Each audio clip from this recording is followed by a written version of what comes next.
monkey news, the final monkey news of the year, possibly. It's been a joy, I'd like to say, on behalf of myself, Steve Merchant, and this little bald mank.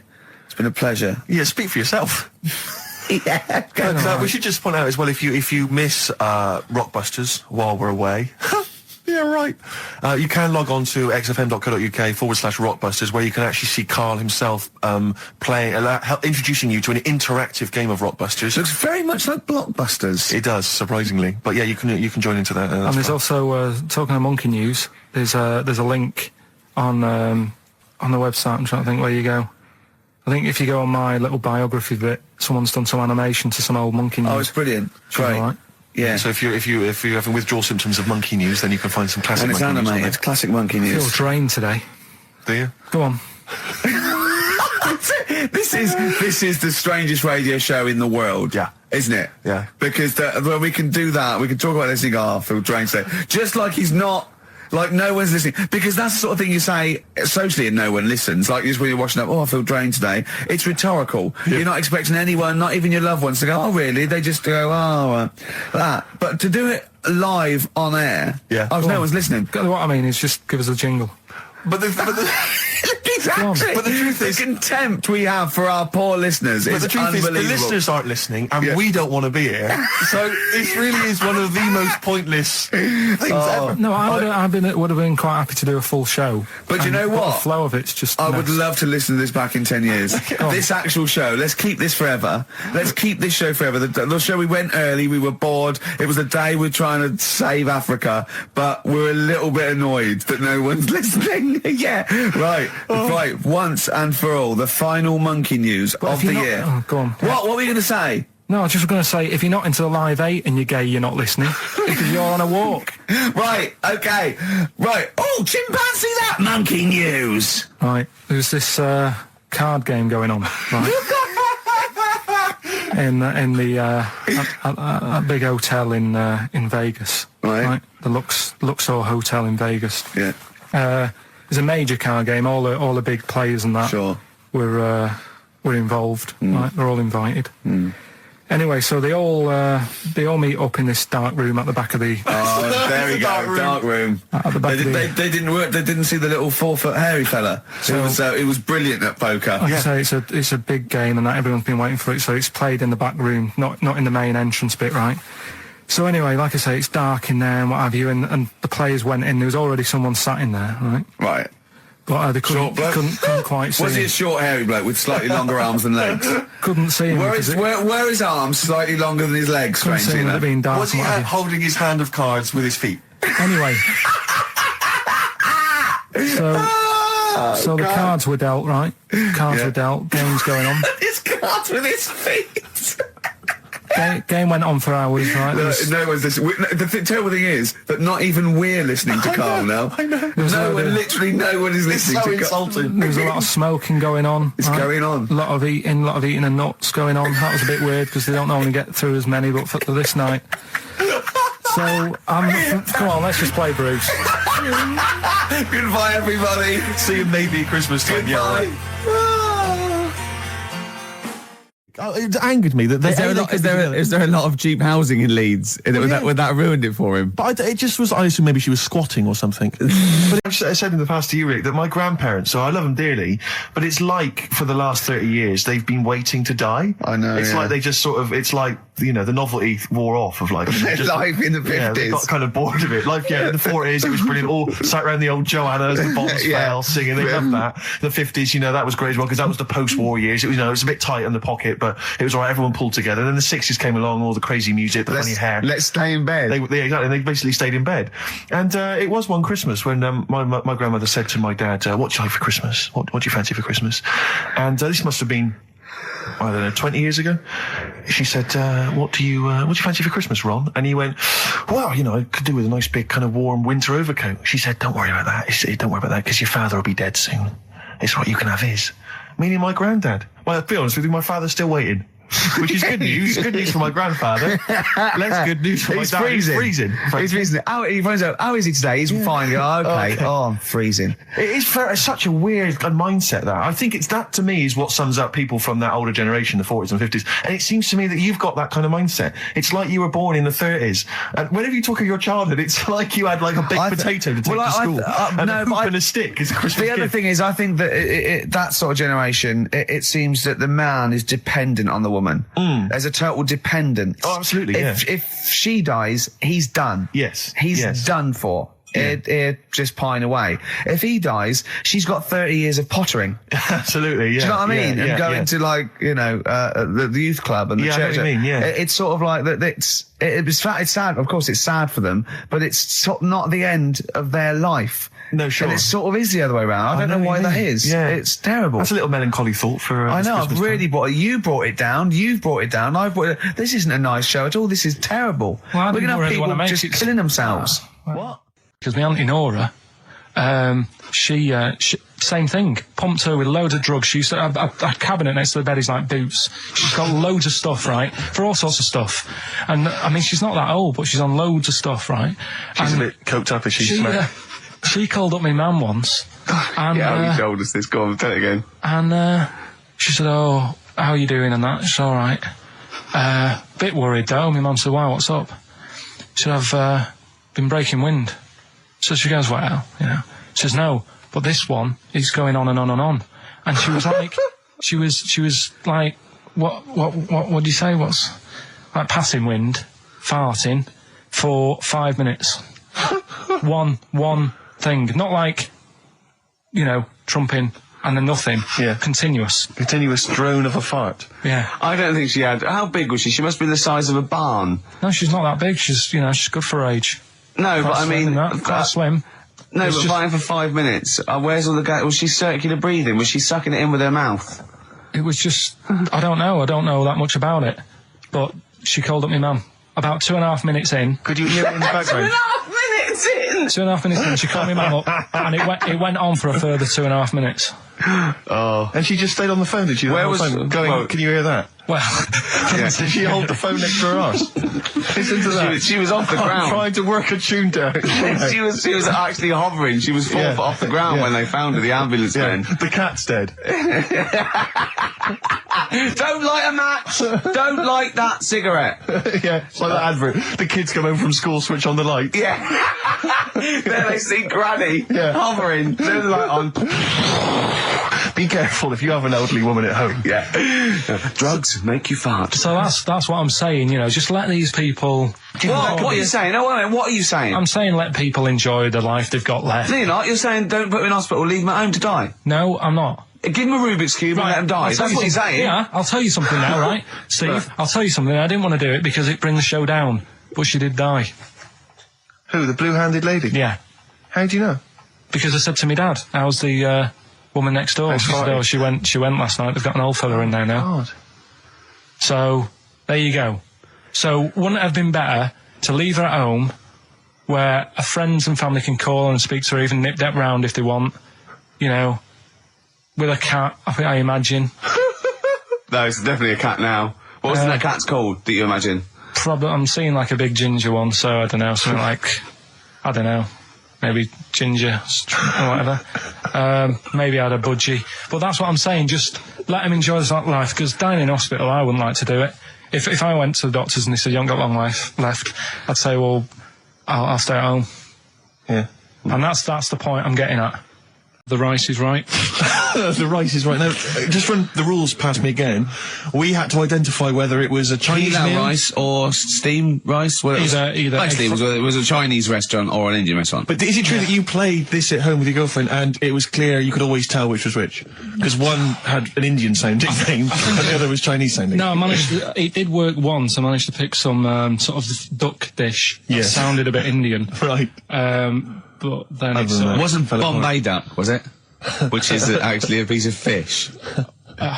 You don't know. He wouldn't let me put, you know, that whipped cream in the fridge. I saw that. I thought that's fun. Yeah, he wouldn't let me put it on him with shaving foam. Oh. Yeah, but every week we have this. Do you know the other week, Steve? I didn't tell you this, right? He comes in. straight away, you know, I'm trying to talk about sorting the show out, what we're going to do, how we're going to keep it good for 2 hours and that. Grabs a pen, he says, let me draw 666 on your head. Because you can see the scalp. Carl, seriously. I said, don't do that. He goes, all right, then how about we meet halfway, put 333. Every week it's the same thing. But I quite like the cream. Did you get any cream on him at all? No. Is it the spray cream? Yeah, he said no. Carl, can I just make some, just spray on some glasses? Just some round glasses on your face. Father Christmas! Hello. It's nearly Christmas, hello! Come on, it is Ricky Gervais' show. Yeah, should we play a record and then come back to this mayhem? This crazy mayhem. Yeah. Foo Fighters. All My Life on XFM 104.9. I'm Ricky Gervais, with me Steve Merchant and Karl Pilkington. Indeed. Genius Karl Pilkington, as Heat magazine said. Really? Is that what he's referred to now? Yeah, yeah. Genius. Saying about people tune in just to hear his games, such as Educating Ricky. Have you got some Educating Ricky for me? Got some education. I need some education, Karl. I desperately need some education. I want to learn about Chinese kids that are born hairier than average. I want to hear about deaf girls that can hear after their mum hits their head against a wall. These are the things I need to know. I mean, I don't wish to be disrespectful. He doesn't look like a genius. He doesn't look like But a then I don't know what a genius looks like. Exactly. So, Steve. you know, I don't want to be an Look at Einstein. Yeah. Yeah. His mum thought he was mental as a child. Where'd you get that information from? That was in the Einstein book. Well, it was in the Einstein book, then it's presumably true. Which Einstein book is that? Is Theory of Relativity? The big book of Einstein stuff. Oh, yeah. Yeah, the big bumper book of Einstein stuff. It's for a coach trip, and you have to fill in E equals MC1 squared, 2 fish, or 3 hello, and then it's multiple choice, and you fill it. It's great. It's Did his mum think, A, he was a genius, B, mental? Most people go for A, but it is in fact B. She thought he was mental at the age of 28. Oh, Karl, you never let me down. You never let me down. So have you got Educating Ricky for me? We've got Educating Ricky coming up. We've got Rockbusters. We've got Rockbusters. Great as seen and talked about in Heat. In Heat magazine. It's got really tough this week now. We're not messing about anymore. Right. Got some good prizes. Absolutely, yeah, we'll talk about those later. Because, I mean, was it last week that you had the classic? Was it, I can't remember, I'm paraphrasing, Karl, apologies. Something like, I'm here in Texas, I've fallen in a puddle, and my knee has got wet. Yeah. Whitney Houston. Whitney Houston. Yeah. And also, it was last week when there was a little bit of confusion over the one for Holly Valance. Right? Of course. I don't think it was confusion. I think it was your error. No, it wasn't. And it was Holy Valance, and you meant Pelmet.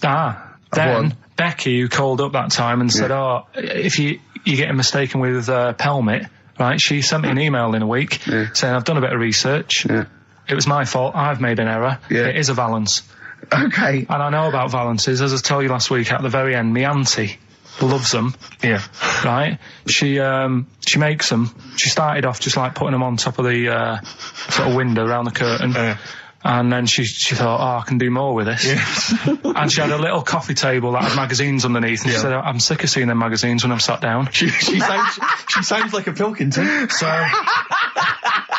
I'm sick of seeing them magazines when I sit down. So she put a Valance around the table. Yeah. She just got Valances around everything now. Yeah. Then, next step, she tapes everything. She never actually watches telly. She tapes it all because she gets sick of listening to the adverts and that. Yeah. So she tapes everything. So she's got loads of videotapes and that. And the video used to get on her nerves. When she was watching a film, she'd see the clock changing. And it distracted her from the film. So she put a Valance around that. That's genius. Yeah. So that is or is it mental? Only Mrs. Einstein can tell. I don't know. She's even made a little Jack Russell look like a hovercraft. Yeah. He's great. So everything's got a Valance. If you go round and you stand still for too long, the chances are she'll Valance around your head. Yeah. This is this is Auntie who? Auntie Nora. And this is the one that farted for 5 minutes. Lest our listeners forget. Farted for 5 minutes. Called his mum saying I'm farting. 2 minutes into the fart. She said about 2.5 minutes in. Yeah. She said I'm about 2.5 minutes into the fart. My mum said, how long's it been going on for? She said, well, it was about 2.5 minutes before I called you. Yeah. And then it went on for a further 2.5 minutes or something. And then it stopped. And, she couldn't time it because there was a Valance over the clock. Yeah, she used to annoy her when she was on the phone. You put her off, see the time. She was guessing it was 5 minutes. This was one consistent fart. Yeah, I mean, it wasn't making a noise, it was just... Oh, it wasn't making a noise? Just gas. Right, endless gas. So, there you That's go. fantastic. Well, we started off with a new one, a little bit of Foo Fighters. We like new and old on this show, don't Indeed, we like to mix it up. I'd like to play the Smiths from their debut album, I Don't Owe You Anything. Red Hot Chili Peppers on XFM 104.9. Carl, okay, Carl, one more. Can't we just... Don't get the just because so far you've come up with nothing. What's the last one? Give us the teaser clue again. It was, I want to come here in hindsight. I wouldn't have come here in hindsight. Yeah. Right, give me some education. This will be the thing that teaches me something. I can feel it in my bones. Come on. There's a kid in Kenya. He was messing about with some beans. Magic. We guessed that as well. You did, yeah. He's fed up because we've guessed his puns, I think. He put one of them in his ear. Yeah. The mum or the dad said, what have you done that for, or whatever. Yeah. So I'll have to take you to the doctors now. So they took the kid to the doctors, and the doctor said, he said, I can get that out, I can sort that out for you. So, he took it out, and the doctor said, right, that's £3.50. And the dad said, I've only got £2.70 on me. And the doctor said, right, well, and he put the bean back in his kid's ear.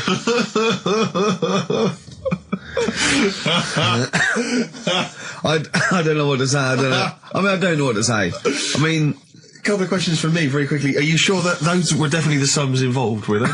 Well, the equivalent of whatever the deal with in Kenya. Yeah. It was the equivalent of, you know... So what currency was it, Carl, that you translated into sterling?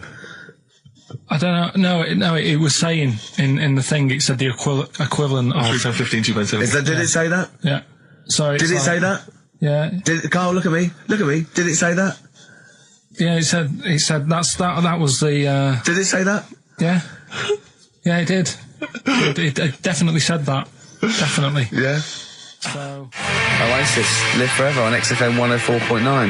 Right, we're in the swing of things. It's mine and Steve's favourite bit of the whole show. This is what we do this show for now. Educating Ricky. Yeah. Go for it, Carl. Who said that learning can't be fun? Yeah. Yeah. Okay, I'll go for the one... What's the one about the butcher, going down the butcher shop? You've got get your kit on, we're off down the butcher's. Yeah. You going for that one? Yeah. Well, do you know the saying, don't let the cat out of the bag? Yeah. Do you know what it means? Yeah, don't give away a secret. Right. Well, do you know how it came about? No. Well, ages ago. Before, like... Ages ago. 17th century? Yeah, before, like... Yeah, 17's good. Yeah. Before, like, you know, proper butchers and Dewhursts and supermarkets and that, you used to get these blokes who sold meat. Right. Butchers, they were called then, I think. Yeah, but the difference was they didn't stay in the same place, they moved about. Right, so they'd turn up on a street corner, and he'd have, like, loads of carrier bags of, like... Carrier bags? Yeah, with meat in and that, and people would Plastic be like, carrier bags? Yeah, with whatever. mobile butcher on them. Yeah. Right, so... And an email address. Yeah, go on. People went, right, yeah, I need some meat. Right, so they'd go up to this bloke and say, what have you got? And he'd say, well, I've got a you know, you can have a bag full of pig, or you can have a bag full of chicken, whatever. Yeah. And they'd go, yeah, how much? They go, you know, call it a fiver, whatever. Yeah. And they'd buy them, and to make more money, they didn't always fill the bag with what they said was in it. Oh, I thought that might be the case. Right? Yeah. So what they used to do... Did they ever put cats in there? Yeah. But I don't see what... Okay, so sometimes they would put a cat in the bag and pretend it was chicken or whatever else. Yeah, so... But why was a cat any cheaper than a chicken? Because cats are wandering around the streets, aren't they? Chickens aren't. So they'd get a chicken, they put a chicken on the top so that when they look in it, they'd go, yeah, that's all right. Got a bag full of chicken. They'd get home to make the dinner, and they'd be like, what are we having tonight? And they'd go, well, you'll never guess. And they'd have, like, you know, well, you can have a chicken leg, and, you know... But it would be a cat. Yeah. They'd have to defrost a pizza. Yeah. Did they mind that they were eating cat then, in those days? He didn't say. He just was saying about the saying, don't let the cat out of the bag. It's like, you know, if they see that, they're going to go mad. So it was the people that were doing this, it was the dodgy butchers that coined this phrase. Were they saying to each other, don't let the cat out the bag? I.e., what I mean by that, Jack, is don't let them see the cat. Yeah. What we've stuffed in there. Yeah. Dodgy butcher, there's another phrase, isn't it? Yeah. So that's the first one. Is that a euphemism or is that dodgy butcher? As his meat delivered around the back. Sure. So that's that one. So let's get your kit on. What does that mean? It's a euphemism for homosexuality. Okay. And meat, presumably, in that means different things. It doesn't. It's a word that is also a male would bird. it mean chicken or cat necessarily in that context? Or well, I suppose it could. Yeah. Carl's look at him. Carl looks at you like a cat. Yeah. Whenever we leave him behind, if we don't talk like straight at him and let him see our lips moving, and it's monosyllabic and very look, he's lost in that conversation there. He just drifted off, didn't you, Carl? No, I just was also thinking on animals and that something else I was going to use. Go on. All right, that's aqualung. Good time's gonna come, innit? Right, Carl, come on in, educating Ricky. So, don't let the cat out of the bag. That's where that comes from. Comes from a cry. Steve, yes. I want to talk to you. I think it was, might have been Wednesday night. I was in the pub. Phone goes. Carl goes, "You watching that thing about parasites?"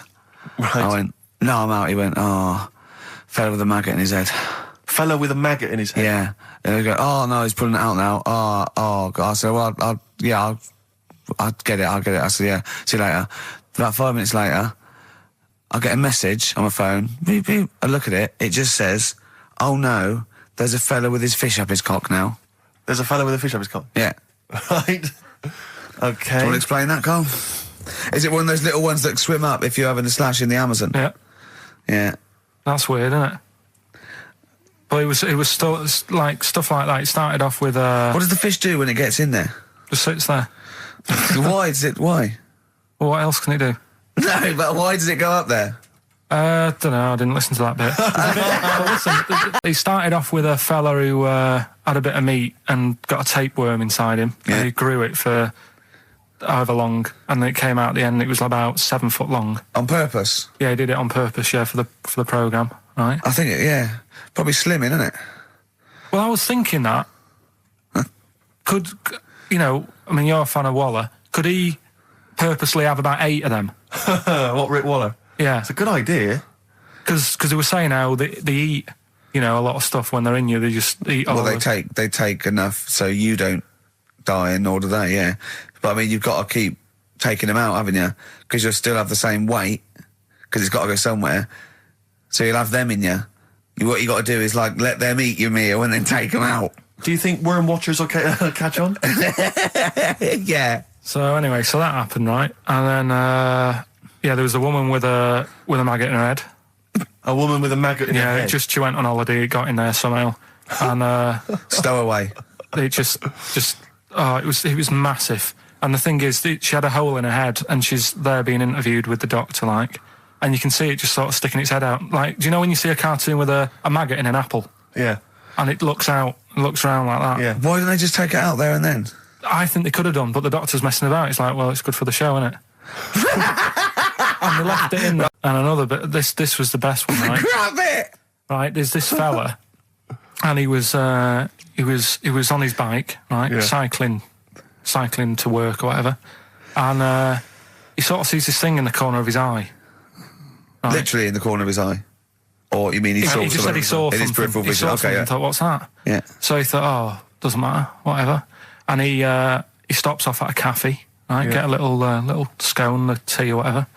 And he goes in there and he's sat down, and the waiter comes over. He says, yeah, what do you want? He says, I'll have a scone and a tea. He goes, all right then.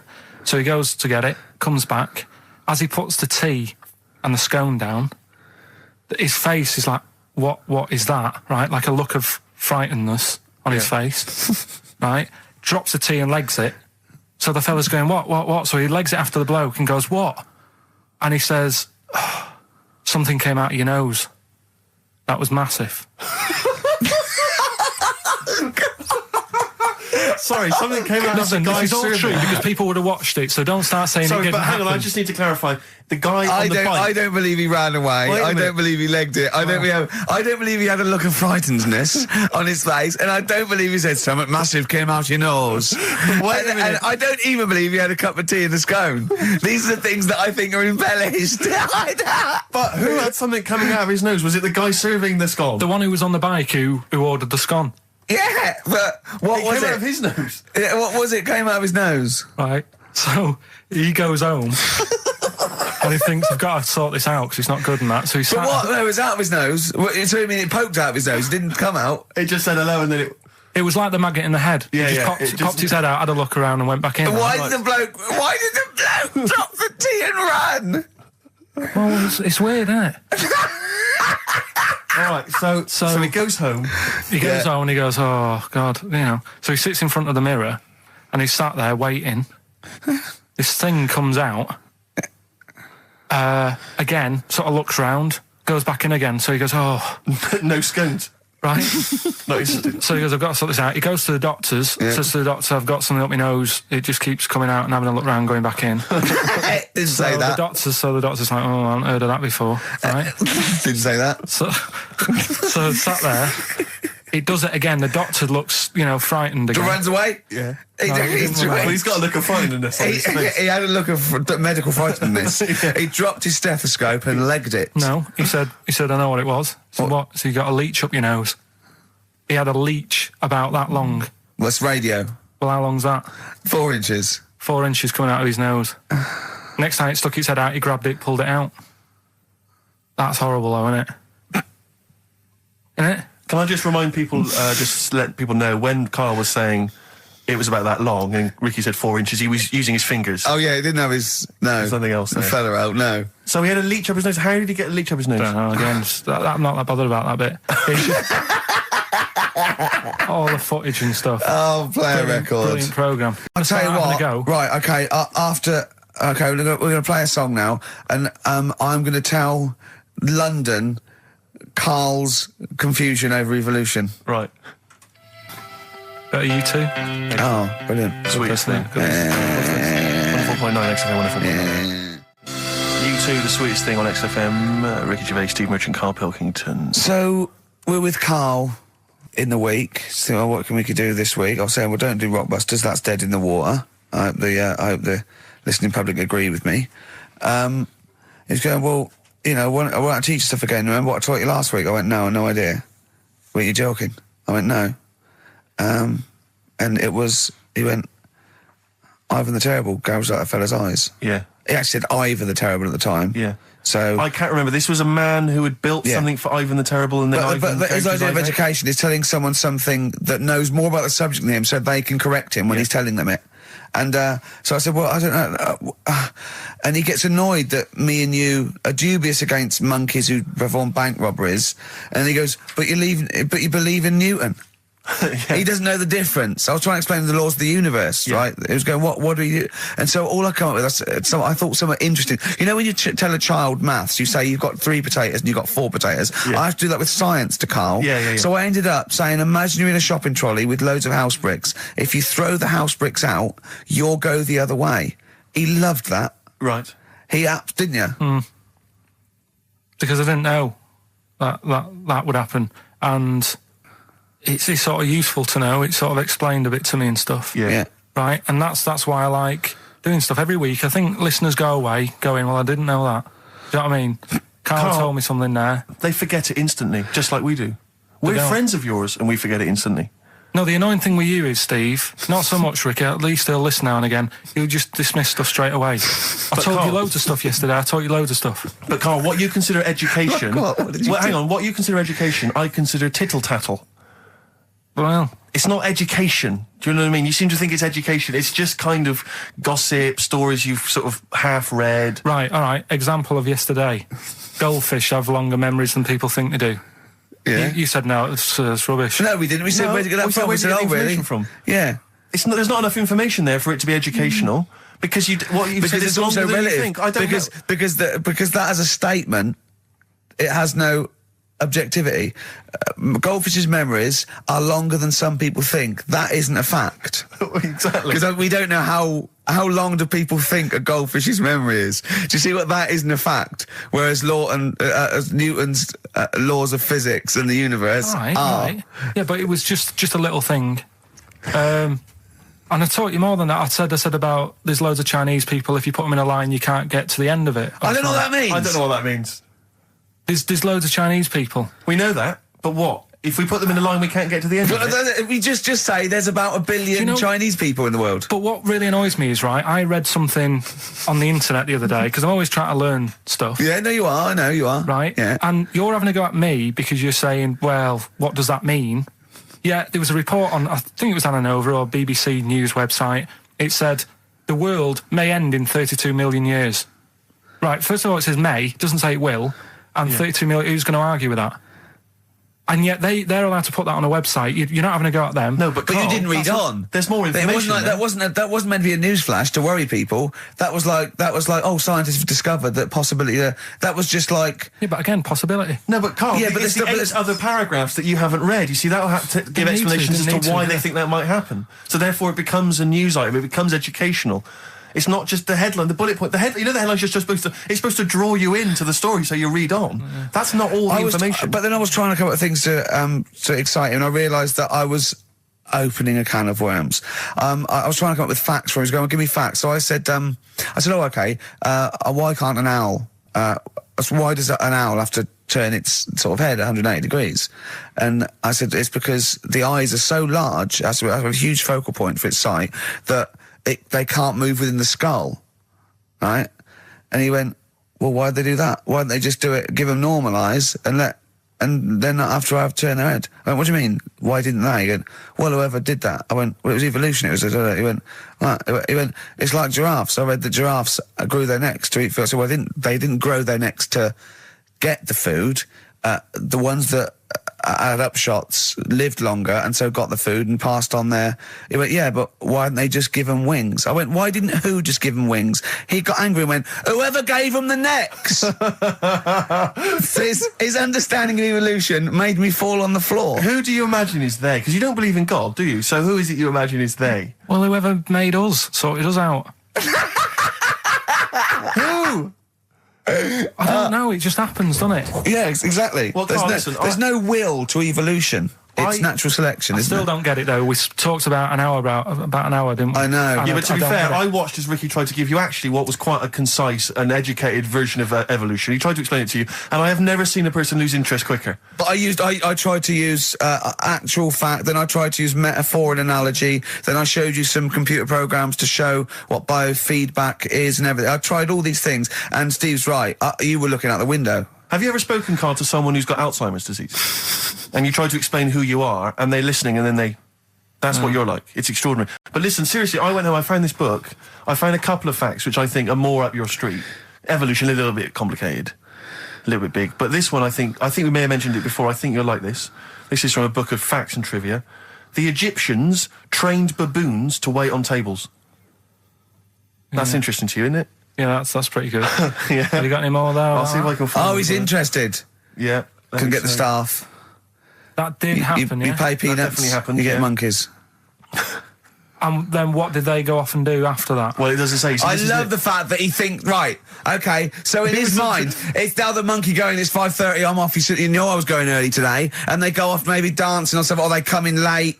No, I assumed what you meant there is that was their first career move. And Yeah, then they well, went on. It's like actors waiting to be discovered. Play a record. Just one more before you play a record. Go on, then. You'll like this. Peter the Great. You ever heard of Peter the Great? No. Okay, well anyway, Peter the Great had his wife's lover executed. You'll love this, Karl. Right, so his wife had a lover, he had him executed, and he put his head into a jar of alcohol, and his wife had to keep it in her bedroom. Do you understand? That's every time every morning she'd wake up, and there was her lover's head in a jar. Who took his head off? He took his own head off. Play a record. Play a record. She had a lover, and never mind. It. It couldn't be any more concise. Mad World on XFM. We just had a text, Rick, from Andrew Barnes. He says he watched the same documentary, it would appear, as Carl did in the week. And he says here, just to clarify, the leech nose man got it up there when drinking from a muddy stream. And he goes on, one can only imagine the frightenedness he experienced.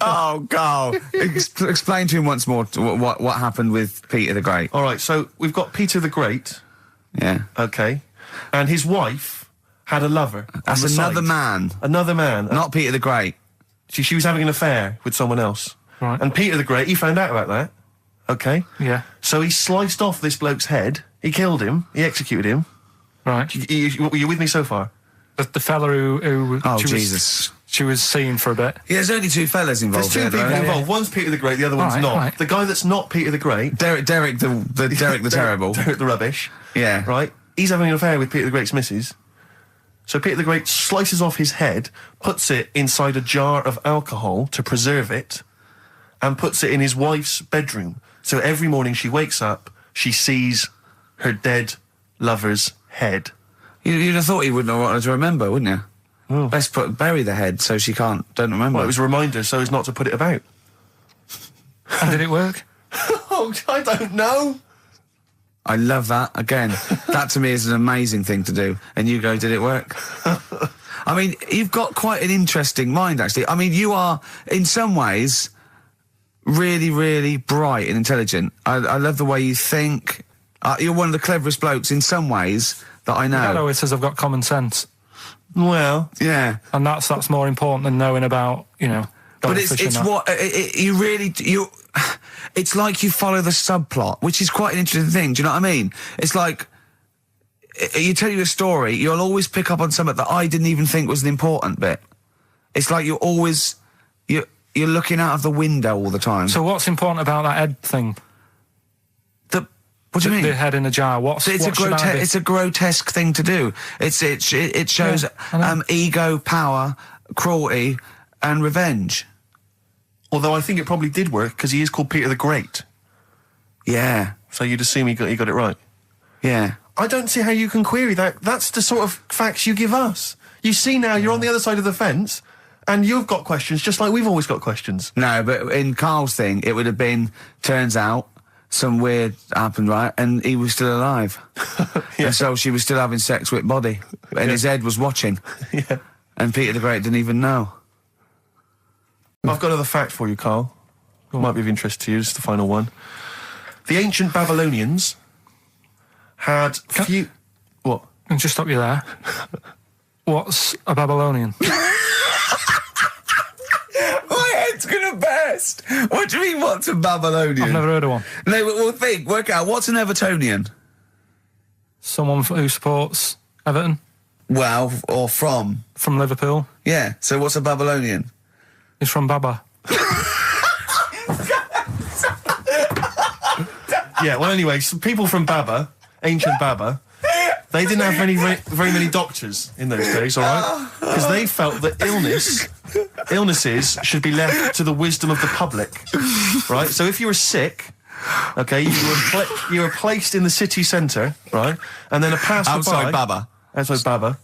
And a passerby who had suffered from the same ailment or who had seen it treated in the past, they would pass by, they would give them advice on how to be cured. Do you understand? So there'd be no doctors, just people passing by would see, they'd say, what's wrong with you? And they'd say, well, blah, blah, blah, I've had the same thing, here's some advice. And pedestrians were forbidden to pass such an individual without inquiring about the complaint and prescribing for it if they knew how to. So hang on, so there's someone ill. Yeah. It's outside the town hall. Yeah. People walk past, go, what's up with you? They go, oh, my foot hurts. And they go, you've got to do this to get rid of that. Yeah. And were they ever right? Well, what do you mean? Were they ever right? Well, how do we know? What are you telling me? What? What have you just told me? What am I meant to take from that?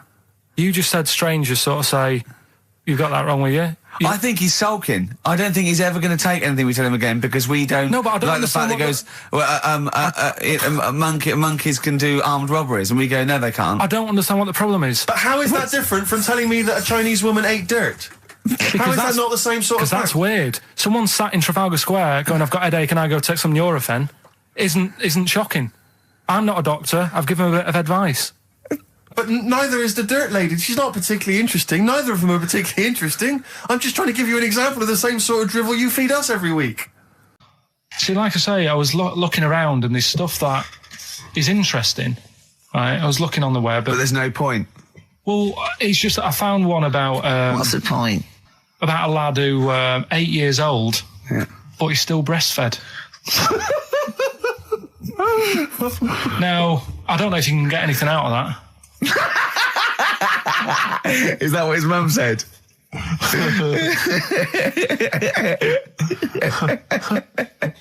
What do you mean I don't know if I can get anything out of that? You don't need to. No, it's just that, you know... Where did you read that? That was on the internet. Oh, well, yeah.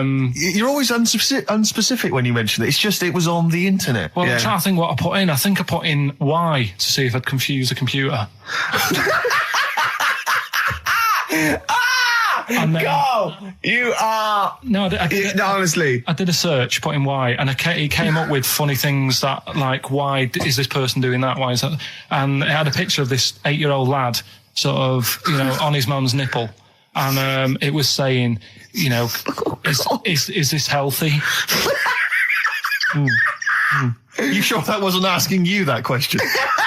What? I put in Y just to confuse the computer. Like, we go, what do you mean? Yeah. Stop it. Yeah. Oh, look, last week I was walking home with him and I went, he was saying something stupid and I went, I've got a competition for next week. Let's do a phone in and it's called Karl Pilkington, Genius or Fool. Yeah. Right? And he went, no. I went, why not? He went, well, it'd be confusing because they say there's no difference between genius and being a fool. We do that, don't we? No, but it's rubbish. And people say there's a fine line between madness and genius. And, you know, it's a ridiculous soundbite. They don't say there's a fine line between a genius and an idiot. Well, the people who do are idiots. Yeah. So what would you do there, though, just to sort of wrap that little thing up? What would you do? That lad loves his mum's milk. What are you asking me to come up with? No, I'm just... A title for the... Brilliant. I think I heard a story once where two sets of Siamese twins married. What if you fancied the one on the left? Yeah. What if one of them was having an affair behind the other one's back? That'd be difficult to conduct, wouldn't it? You better show off he's waking up. What are you doing? What are you doing? What are you doing down there? What are you doing down there? Nothing. There's no one down here. Well, I think there is because I can see her sister here. No. What's she doing? No, She's covering for her. What are you covering for him for? He's your husband. Is my wife down there? I read something about some Siamese twins. Go on. And one of them was saying, you know, we get on each other's nerves and that. The other one was going, we don't. I didn't know this. I've never liked you. I've never liked you. One of them was going, oh, you know, I hate doing the washing up, but I let her do it. And the person doing the interview said, well, why don't you help out? Just dry up and get the job done quicker. And she was like, no, I can't stand it. I prefer just to hang around there and wait for the other girl to do the washing up on her own rather than help and get the job done. Sure. Just selfish. Well, there was one set of Siamese twins. One had a job and the other one didn't. That's ludicrous. Yeah. The other one was unemployed. The other one had a job. She had to go to work. She had to get up at 6 o'clock on her day I'm off. supporting you, literally. Yeah. Then they get done off the social for sort of... Yeah, because the other one was signing on. Are you living together? We're not. Like, that got a load of attention in the press, but the Trisha programme got nothing. Okay. Which, I know, like, well, Steve called me up in the week, right? Like 10 o'clock in the morning, I was at work, and he goes, She thinks so at 10 o'clock. She preparing this show. Most people go to work about 8, 9. You watching Trisha and that? I said, no, what is it? He goes, oh, you'll be loving it, right? Freaks. Was it, help me, my mum's a freak? Siamese twins. Right. So I couldn't watch it, but he said, oh, it might be on again because they repeat stuff on ITV2. Right. So I had my dinner late. Right, instead of having it at like 1 o'clock like I normally do, I had it at like 2:30. Yeah. Sat in the office, put the telly on, ITV2. These Siamese twins. Did it blow your mind? It was amazing. You know, we talk about a lot of things on the show quite a lot. The airy kids crop up a lot. I was waiting. It's been 10 minutes and you haven't mentioned the hairy kid. Right, and last week we were talking about Siamese twins, weren't we? So it was weird that this programme was on, but it was amazing.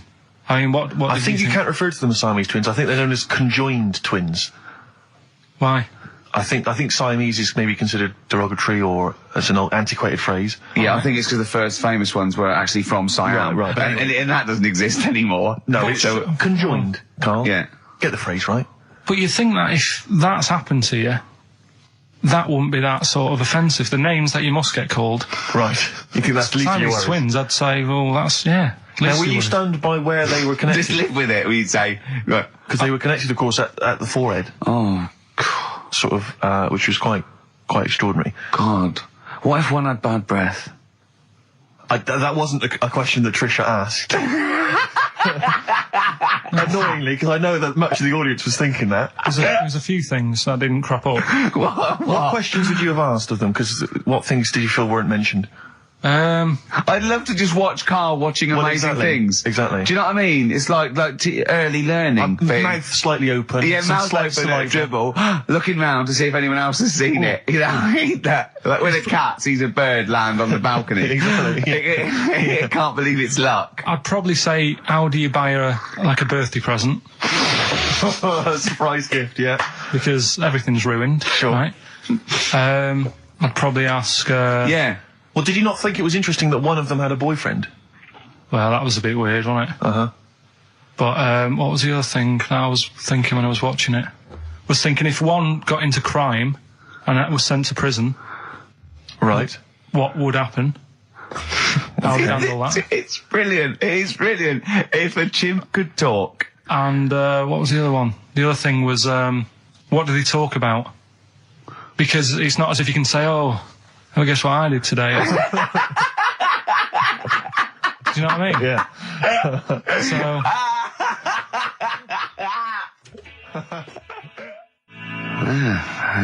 Brass in pocket, and if they're pretending to be good, they're doing a bloody good job of it. I love them. That's Ricky Gervais on XFM 104.9 with me, Steve Merchant and Karl Pilkington. Karl is still buzzing about these conjoined twins. It's just... One of them, of course, had to be... Because one of them was sort of shorter than the other and had to be sort of wheeled around on a kind of trolley thing by the other. This isn't Molly and Dolly, is it? No, they're not called... One's called Reba. I forget what the other one's called. Sheena, maybe, or something like that. Do you remember, Carl? No, I wasn't that impressed with the names. It's just... Yeah. So you immediately put them out of your mind. Those are rubbish names. Forget, Carl, forget. They're gone. Were they British or American? Yeah, American. Oh, because I've seen some American ones on Joe bizarrely, Springer. one of them was apparently a country music star. This is Molly and Dolly. Well, they're not called the Molly one that joined Dolly. at the Oi. The one that joined. But they're not. I think you've made up the Molly and Dolly. No, it was on Joey Springer. There's a little one that sits on a seat, and the other one carries it round, her around. They're not called Molly and Dolly. There was something like that. They're called. Well, we know that one of them's called Reba, and I forget. And one was a country and western singer or something. Yeah, and but she was saying, "Yeah, I've just made a movie. It's coming out shortly in theatres." Is your sister in it? Yeah, and the other one said, "Oh, I'm not involved." It's utterly bizarre because they live there. They work so hard to live their lives separately. Yeah, they say it's all. Yeah, exactly. of course. So, yeah, they try not to. So she's talking about her music career, and the other one's sort of not taking any kind of credit for it, which is nice. It's weird though, because when she was singing as well, the other one just stands there. She doesn't join in. She doesn't sort of dance. Offer backing vocals. Do you know what I mean? Make a group out of it. Yeah, a duo. Yeah, well, but it seems like we're sort of being horrible, but we're not. No, we're not. I mean, we're laughing at Carl's amazement at this phenomenon. Sorry, I just got to say we're not. Taking the mickey. The really weird thing about all this, right?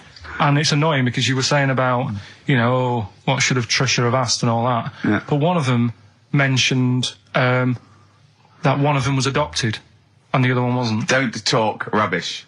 No, seriously. I didn't understand it, right? Of course you didn't. And then Trisha sort of said, well, let's have a chat, and they were like, no, I don't want to go into that. What do you mean one was adopted? That's what he said. One of them... don't quiz me on it, but that's what was said. Hello there, I'm a multi-millionaire, and yeah. I've just seen your orphanage. I'd love lovely, to adopt one of your children. You'd like to adopt one? I'd love to adopt a children, because I've got loads from around the world, so I'd love to adopt one. I'd give you $10,000 towards your well, orphanage. we'll speed it through then, yeah. Brilliant, okay. We've actually got two left. I need one. I'm only interested in one. Yeah, I don't need any more. Don't need any more. They're sisters. I know it would be tragedy to break them up, but I really only need one. Now, break up. There's the rub, you see. Sure, because, sure. You just need the one. It's $10,000 now. You can have that. I'll sign it now, but I don't want to discuss it further. I'll bring her around. Brilliant. Okay. Ding dong. Hi, yeah, brilliant. You brought my kid round. Yeah, there she is there. That's a joy. Yeah. Okay. Just standing next to a bush. Yeah, can you bring her out toward me? There's nothing behind the bush, so you just want... I just want to be able to walk 360 degrees round her. Do you want her or not? Yes, I can't believe it. And is that present day or old times? I'm talking like in the last 3 weeks. Okay. Right.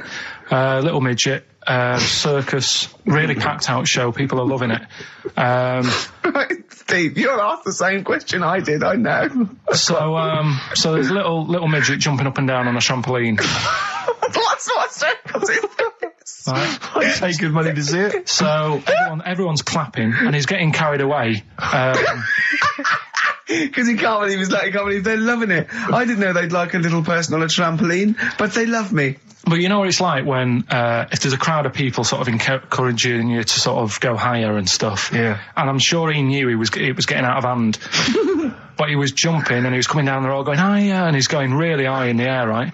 So he's doing this, crowd are clapping. There's a hippo, right, just sat next to the trampoline, getting ready to come on and do his act. Oh, right, I thought he was in the audience. That's it. Getting ready to do his act, Steve.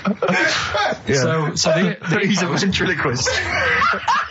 What do you mean he's sitting by the trampoline waiting to do his act? Because why does he sit in the dressing room and they go, 5 minutes, Mr. Mus, 5 minutes, Mr. Mus. So anyway, right, so the hippo's there.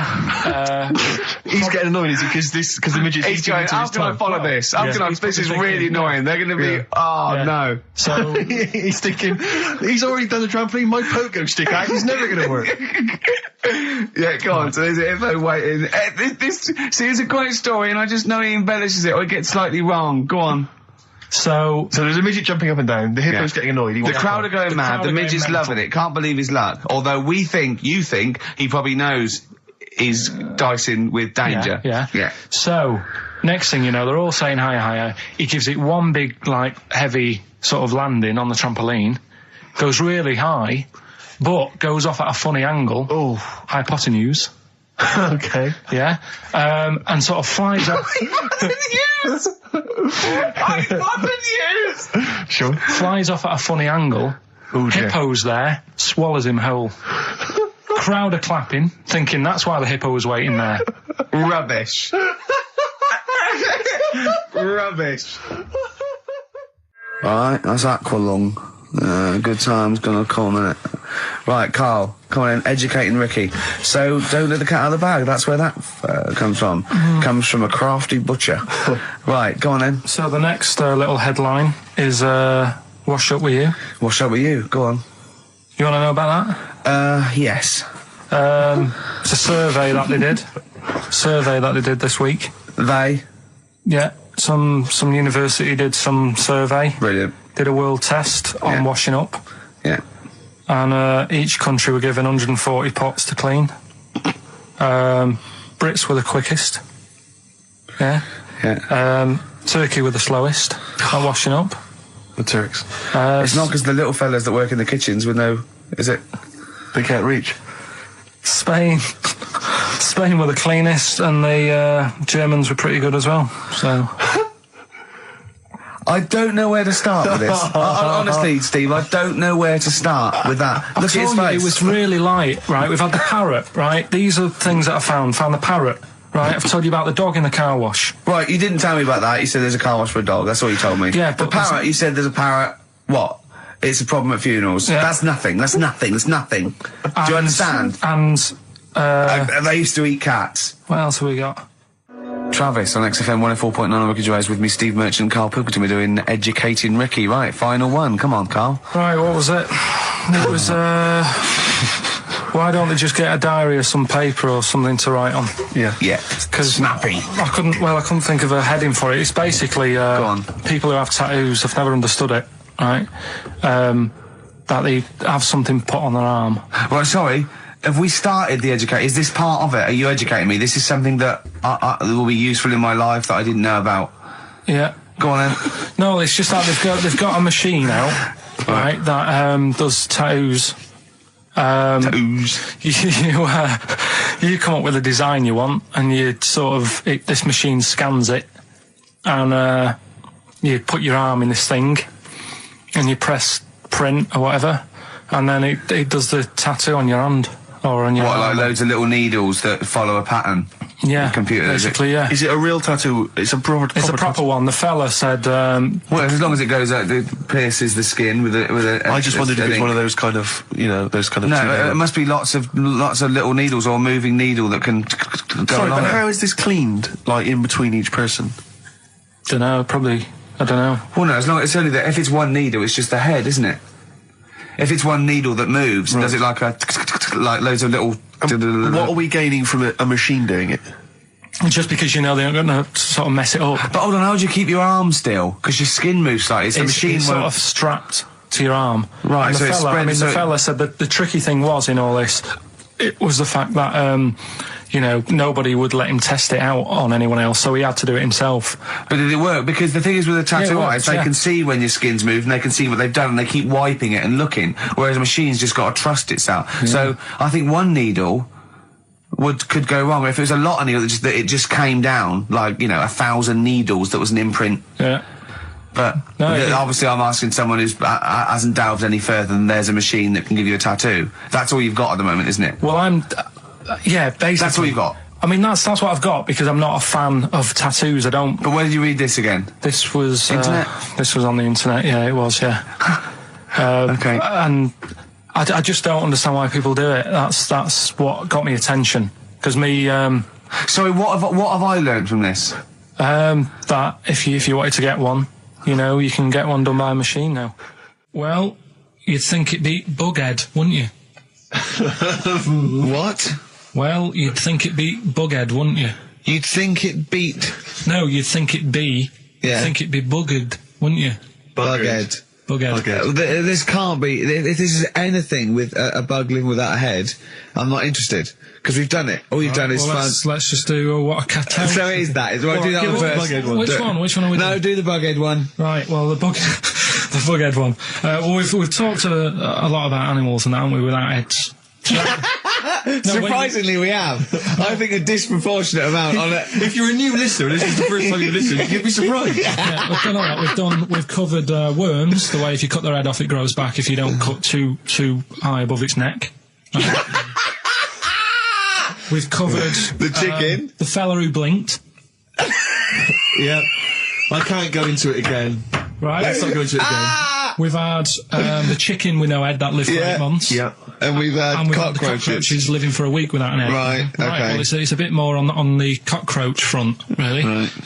They've found, right, that if you get a cockroach and you cut its head off, right, and then you find a cockroach that's still got its head, but it hasn't got any legs. Right. Right, it's not over for both of them, right? Because what you can do, you get the one that's got the legs, right, with no head, sort of running around. Get the one with the head, sit it on top of it, right. Get a little tube, okay, so that the fluids. So is this auntie's go out of the room? Let him finish. This is like Blue Peter. Let him finish. You could get this for Christmas. Right, you get a little tube. You sit that on top, so the bodily fluids are still running between the two. Right.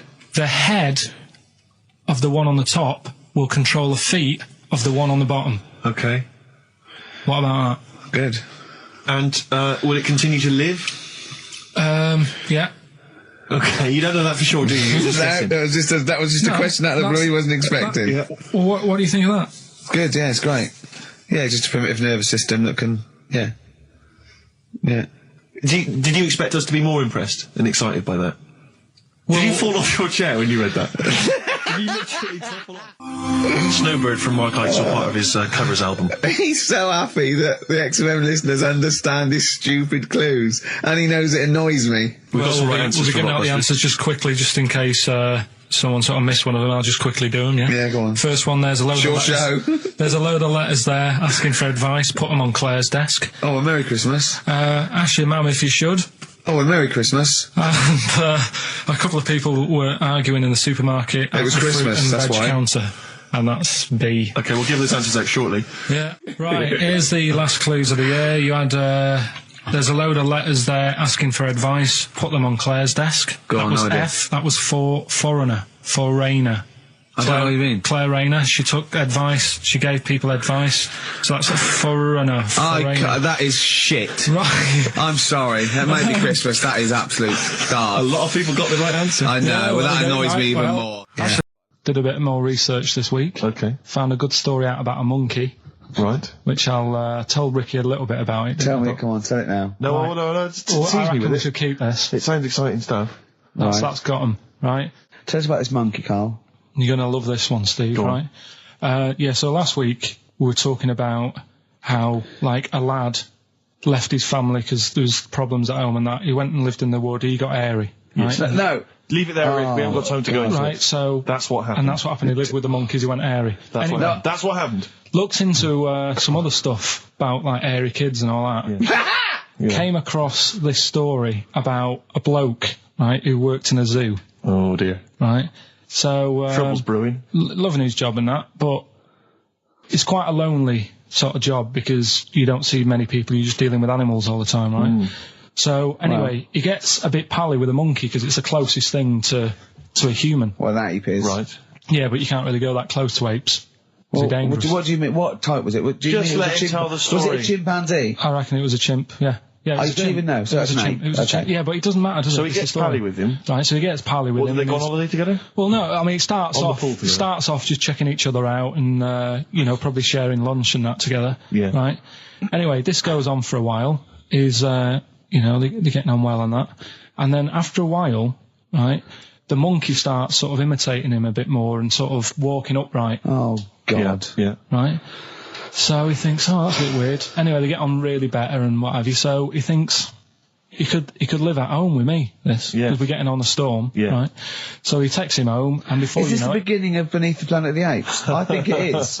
I think you've seen this on video. I'm worried, because he's already imitating him and they're moving in together. I'm thinking it's maybe a bit like Single White Female. Single White Zookeeper. Oh, brilliant. right? So Go on. anyway, so it's moving in, and it's getting used to sort of the normal human life. He's having a cup of tea in the morning. Yeah. PG tips. As a he finishes the day off with Oh, dear. Finishes the day off with what? He with does, a he doesn't little have to brandy. move a piano at one point, does he? Finishes the day off with a little brandy. Yeah. He pours himself. Is he wearing a smoking jacket? I'll tell you what, Carl. You're Listen, a maniac, listen, mate. no, this is why it attracted me. It's amazing, right? So he's having his brandy and that, loving his life. Next thing you know, he sort of, I don't know if he loses it or he gets shaved, but the top half of his body is hairless, right? Apart from his head, right? So he's got a nice. So it's the opposite of the kid. No, Yeah, this is what but I'm saying. that would happen. Right? Well, hang on, but so you don't know if You he don't was even shaved know. or if How it's did it say? Then the hairless. What? I'll bring it in for you, the story, and then you All can right, well, see if okay, I've gone wrong. keep going. So anyway, so this is going on, and he's having a great life. Then the zookeeper starts getting a bit annoyed because he's having a better life than the zookeeper. The zookeeper's in the zoo. This is such So the rubbish. zookeeper's still got to do a day's work. The monkey's at home, he's partying. Well, he's it got gets his to a other point when he chipmates says round. there's no point you coming in to the zoo because the whole reason of you being there was because you're being kept there. Right. And he didn't want to bring the memories back, so he said, you stay at home. So You are you're talking such. Just let him finish. God, I don't know if I can sit here and listen to this drivel. Let me. I'm fascinated. it's It nearly sounds over anyway, amazing. right? It sounds extraordinary, Carl. So he's walking up, right? He's having a tea in the morning, finishing the day off with brandy. Gets a bit out of hand. Only tries it on with the zookeeper's wife.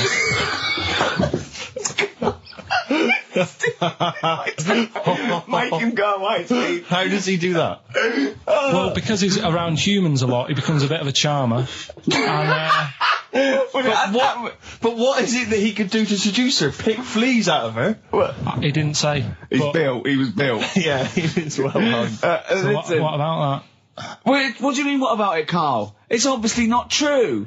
It's obviously not true. This wasn't on the internet. This was in a book. So it's not a quick joke and just put it on a website. This is in a book. I don't understand how. I love that he becomes a charmer. He's got better taste in brandy. Exactly. And What was it that he was doing that seduced her?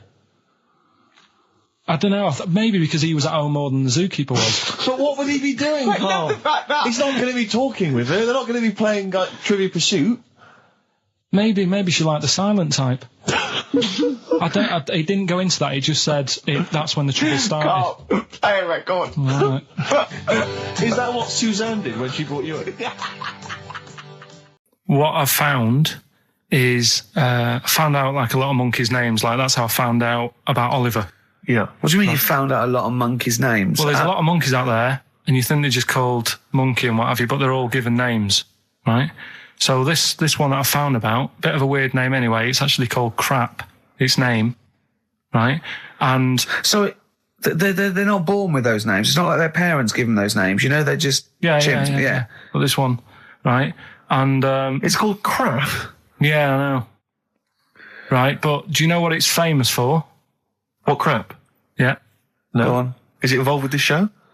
It's the first monkey to have its name tattooed on its head.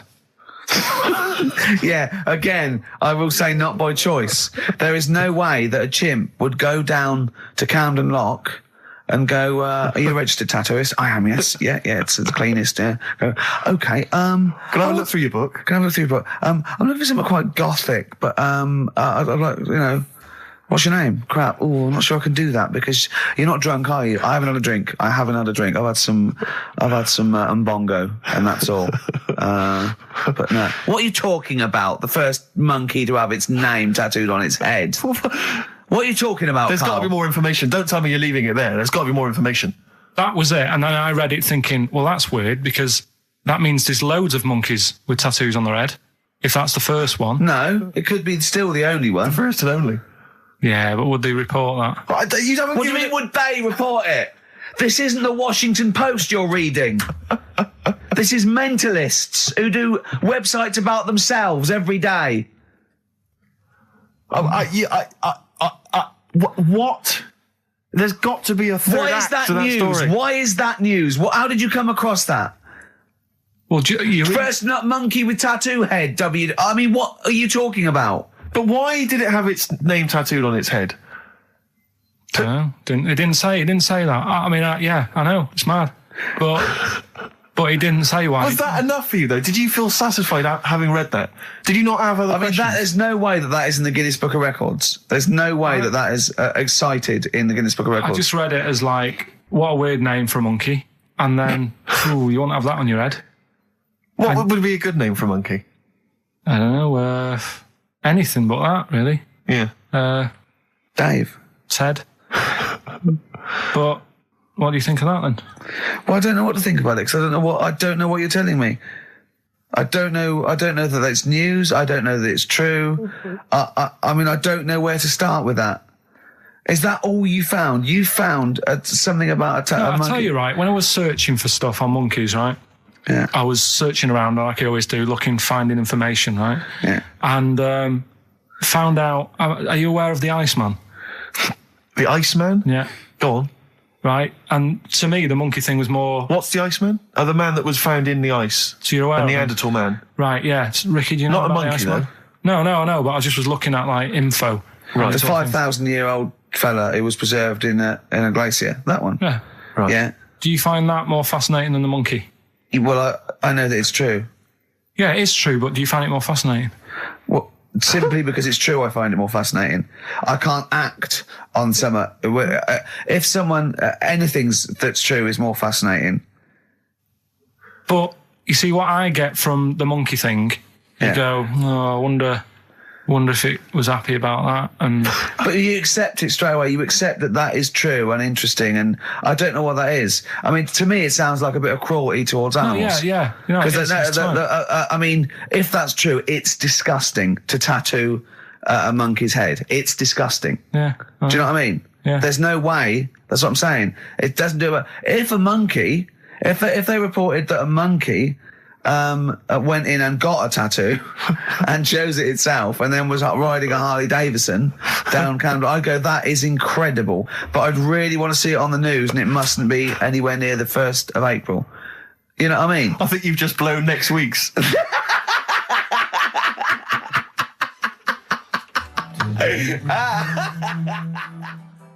Well, listen, still to come, right? We've got the monkeys thing.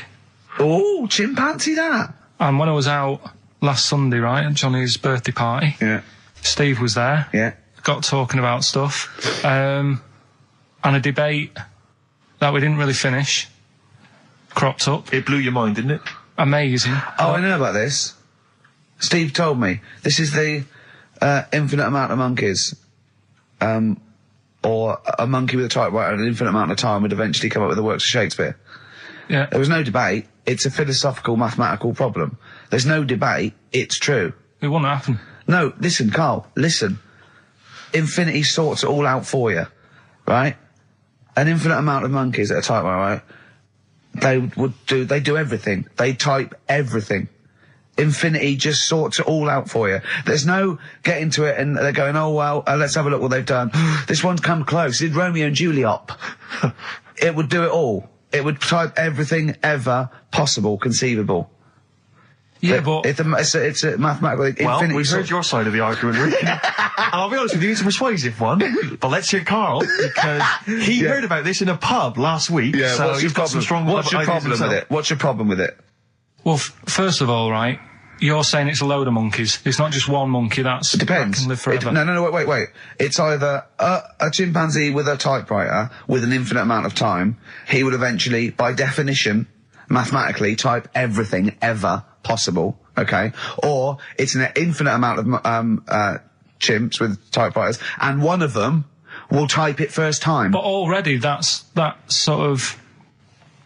not right. You either need to have What do one you mean? monkey. What? You mean Let's hear his employment point. laws? He What do you mean can't- it's not right? Let's hear him out, please. If it's one monkey Yeah. with a typewriter that's got loads of ink in it and that, right? At least it knows what it's done in the past. It's not. Keep going. Crime. If you've got a load of monkeys, it's like if you have too many. What's that saying about too many chefs? Too many chimps spoil the soup. Right. Well, it's the same thing. It's like, well, I didn't tell you to put salt in it. I was going to put salt in it, and it messes it up. Whereas if it's just one, they know what's gone on. So what I'm saying is, honestly, just leave him go. I can't be bothered. I want to hear. I want to hear the rest. This blows my mind. He doesn't know what this does to me. It's a mathematical problem. I want to hear the rest. well, it's just I just don't think it will happen. What do you mean you don't think it'll happen? Infinity works it out for you by definition. Well, what's stopping them typing the same thing again? They would. In fact, the problem should be if you had an infinite amount of time that it would type. It works for Shakespeare an infinite amount of times and everything else an infinite amount of times. But that's not as. But not Shakespeare. Oh, shut up, you idiot! Rick, do you know what he said to me? I said to him, I just explained it to him. I said, God. you've got an infinite number of monkeys, infinite number of typewriters. They will type the complete works of Shakespeare. He said, have they read Shakespeare? You're an idiot! Play a I record. said no. I'm not having this They're not conversation. doing it from I'm not memory. having it because it really, really winds me up. But you're saying they'll do it with no spelling errors. Well, they do it an infinite amount of times. And they do it wrong an infinite amount of times. And they spell the last full stop wrong an infinite amount of times. And they get one thing wrong in Hamlet wrong an infinite amount of times. They do everything an infinite amount of times. But are they going off a story that they've... Play a record, Carl, because I'm going to knock you out. I'm just saying, Shut up! do they know the story? They're monkeys! Oh, Christ. No, Right, okay. Right, Carl. She's a girl and I'm a man. Good that, innit? On very good. XFM, 104.9, Ricky Gervais, Steve Merchant, Karl Pilkington. As Yeah. ever, Rick, there's always someone who steps in to defend Carl. Okay, what is the defence? What is the defence? Here's an email from Scott Coomer. He says, Carl is actually right. I've got an A-level in statistics and probability. It doesn't matter how long they have and how many monkeys you have. You cannot guarantee they would type the complete works of Shakespeare. Infinity makes it probable they would get it right, but not definite. Yeah. Well, yeah. Yeah. That's what I was saying.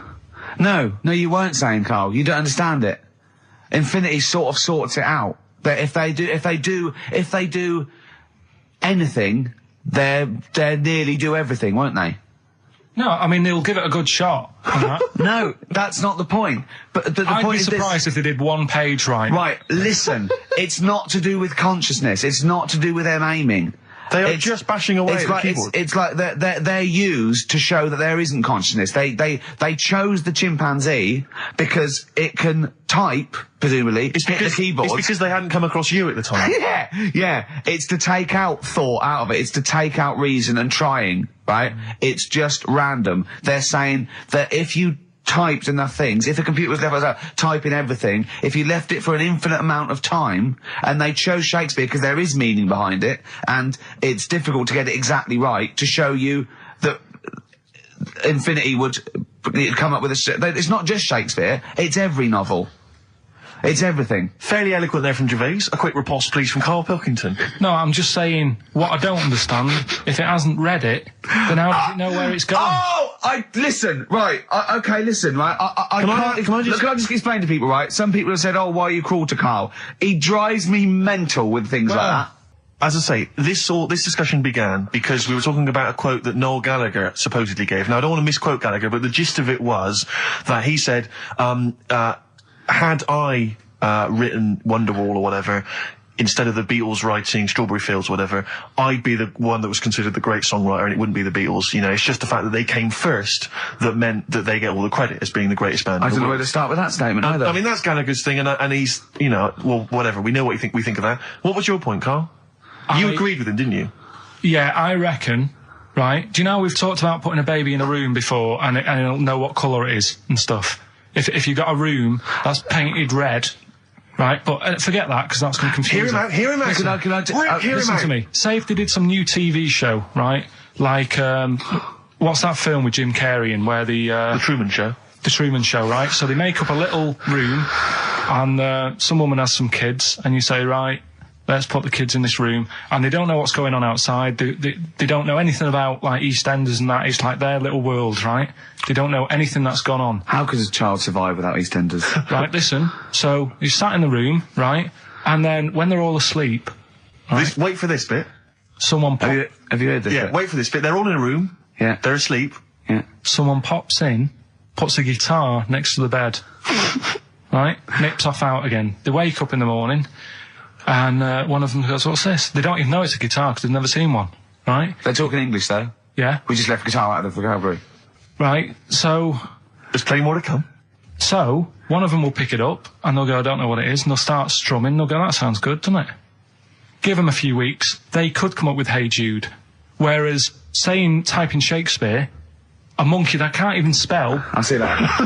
Listen, you can't answer it. I might come with you, Rick, if that's all right. We've got to sort out that Christmas special as well. Yeah, no, sure. All right, I see that. I'm shooting off then as well. Cheers, Karl. But it happened in Hackney, right? If you're outside London, that's in a place in London. And it's this monkey that's going about Hackney, nicking DVDs. Even the monkey didn't go for videos. Even the monkey knew, well, there's no point getting on VHS. But Brad, you're on VHS. You're having it. Throw it back.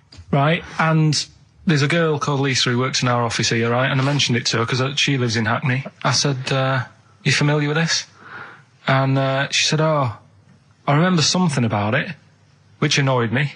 The fact that a monkey's running riot, but she didn't know the full story, and she lives there.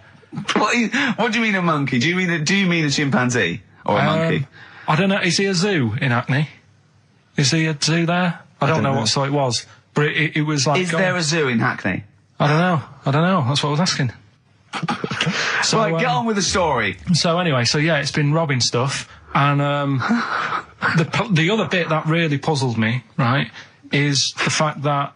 And you're not easily puzzled by monkey news. They took fingerprints. What do you think about that? Well, they took fingerprints, presumably because they didn't know it was a monkey to start with. No, they did. They saw it, nicking stuff, and they said, get fingerprints. So that means there's more than just one doing it.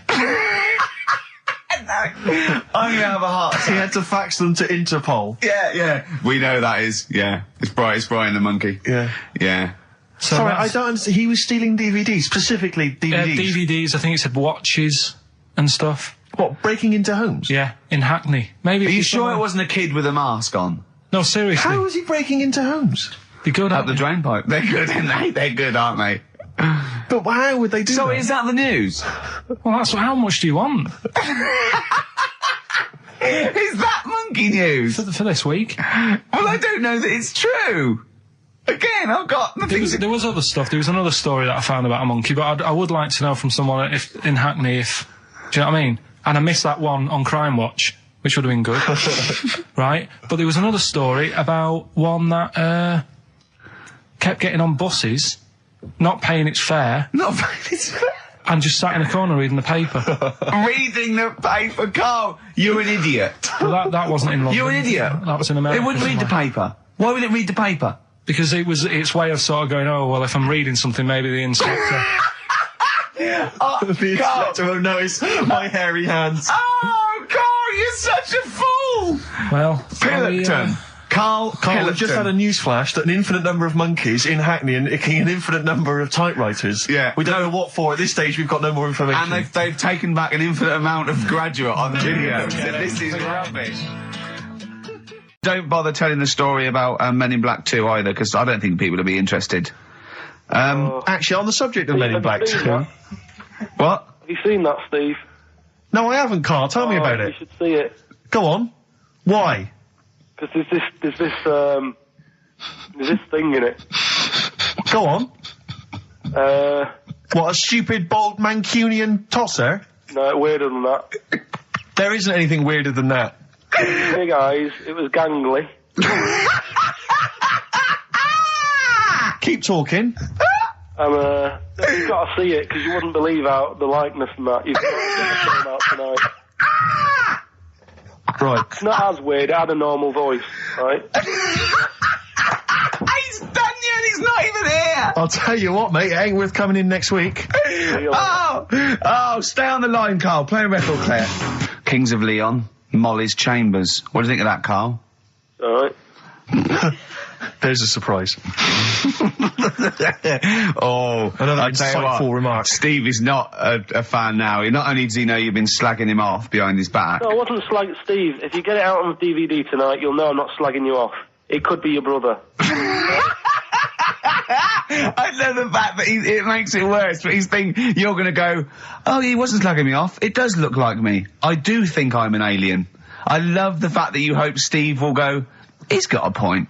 It's a spitting image. Yeah. I am, seriously, Carl, I'm really angry. I'm so angry with you at the moment. You haven't seen it yet? No, I know, because I know what it's going to be, and I'm just... Why? I'm fuming. I'll tell you why I'm angry, because he doesn't do it in jest.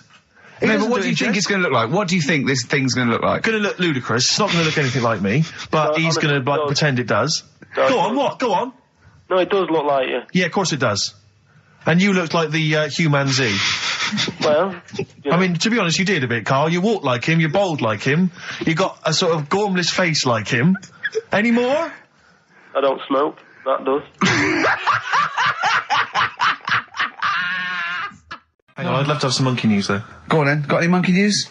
Yeah, got some monkey news. Go on then. No, Rick, come on, cheer up. Well, it's just sort of like, he moans that he's got too much time on his hands, and he comes up with that Okay. shite. Monkey news, the jingle, please.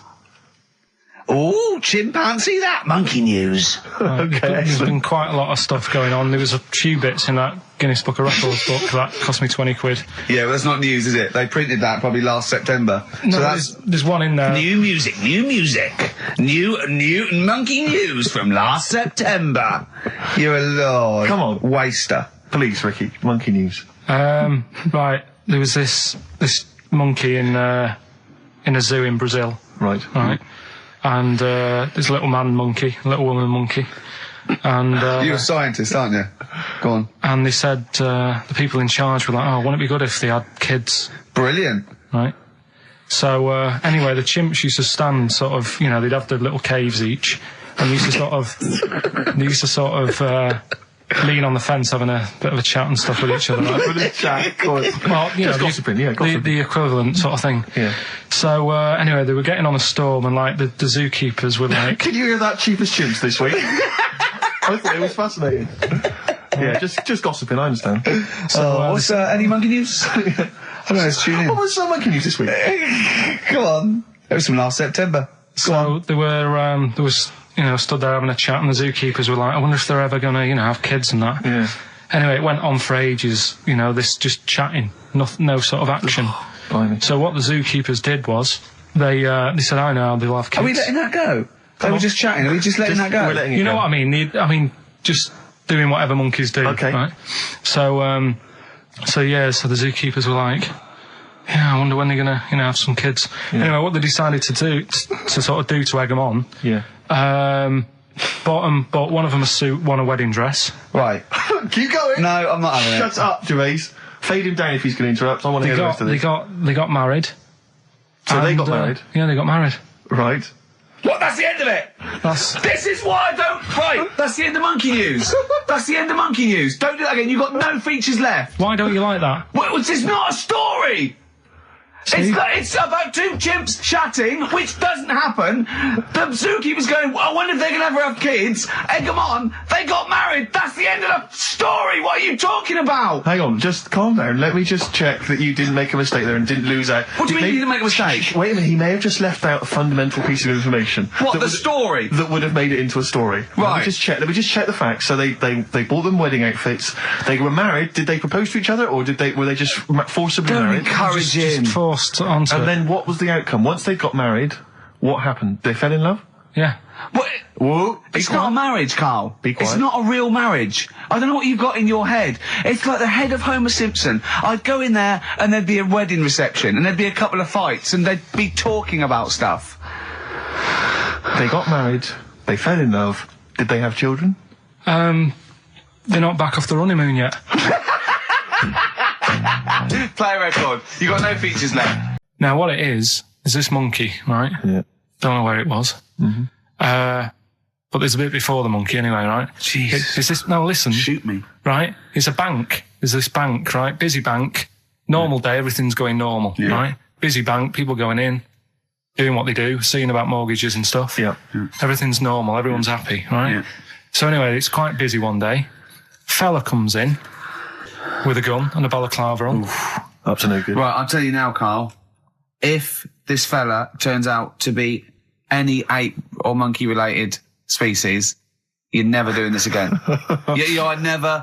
So just, if you want to finish it, it's at your own risk. But if this fella who robbed the bank turns out to be a chimpanzee, that's the end of monkey news. All right. Okay, let's hear the end. It's a lovely day in a lovely bank. Everyone's happy. Everything's normal. The man comes in the balaclava. Man comes in. Is it a man? Starts waving a gun around. Shut up, Rick. Let him finish the story. Starts waving a gun around. Yeah. Right? Up to no good. So everyone's thinking, oh, God, wish I didn't come in here. It's not going to be a good day. How tall is the man? Shut up. Let's hear it. Everything, oh, God. He's telling everyone to get down on the floor. Yep. In what, in English? In English? Yeah. In English? So? Yeah. So everyone's panicking. Everyone's getting on the floor thinking, this is it. This is, it's all over. Yeah. Just when you think, it's all bad news. Yeah. It's all bad news. Doors swing open. Little monkey wanders in. God, it's worse. Shut up, Rick. Little monkey wanders in, right? The robber's like, what's going on here? He's telling it to get down on the floor. I don't think it was taking any notice. No, right? it was just busy asking for coffee. It runs in. I don't know if it was going to withdraw or deposit or whatever. It wanders in, right? Goes up to the robber. Where did it come from? Shut up. Will you let him finish the story and then ask questions? That's only fair. Okay. Wanders in. Runs up to the fella with the gun. Takes the gun and the bag of money off him. Everyone's like, yay, we've been saved. Then the monkey starts backing out with the gun and the money. Shut up. Sit down and I'm not having this. And he does a runner with the money and the gun. No one's seen it since. You are an idiot. I mean, you have said some stupid things in your time. What are you talking about? It's a story that happened. No! What are you talking about? What do you mean it backed out? It came in, was it an accomplice? Was it an opportunist monkey robbery? What are you talking? Think, Carl. Think. I know it's mad. That's the idea of monkey news. We're telling people how monkeys are pretty, they're mental. They're up to no good. What do you think? They've never seen the monkey since. What, did he have a getaway car waiting? Did he swing his way to freedom? Where was this? There's no details. Don't talk rubbish. Well, Steve emailed it in. He's got it off the net, and the funny thing is, can I see it? Have you got the information there? Yeah, the funny thing is, it wasn't just him who sent it. I had that a couple of times, so a few people obviously read the story and said, that'll be good for Monkey News. It doesn't say anymore. It doesn't say if he went off to Spain. It doesn't say, if he's on Crime Watch. Yeah. It doesn't say any of that. It's just saying that's what he did. That's the story. And that's what Monkey News is about. I've heard that they're making a movie version with Phil Collins. So I look forward to that, and Julie Waters. So that's this week's Monkey News. If you've got any, if anything's happening don't bother. In your town. That's the end. No, that is the end. That's the end of Monkey News. No more Monkey News. This is bit of Queen. It says it here in this email, Rick. It's got to be true. Right. So that seems well.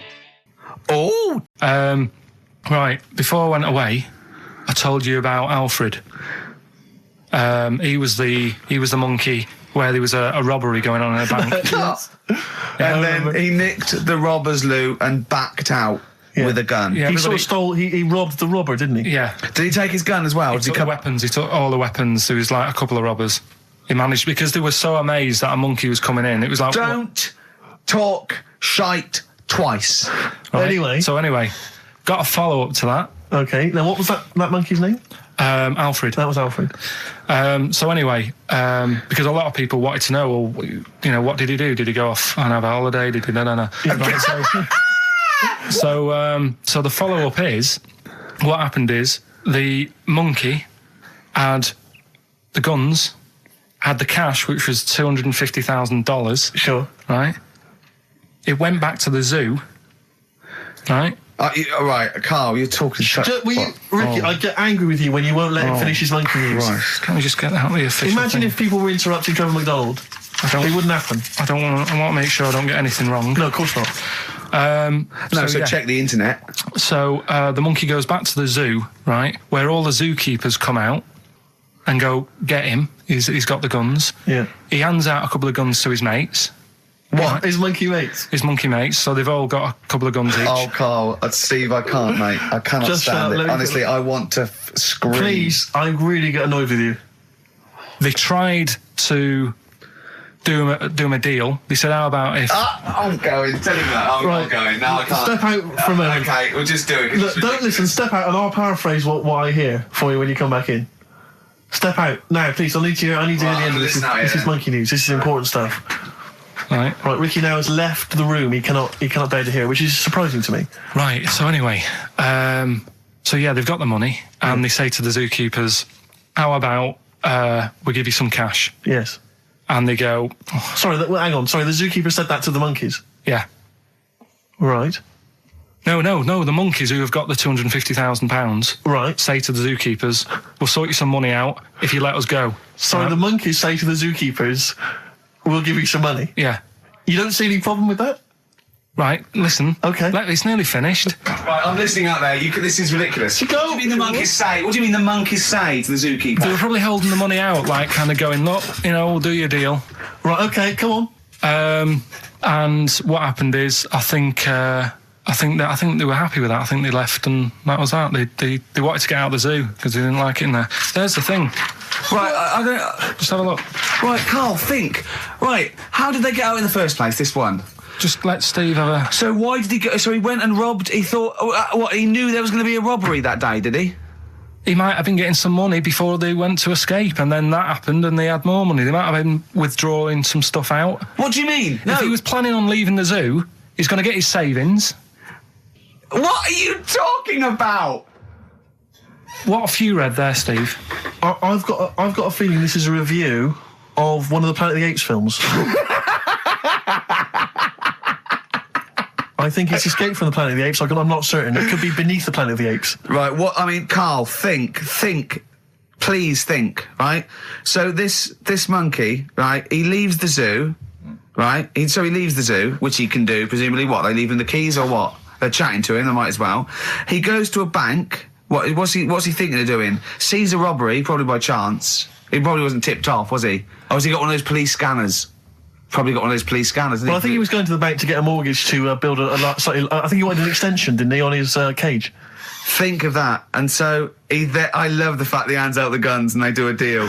It's honestly, You've got the best mind working on radio today. It's incredible. So the only person who makes less sense is Terry Wogan. He goes up and down, doesn't he? I can't understand his sentences because I don't know. No, it's like free-form poetry. Yes, I don't know whether it's the end of a sentence, in the middle, or a new one. Yeah. Yeah. Right, there's this monkey. Right? Oh, yeah. It's called Jack. Yeah. Right?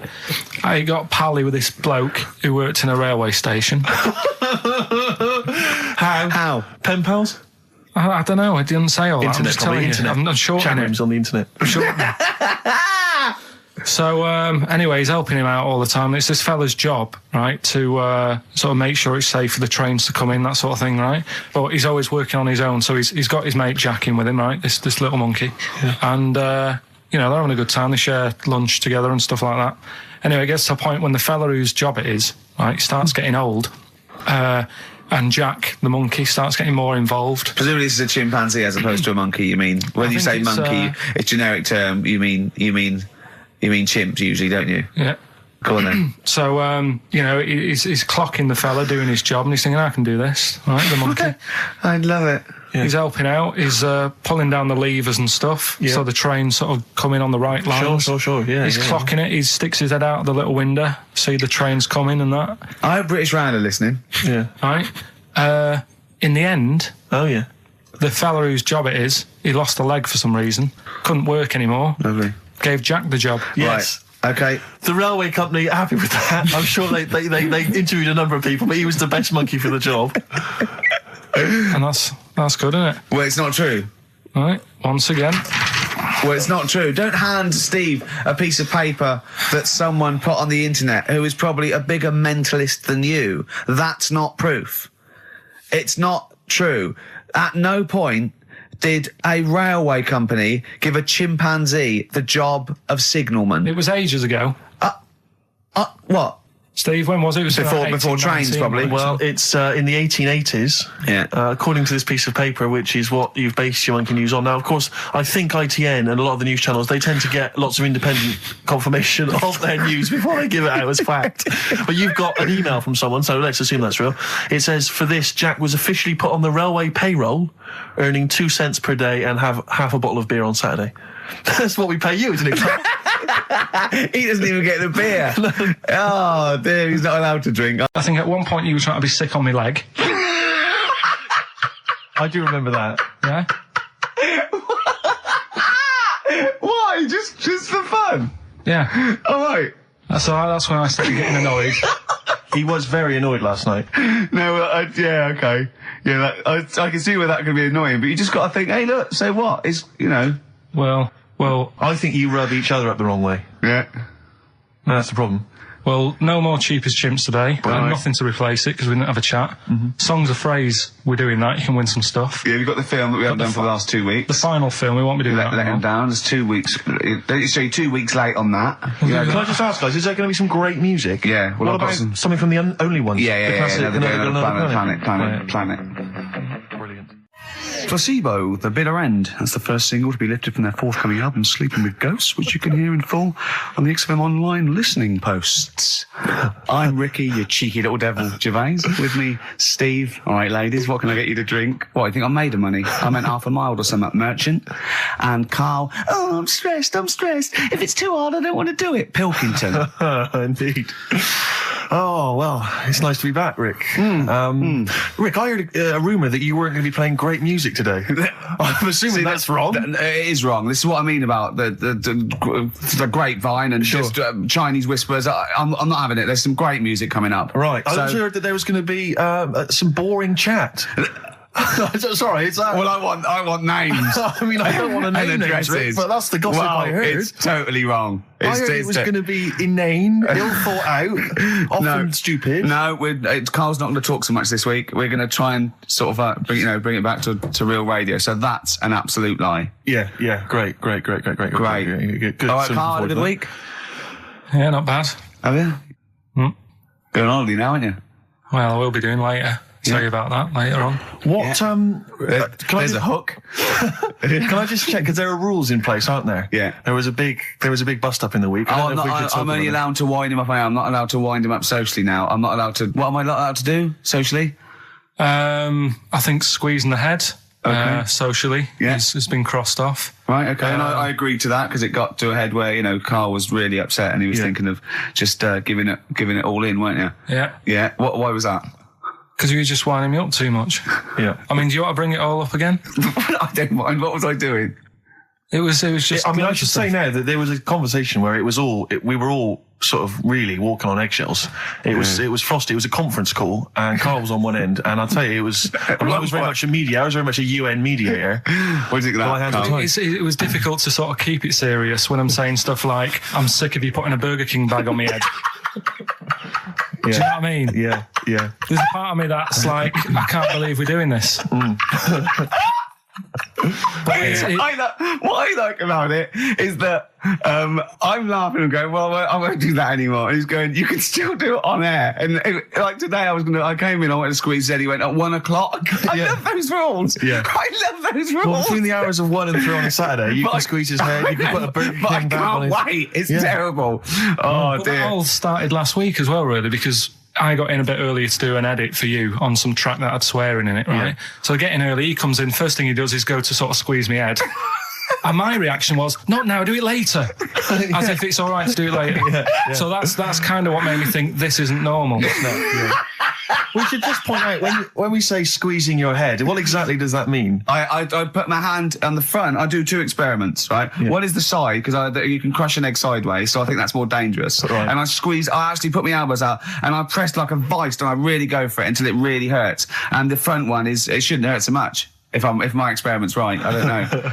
Well, it was all this that sort of, built up. Sure. And the research that you're doing there, Rick, is that going to be available online at some point? Well, that was the problem. That's what I was saying to him, because it kind of started last week. Well, it's been going on since we've known you. Yeah, really? Yeah, but I just upped it last week. It got out of hand a bit. I upped it to when I think it got to ahead on Thursday when I filmed it.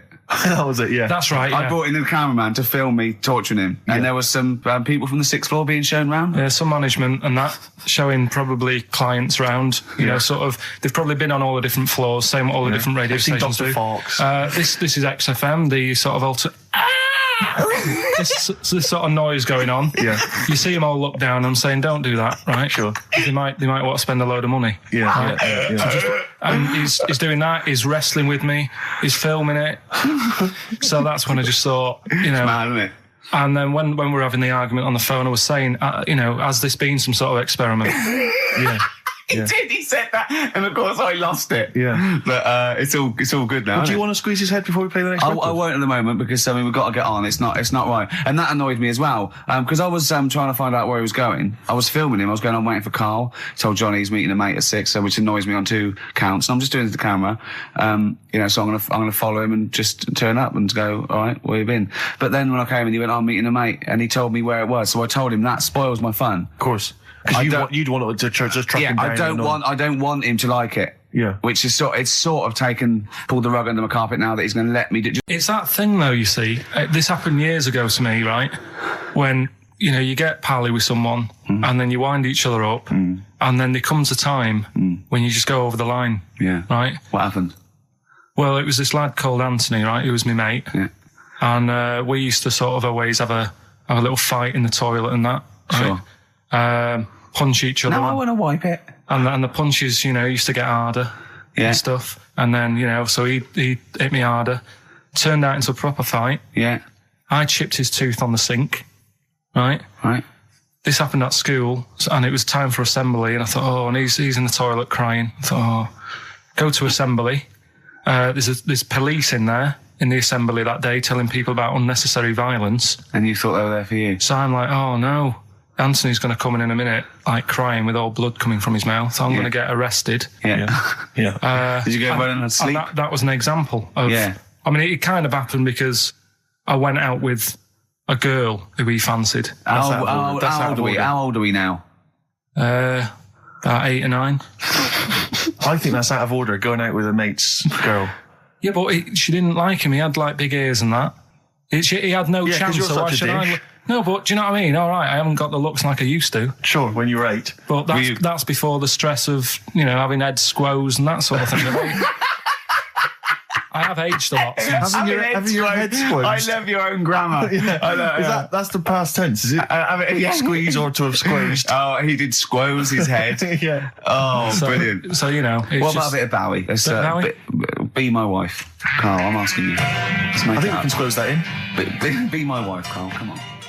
Some of the educating Ricky I've got for you today is on the similar lines. Right. Oh, you've got to be impressed by that. You've got to be impressed by that's that. pretty good. I mean, I'm interested to see, what they do. What they do with what the crab developments are. But that's pretty good. Yeah. But I mean, amazing. Yeah. Amazing. Well, just digest that information, because that's not even the most impressive one we found.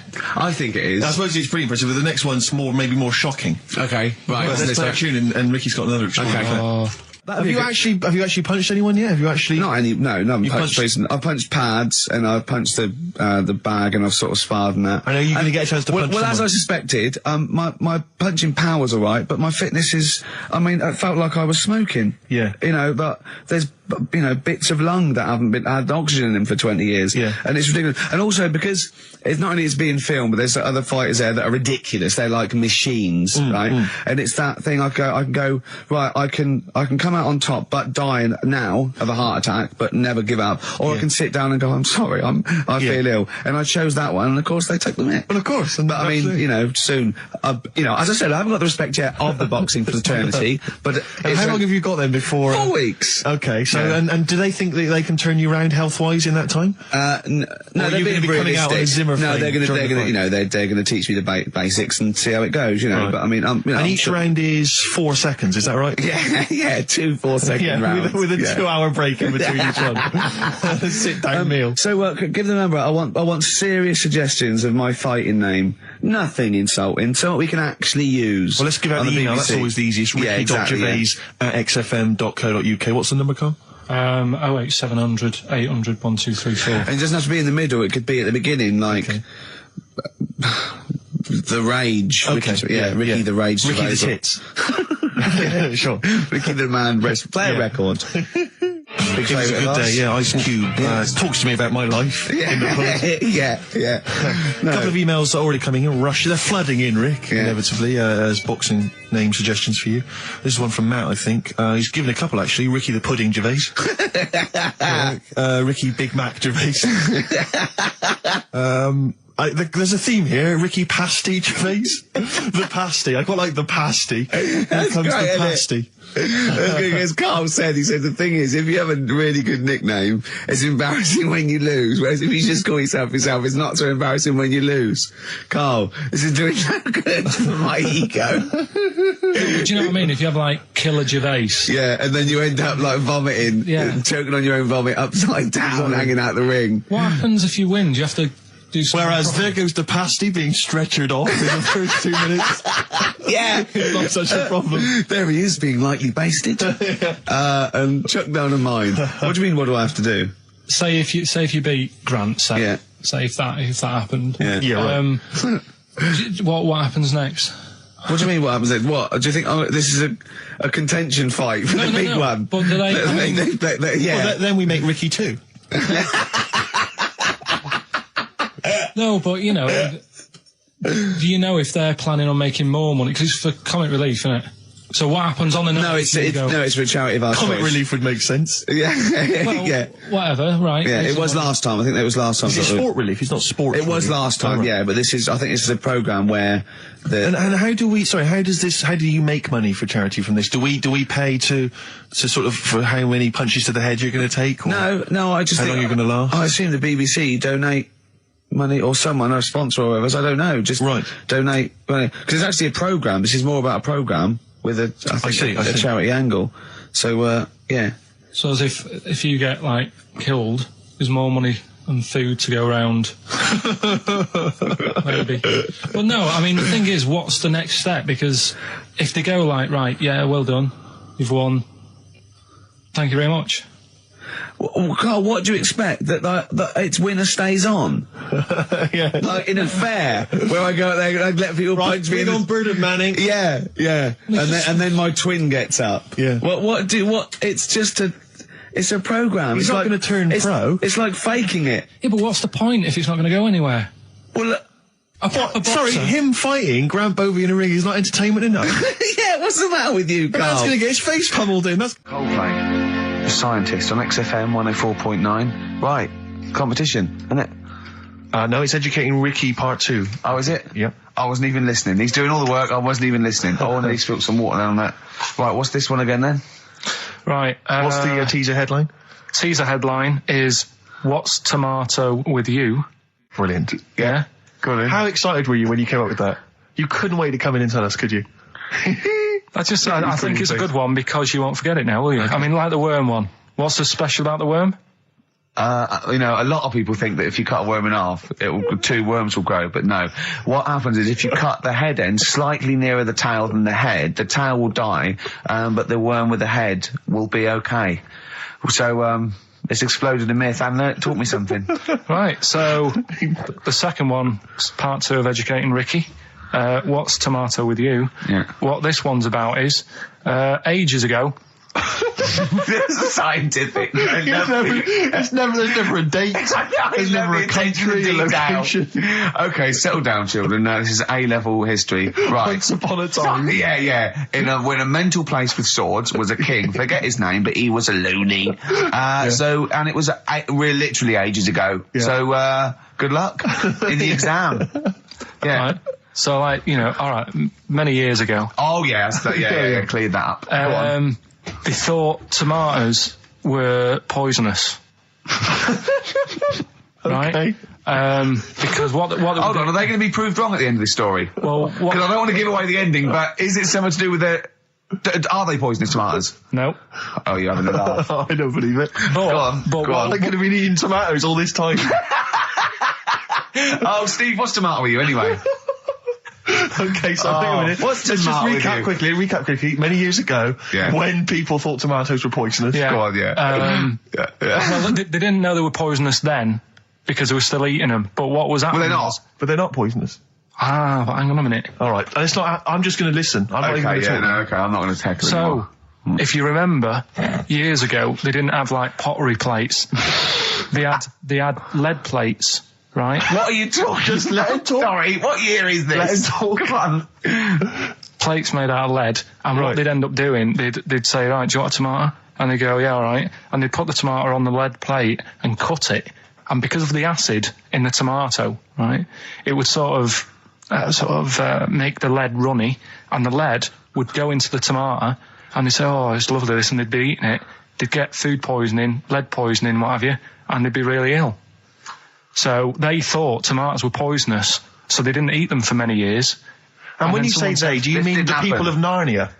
Yeah, this didn't happen. Where was this happening? Sort of in Britain and that. You put him on the spot there. Oh, I hope there's no uppity pupils at this school when they go, what do you mean, sir? Oh, if you're going to... Oh, I'm fed up with you. Do you understand? No. So the No, you've got... No, right, okay, first of all, Carl, where'd you get this information from? Where 14 times as well? Do you know... You can't remember? I don't know where I got that from. I don't know where I got it from. But why don't you think that makes sense? But what? Someone once got lead poisoning from a tomato? Not just one, loads, and then all of a sudden... No. Why is this educating me? Because I'm telling you that tomatoes... I can't take anything away from this. I don't know what to take away from this. What have I learned? Don't mix lead with tomatoes. Why is this educational in any shape or form? What are you telling me? A long time ago in the land of Glunk, right, where the ninnies did slib, right, they thought tomatoes were poisonous because they ate plates of lead. What are you talking about? Yeah, but we all know tomatoes aren't poisonous. Is that what we're taking from the story? Is that the moral of the story? Don't believe these people that I'd never heard of before. What are you talking about, Carl? I think it's a bit weird. It's a bit weird, yeah. It's the same people that were spreading those malicious worm rumours. My hangover's coming back. because I think magpies go for shiny objects, don't they? And you were probably sort of probably losing it a little bit then in the front, and so when the sun was out, there's a bit of a sheen on the front. They saw a glare and thought, I'll have that. Yeah. What is that? That's brilliant. Yeah. Or as it was sort of pecking away, it mistook it for a tree. Yeah, because of the noise. Because of the noise. Yeah, the hollow sound. Go on. Women wearing trousers and that, right? On the estate that I grew up in, on, right? There was a woman about 4 houses down, right? Rough. She's the one. She was, or the estate? She was, right? Yeah. She's the one whose kid took a horse into her house. Yes. Right. Now, we won't go over that again. No. If you're a new listener, I think we covered. I think they get That's the all you idea need to know. Right? Yeah. Now, she used to wear leggings. Yeah. Now, they're a bad idea. They are a terrible idea. I agree with you there, Carl. If you're a lady of What the colour? normo persuasion... Were they pink? No, they were sort of black, but with all bits on them. Oh, right. You know what I mean? What, toast and just horse droppings? Yeah, go on, yeah. And she used to, she's quite a big woman. Sure. Pauline Quirk, I think, described her as. Look like a light bulb. It is those kind of women that are attracted to leggings. Yeah, I know, yeah. They are drawn to them like a moth. Yeah. She used to wear them, and that's what I remember when I read this piece. She used to work on one of those sex line things. Right. She used to do that. But what, was she, an engineer? The weird thing with her was, she had big eyelids. Right. Go on. That were too big, and this is what I was thinking. What do you mean she had big eyelids? How big do eyelids have to be for you to go, they're big eyelids? What was she shoplifting with them? Would she come out of Dixon's with, like, radio stored in them? What do you mean she had big eyelids? It was another one of them popular things around our way. Do you know, like... What do you mean popular things? They didn't go, oh, I'll tell you what, they're all the rage. Can I get some big eyelids, please? No. It was just like one of them things that people suffered with. Just big eyelids. They could hardly open their eyes. What do you mean? What do you mean? That's one of them popular things around where I grew up. People had big eyelids. They could hardly open their eyes. What does that mean? What sort of freak town were you born in? You had webbed feet people with big heads. You got women with big eyelids. What does big eyelids mean? Are you confusing her with the horse? Yeah. Did she have hooves? Look, what? Just too much skin. It was like the neck of a chicken. But on the eyes. What's your point? Anyway, so there's this big eyelided woman with the leggings. And that's what I'm saying to you, though. That's when I read that story with people with trousers. Yeah. I went from that. Yeah. To a woman who used to have big eyelids. I still know the point. But then, and also the other bloke who had the eyelid problem was a mate of mine. Right. Yeah. His dad had it, and same problem, massive eyelids. I don't know what that means. I don't know what that means. I used to say to my mum, I'm going round to Dave's house. Yeah. And or say, well, that's all right, but make sure his dad doesn't take you out in the car, because he could hardly see. He had to have his head. He gets to tilt his head back to keep his eyes open. Make sure! Did he have a couple of matches with him at all times? What a load of gobbledygook. This began as educating Ricky. I know, so it's like he was people with eyelids. But it's like you're supposed to make that leap as well. Yeah. If I mentioned the trousers, Ricky will probably be thinking about people with big eyelids and women wearing leggings. Play a record, Carl. Got nonsense. Adverts. No. All right. I had so much mash last night. I had so much sausage mash, the second helpings, that I had to sit on the edge of a seat so my stomach could hang down. I love spuds. Spuds and bread. I could not do without spuds and bread. I feel like maybe I could make my own bread. Spuds, I wouldn't know where to start with a spud. Yeah. And it's like, they're amazing. You can boil them, you can broil them. Yeah. I don't know what broiling is, but I suspect it's tasty. I don't think it's as good as... I mean, obviously the chipped potato is... For the working classes, it was always on. The chip fat fry was always on in my household. The ceiling, the death trap fire, polystyrene ceiling was yellow. Exactly. Come Wednesday in our house. Yeah. And, always had chips. Because all I remember hearing, if I think back to my childhood, all I remember was, got to stop and get some potatoes, or phone your dad, tell him to get some potatoes. Well, that was your job, wasn't it? Carl? Yeah. I mean, it does concern me, because what did you have to do? Didn't you have to fill a diary out for your teacher? Do you know when you're at school? I don't know if you do the same thing, but you get like a little red book, right? And every night, I think it was a way of the teachers sort of keeping an eye on you. So if you went out robbing, if you wrote it in your diary, they'd go, what you're playing at. Sure. Right? So you'd have to write down what you did every night. Yeah. But I didn't get... Right, nuisance is a bit of a nuisance. Yeah. Apparently, the old fella who used to hang people... 1800s? Yeah. He used to be able to tell somebody's weight just by looking at them. Right? That's a bit of a bonus fact. We'll be the judge of that. The thing that I wanted to tell you is money for old rope. Do you know what I'm saying? I can't even be bothered. Yes, you're going to tell me now. Come on, Carl. Well, I mean it. Basically, money for old rope came from the... right. What was all that about? He can tell someone's weight. What was all that bonus for? fact. And blind blessed shitting himself. What are you... What? Look, no, tell me that now. You nearly made me swear then.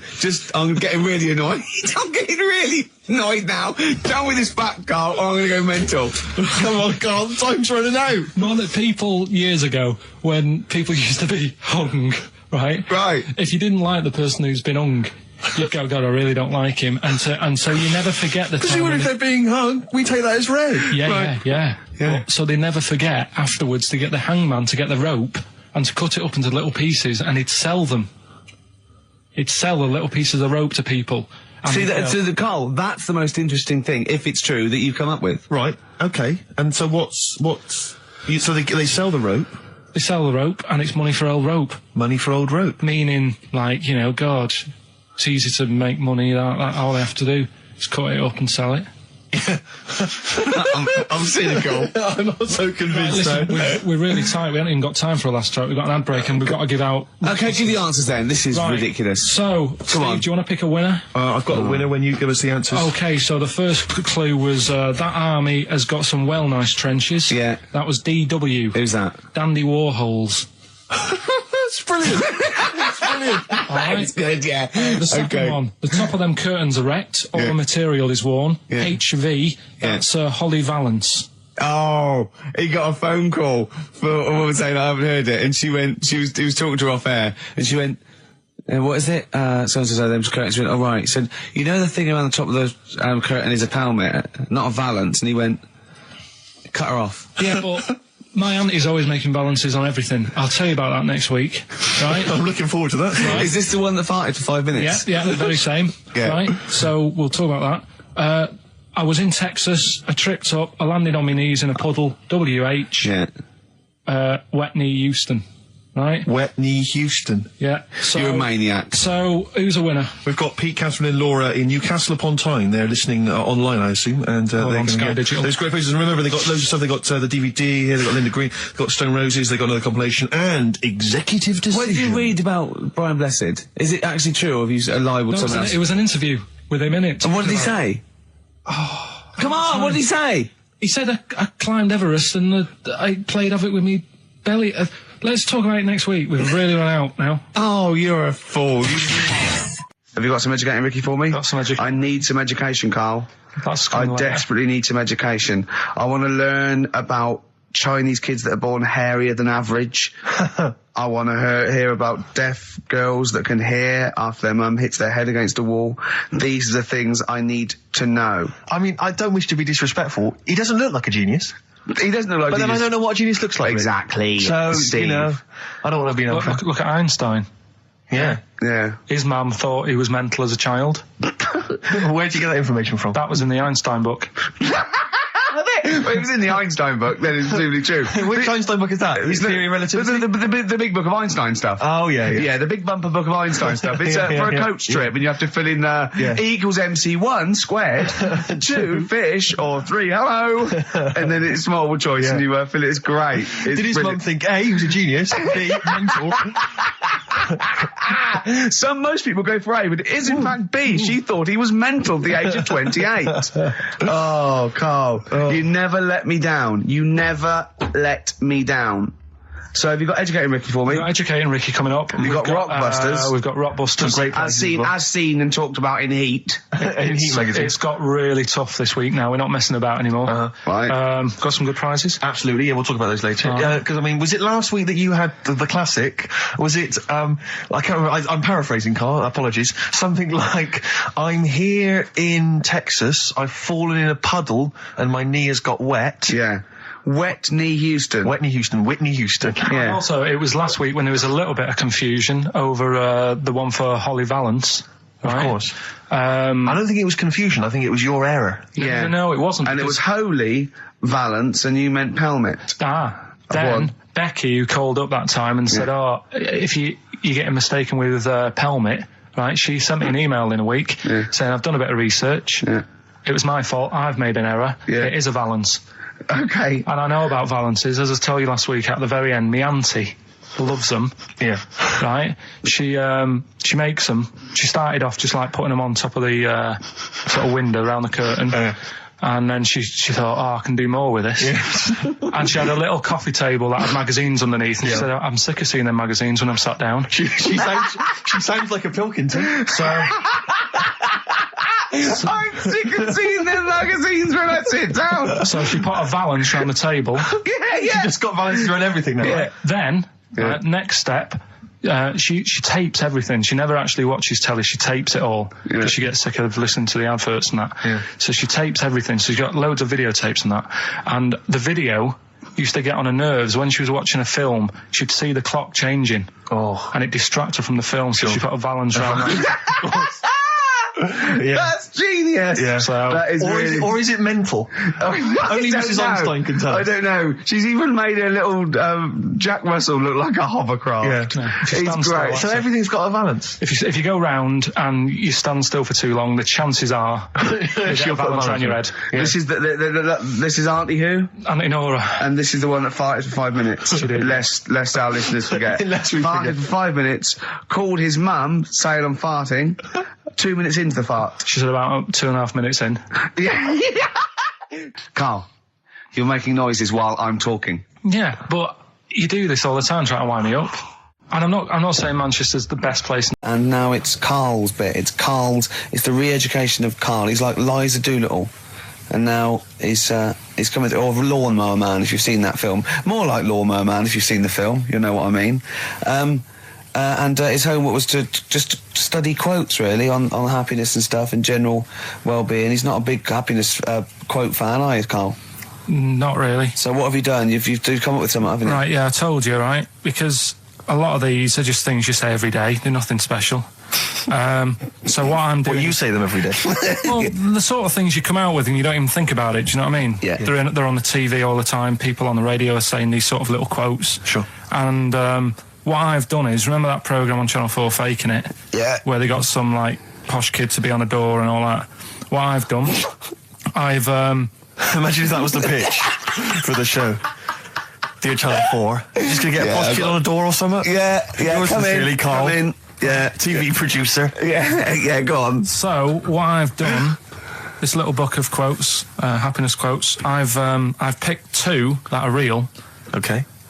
And I've made one up. Right.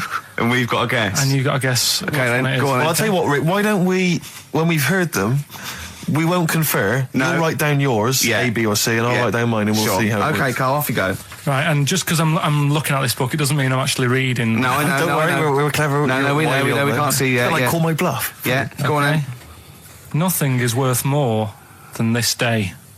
Okay. Yeah. Yeah. All right. Yeah. The way I see it...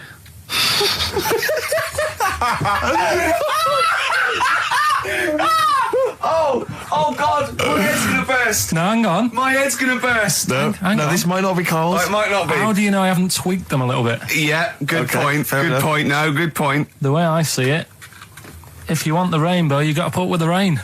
Yeah, okay. All right? All right, yeah. Okay, hang on. It's not here. Come on. Cat food. Cat food, come on. It stinks a bit. But if you don't put up with the smell, the little kitten will die. Steve! I don't know what to say! I don't know what to say. Imagine this in faking it. Imagine their faces when he says that and they're going, oh my God. Oh. Carl, play a song, mate. We'll have to confer on this one. Well, that's just amazing, Carl. Just read them again. Two were real, one was fake. Go on in. Right. First one. Nothing is worth more than this day. Excellent. Next one. What does that mean? Well, cherish now, cherish your time. Okay. Because you can't get it back, and you know that's the way I saw it. Carpe diem, whatever it is, seize the day and all that. Okay. If you want the rainbow, you've got to put up with the rain. Yeah, of course. Yeah, rough with the smooth. You know, it's not all plain sailing, but you know, rainbow's beautiful, but it comes because of the rain, which you might not like. So make the most of everything, and good.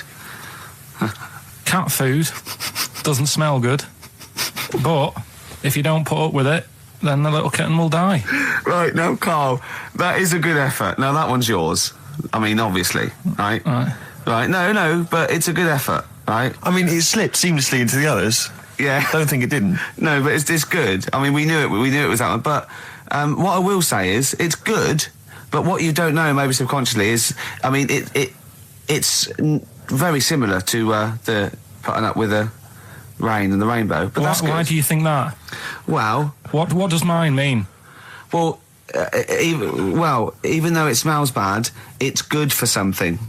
Right, so I didn't look at it like that. What did you look at that? I kind of thought... Was yours more specifically about cat food, generally? Because, you know, normally it's an analogy. Yeah, or a metaphor for something, you know. Well, no, the way I mean, Dolly Parton, who I think did the rain thing, she wasn't specifically concerned about weather conditions. No. It was a sort of general idea. It's all about life. Yeah. Well, that's what I've done. Go on. I've used an everyday thing. Yeah. And put it with today's problems, right? Go on. So, like, my girlfriend, she might like to go shopping for clothes. I hate it. Right. But because I love her, I put up with it. Ah, that's nice. Yeah? Yeah. So, you love that little kitten. You can't stand the smell of the stuff you got to feed it. But because you love it, you go, well, you know, I'll put up with this just for a few minutes, and then I can, like, squeeze its head later and give it a little... Sorry! Squeeze its little head. No, yeah, well, that's just the thing that I do with cats. Put it in a bag and drown it in a lake. I can feed it and then I can throw it against the wall. So you didn't see it like that, did you? No, that's very good. So it's about love, is it? It's about putting up with the bad things for something you love. Yeah. Well, that's nice. But Carl, you seem now to be convinced and rather smug that you've tricked us and that you've fooled us and that we didn't understand it. Well, I say that's your fault, not ours. No, it's not, though. I mean, look, that man in Forrest Gump, he was a bit of a nutter. And he came up with the life as a box of chocolates thing. Yeah. Now, if that was in this book, you say, oh, yeah, brilliant, you know, good bit of work. But if he was sat here doing the show with you, you'd be taking the mickey out of him. Sometimes I feel he is.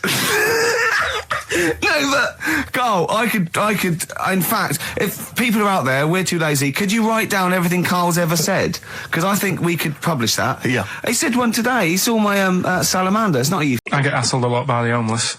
Don't we all? You should go home to sleep. Yeah. I'm here, mate. But no, I do treat them a lot. You know? You treat them. I love that. You had a good day? Yeah. You've been good? Yeah. There you go. That's 50p. Suzanne does the Save the Children thing. You were talking about, you know, charities hassling you all the time. She does that. And I sort of say, well, you do that. I'll look after you. You'll take care of the homeless. I'll take care of the odd tramp around where I live. And how do you treat them? Loads of different ways. 50p I might give them. Yeah. Or I might, you know, they'll sort of say, oh, have you got any money? I'll say, what for? And they'll go, I'm really thirsty. So I'll go, well, hang on a minute. And I nip and get them a little Diet Coke. Sure, Diet Coke. Yeah, they want to watch their weight. Yeah. They're going full fat. Oh, what an insult. Yeah, exactly. To a man like me. Yeah. You know, I'd rather treat them than... Because a lot of people spend money on, you know, problems abroad and stuff. Right. Oh, I just think, you know... Yeah, famine I'm relief. just saying. Oh, God. Like what? What do you mean? Like famine relief? Well, you do get sick of it, don't you? You know what I mean? It's that... You get sick of it. No, I'm just saying. Wait. Go on. I'm just... I know. Just let whatever you do now, Steve, don't interrupt, because I'm scared, but I just think it's worth it. There's so many issues. There's freedom of speech. Yeah. There's we're not responsible. Yeah. There's he'll get away with it because he's a buffoon. Yes. And it is entertaining. Exactly. So go So on. what's Carl. your All I'm saying is you're saying, you know, who do I give me money to? Is it, you know, little, you know, sick kids or whatever, or is it old people or whatever? HMV. That's where he gives his money to. Particularly, they get a lot of it, yeah. Yeah. And for me, I just get sick of, you know, problems abroad. It's like, what do you do? What do you do with famine and that? What are you meant to do? How can you solve it? It's gone on for years. Yeah. And it just keeps going. We keep giving them money, they keep spending it. And you're not getting any return for your cash? Well, it's just how many times, they've got to learn. What do you mean they've got to learn? What, you're going to teach them a lesson? What do you mean they've got to learn? What do you mean? Well, what are they doing with it? Yeah, they must have like better interest accounts or something where, look after, put the money in the right things. Sorry, do you think that Bob Geldof sort of writes them a cheque? He goes over and he's in the helicopter and there's millions of them, and they go, it's Geldof from Boomtown Rats. Brilliant. They go, if there's one man that can help us. Yeah, I hope he doesn't sing. He's not going to sing. He's got some money for us. And he comes down and he goes, do you want a cheque or do you take Switch? They go, we don't take Switch. He goes, there's a cheque.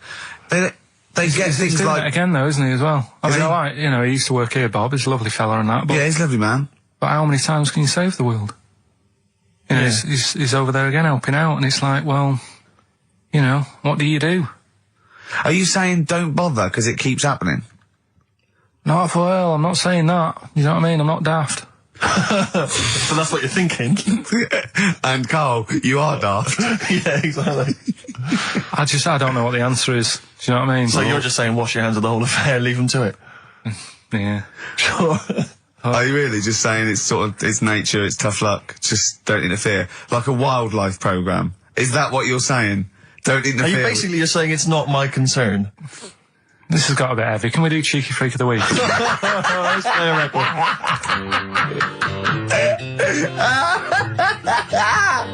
Oh, God! My Hey Hey Out of the Blue from the album Rust Never Sleeps by Neil Young. Such a brilliant song. Oh, he's a great musician. He's amazing. Yeah. He's incredible. I think we're playing Neil Young track a week. Okay.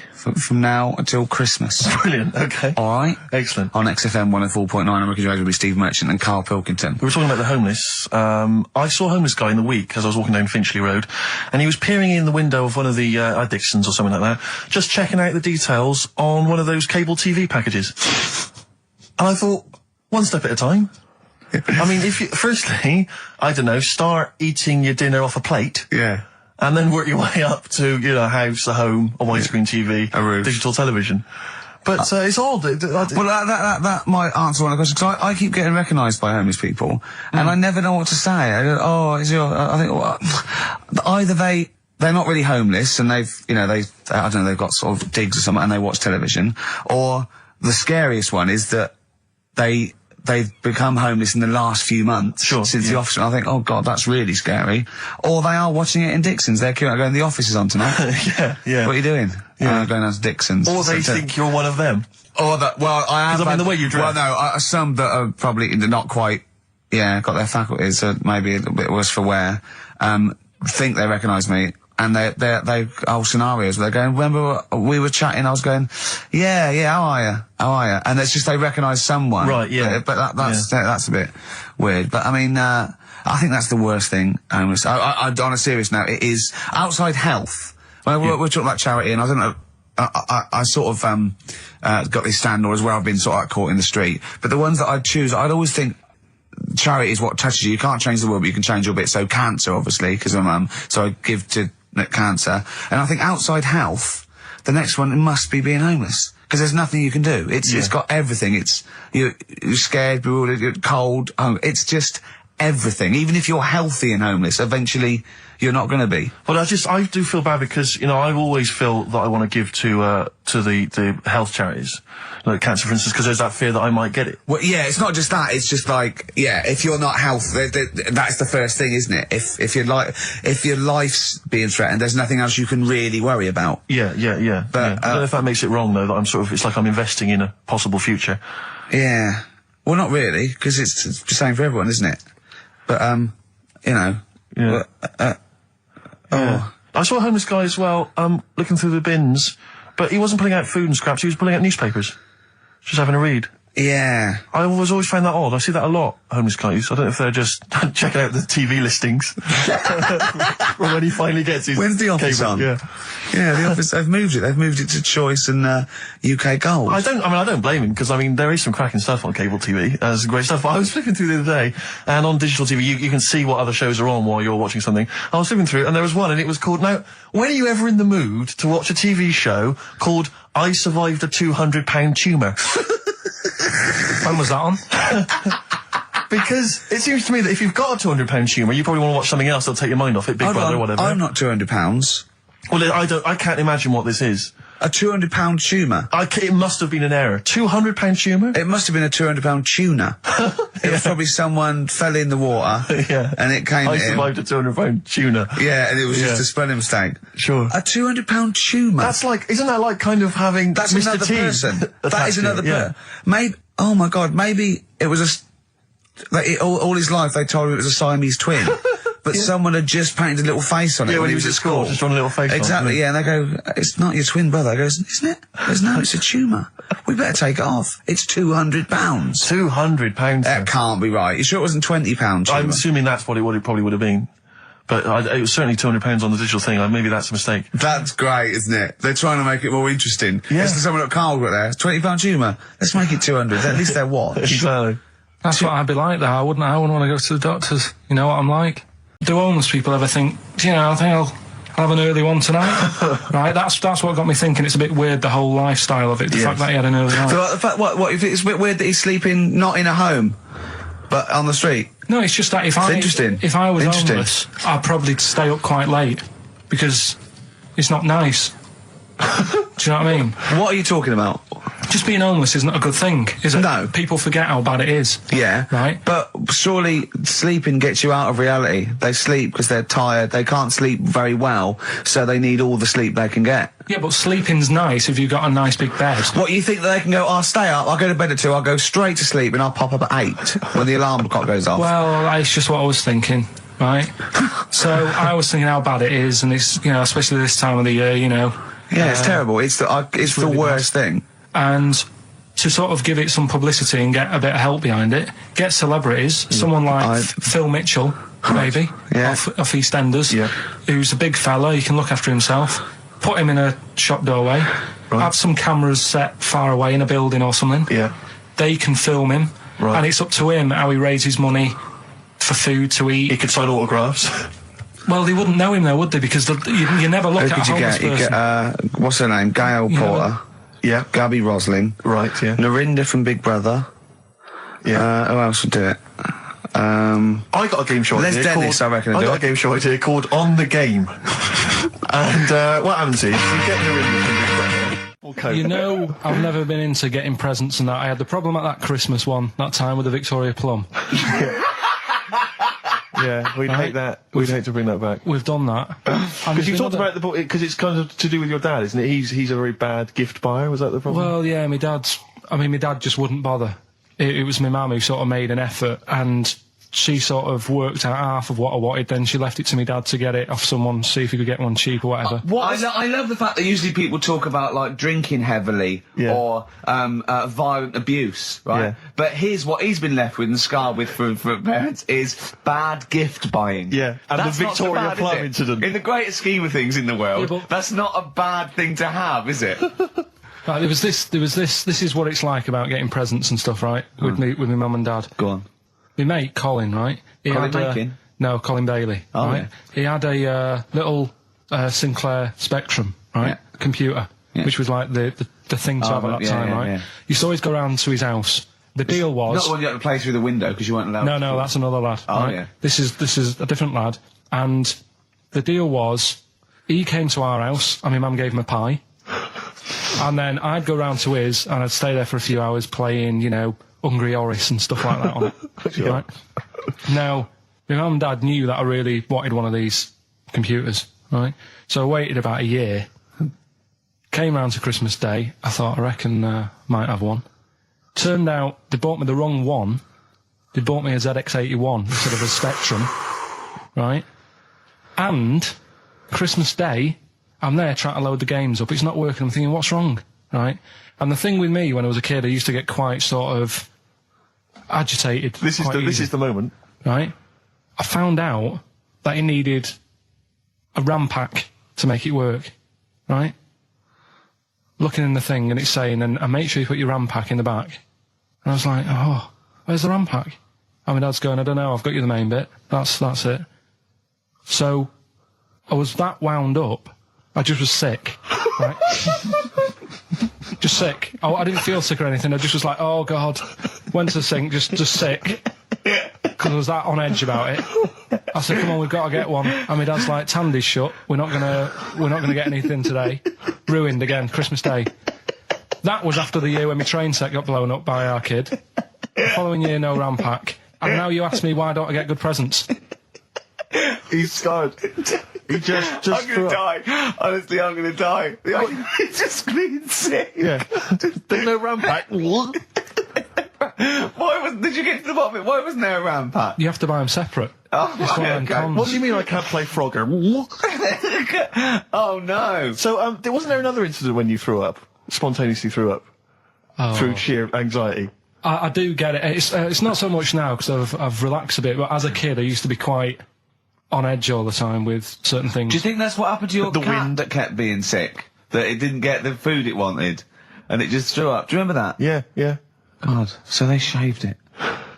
Yeah, but again, you see, the cat thing, I mean, it's mad. I was thinking about it the other day, right? I used to think I had quite a normal upbringing, You didn't. right? And someone was talking Your about the mother cat. once told you not to go to school because it was windy, Carl. It was not a normal upbringing. The cat was being sick, so she shaved it, so it was easier to clean. Right, well, my mum and dad went on holiday, right? And I stayed at the Rosses down the road. Oh, yeah. Only a kid, must have been about 5 or something, right?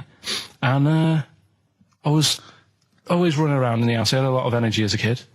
What the Rosses did, they had this cat that was dead violent, the most violent sort of angry cat I have ever witnessed. A tiger. It was, honestly, Steve, if it was bigger, it would have been, because it was just always having a go at you. Yeah. If you went to pat it on the head, it went to bite you and stuff. And what they used to do with it, to stop me running around, I'd sort of be running around, and then I'd get a bit tired, and they'd say, have a lie down on the settee. So I'd lie down on the settee and I'd nod off. And what they used to do, I'd wake up, and I'd put the cat on my belly. Right? So I'd be scared to move, because it's like it's going to get me. But it would keep you there. It kept me there, and it used to sort of slaver on me, and they'd sort of, go out or whatever, and I'd be lying there. That's not normal, is it? Carl, sorry, were you created by the Brothers Grimm for one of their fairy tales? What kind of a life is that? A cat paperweight to keep Carl in place. He keeps blowing around. It's windy. We'll have to weigh him down. Be careful. Your mum probably told him that it's a windy day. You got to get something heavy on him, otherwise he just gets blown into the road. God Bless him. Rollover DJ by Jet on XFM 104.9. I'm Ricky Gervais, with me Steve Merchant and Karl Pilkington. All right, Karl? Yeah. Bit miserable today, Karl. Let me explain why. Go on. Steve, and to you, the listeners. Well, we came in to a big bunch of stuff. Dropped off was it Becky from Marks and Spencer? Just like lovely stuff. Food, presents for the cat, books, just, to Ricky and Steve. Ricky and Steve who do the show, right? Ricky Gervais and Steve Merchant. GQ presenters of the year. Creators of The Office, right? Award-winning. Carl's looking over. I go, well, maybe, it's not for you, no. And then he told me why he's grumpy anyway. Go on. Do you know what XFM are giving everyone? How long have you been here? About 6 years. What are you getting for Christmas from XFM? 2 CDs. Is that of your choice, or do they choose them? That was real. Play a record. Yeah, but It's mad. Every time you insult me from That's now on. mad. Is this the Cardigans? Great. Brilliant. I didn't even say anything. It makes me feel better. I can enjoy the rest of the show. Yeah. Before we carry on with anything, I should just tell you, we're on the subject of emails. There's one emailer we're always looking forward to hearing from. Dickers! Richie Anderson! Dicky Docky Doo! Richard Anderson, thanks for emailing. He's my biggest fan. He's now. one of the biggest fans. He absolutely loves me. But not afraid to offer some constructive criticism. Go on, That's what's the he great said? thing about Dickie. And from Anders this week, he says, Ricky, I'm lazy, I talk nonsense, I'm badly organised, and I believe in ghosts. Can I have a job working on your show?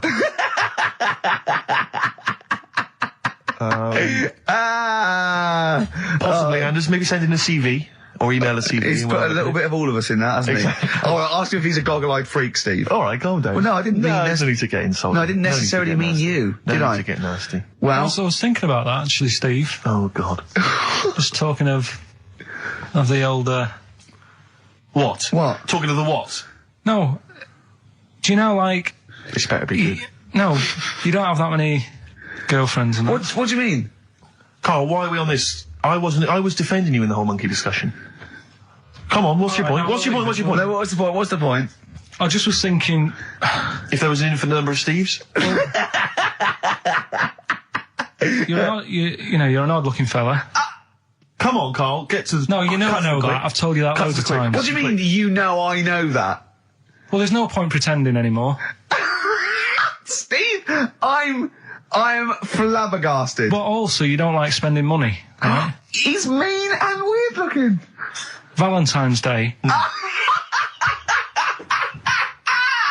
Are you sort of... you know... You've got to love him now, haven't you? What are you happier with? The fact that no girls like you enough, right? This is really mental. Or are you happy because you don't have to spend any money on a card for someone? A little from column A, a little from column B. Wait, let's have more monkey news. What have we got? No, we've got so much to get into this show. Insults. We don't need stupidity. the insults. I think we've got enough. We don't need the insults. Yeah, there's no more insults. No more insults. What angers me with Carl is he's been planning that. No, I haven't. I was thinking about it on the way in because Valentine's Day is coming up and I'm not a big fan of it. Right. Condoms? You bought your girlfriend a box of condoms for Christmas. I don't think you can have a go at me. To be fair. No, but I don't just treat her on Valentine's. I'm always... Do you know what I mean? You don't even treat her on Valentine's. You don't even treat her at Christmas or on her birthday. When do you treat her? Hang on a minute. Wait a cotton picking minute there. Oh, why I order. Wait a minute. What was that? Tiffany Dog. I treat your girlfriend better than you, and I've only met her twice. I took her out last night and she enjoyed herself. Where'd you go? Until she had to write the check. Where'd you go? To a chippy. A really... Play a record! It's a chippy? No, a really quality one. Right. Oh, God! Under a fiver for two. Oh, nice wrapping. Not newspaper, greaseproof paper. And bread. That's Feeder, Just the Way I'm Feeling, on XFM 104.9. Ricky Gervais, Steve Merchant, Claire Sturgis. Well, he's defying me. He's not calling in. We're going to give out his number and he's not calling in. That's even more annoying. Who does he think he is? I don't know who he thinks he is. I'll tell you who he is. Yeah. He is a little bold Mancunian. Let's never That's let him forget that. I don't know who he thinks he is, but there's the fact. Just, Carl, call in, because you're annoying me and Steve. He's been slagging you off as well, Steve. Well, go on. In the week, he was slagging you off. I mean, in the week, I was joining in and laughing along, but now I'm thinking but now I'm thinking that you're more on my side than he is. Thanks very much, Rick. I'm glad to see you've come round. He said he was. I was in the pub with him and Johnny. Oh, right. So there's a little audience. Good. And he went, have you seen Men in Black 2? I went, no. He said, have you, Johnny? He went, no. He went, there's a thing in it that looks just like Steve. And I went, what? He went, it's a thing, he's got really gangly arms and bulbous eyes, and it just works really fast in the aliens registration thing. And I went, all right. I said, we'll bring that up Saturday. Since he's not here, what do you think of that? Well, the reason is that I think the problem I have with is this, that if I was to say things like that about Carl, I'd destroy him. He'd be a broken man after I'd finished with him. Call in, Carl, or Steve's going to say a few things about you. I'm going to get a couple of home truths out there. I can't believe it. I cannot believe it. Yeah, we were, at the time I was joining it, we were slagging you off on other things as well. Sure. But now I'm thinking, maybe you were wrong. Maybe I was taking the mickey out of the wrong person behind their back. If you receive any phone calls from people you don't know, we don't know anything about that. Instantly, we don't know why that is happening. That is just going to be a weird, spooky thing. So and don't bother telling the story about Men in Black 2 either, because I don't think people will be interested. Actually, on the subject of Men in Black 2, what? Have you seen that, Steve? No, I haven't, Carl. Tell me about it. You should see it. Go on. Why? Because there's this thing in it. Go on. What, a stupid, bald Mancunian tosser? No, weirder than that. There isn't anything weirder than that. Big eyes, it was gangly. Keep talking. You've got to see it, because you wouldn't believe how the likeness and that. You've got to get the film out tonight. Right. It's not as weird, it had a normal voice, right? I'll tell you what, mate, it ain't worth coming in next week. Stay on the line, Carl. Play a record, Claire. Kings of Leon, Molly's Chambers. What do you think of that, Carl? All right. There's a surprise. Another insightful remark. Steve is not a fan now. Not only does he know you've been slagging him off behind his back. No, I wasn't slagging Steve. If you get it out on DVD tonight, you'll know I'm not slagging you off. It could be your brother. I love the fact that it makes it worse, but he's thinking you're going to go, oh, he wasn't slagging me off. It does look like me. I do think I'm an alien. I love the fact that you hope Steve will go, he's got a point. It's a spitting image. Yeah. I am, seriously, Carl, I'm really angry. I'm so angry with you at the moment. You haven't seen it yet? No, I know, because I know what it's going to be, and I'm just... Why? I'm fuming. I'll tell you why I'm angry, because he doesn't do it in jest. No, but what do you think it's going to look like? What do you think this thing's going to look like? Going to look ludicrous. It's not going to look anything like me, but he's going to pretend it does. Go on, what? Go on. No, it does look like you. Yeah, of course it does. And you looked like the Human Z. Well, I mean, to be honest, you did a bit, Carl. You walk like him, you're bold like him, you got a sort of gormless face like him. Any more? I don't smoke. That does. I'm not arguing with you. I'm not well on that. Oh, you're not well. What exactly is wrong with you? You whinger. Well, it's just, do you know, like I always tell you about the restless leg syndrome I've got. It's like that, but all over. So you're just shaking around the house? I'm just, yeah. What do you look like, Elvis? What are you doing? You're shaking around the house. I'll tell you, with your bald head, you probably look like an enormous vibrator. Oh, God. That's what you probably look like if you strip naked. Oh, you'll have the Scottish widow coming round. Oh, dear. That's, what's her name, by the way? I heard you talking about that. That's, Amanda Lamb. Amanda Lamb, who's in the Place in the Sun programme. Is she actually a widow? Is she a Scottish widow? Hoots, man, my husband's dead. Do you want any money and a bit of my clam? Brilliant. All right? That's the sort of quality you've missed out on today. Well, anyway, you're going to be back next week. I guarantee we need you back next week. Yeah. Yeah. Well, how do you know? Also, how did you know you were going to be ill today? Because you phoned and arranged this yesterday. Convenient. And I spoke to you yesterday and you didn't sound very ill. I felt ropey yesterday. You've got a bit of a bunged up nose. Even though I have a bit of a bunged up even though I was nose. ill, I still sorted it out. Yeah? I'm a little bit sweaty. Even though I was Carl, ill, sorting it out does not mean you phone up Sturgis and send her down. That's not sorting it out. That's making things worse. Have you learnt nothing? Thanks, Claire. If you're not part of the solution, you're part of the problem. Mate. Yeah. My leg's a little bit achy. Oh, wearing wet jeans. Oh, I put wet jeans on again. My lasagna it was frozen. Can you hear the venom and hatred in our voices today? We genuinely are upset and angry with you. Yeah. Can't believe it. I cannot believe that Right, well, the thing is, we'll be back to normal next week, right? We've got Billy Elliot doing the film next week. Right. Any prizes? Got some good stuff. Have you got any films with Burt Reynolds in to give away on VHS? And I'll see you then. Great, we're looking forward to it already. I'll see you later. See you later. Hot heat, bandages, XFM, we're off, innit? That's it, it's all over. Yeah. Back next week. Yeah. Thanks, Claire. Bye. Total respect. Yeah, Yes. nice one. Keep it real. See ya. Carl, I need the phone number of your girlfriend. Let me explain why. I was lucky enough, once again, to be on your quiz team this week. Ricky... Still to beat me. He's still to beat me with his team, yeah. Second I came. The gang here and some friends, we sometimes go down to a pub quiz in the local area, and I was very nicely, I was invited by Carl to be on his team. Twice now I've been on that team. Ricky's always on another team. And what can I say, Carl?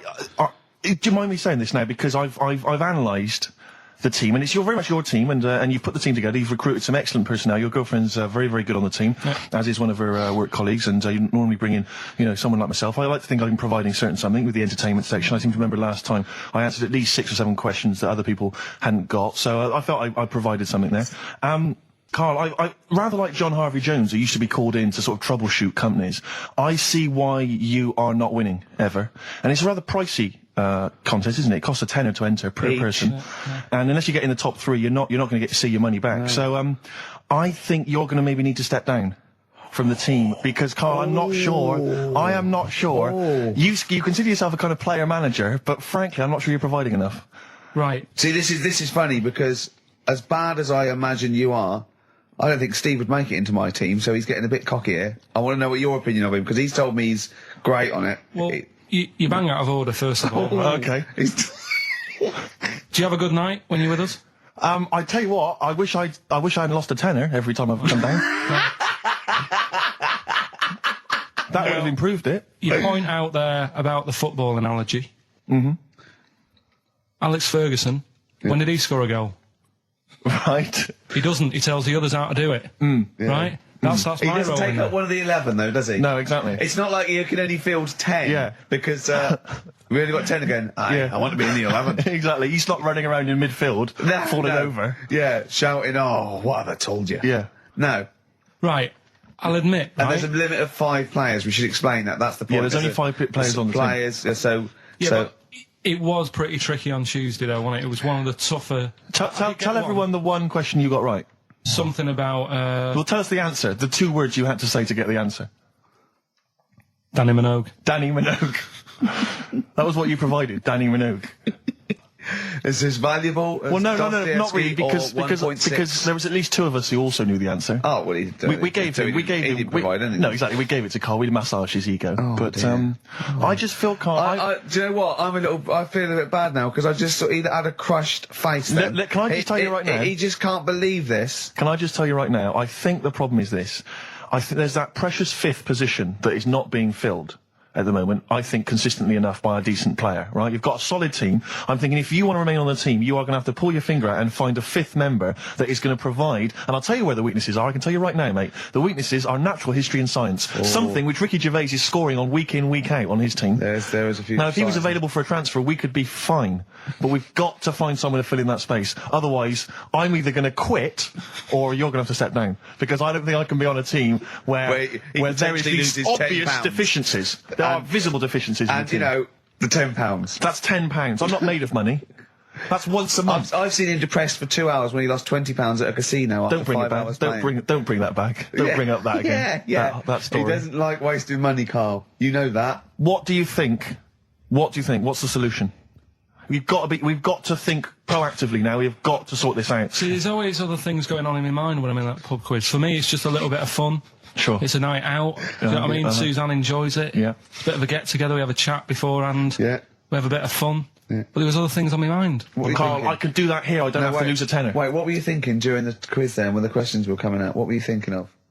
Well, what it was, right, just before the quiz started, I had to go to the toilet, right? Because the rule is, right, people who don't go to it, once it starts, phones off, no more toilet. They take it dead serious, don't they, right? Yeah. Can you name names or? I can't really. Big promises you can't. I can't. I can't really mess anyone up. I think it's the Kagol. Looks good. It does look good. It's waterproof, Rick, and it's also stylish. I wear nothing underneath, so it's tight to the skin. It gets sticky in bad weather. Is that why you sort of rustle? Sexy. But what's all the? Is there abuse? What's this? No, they just say.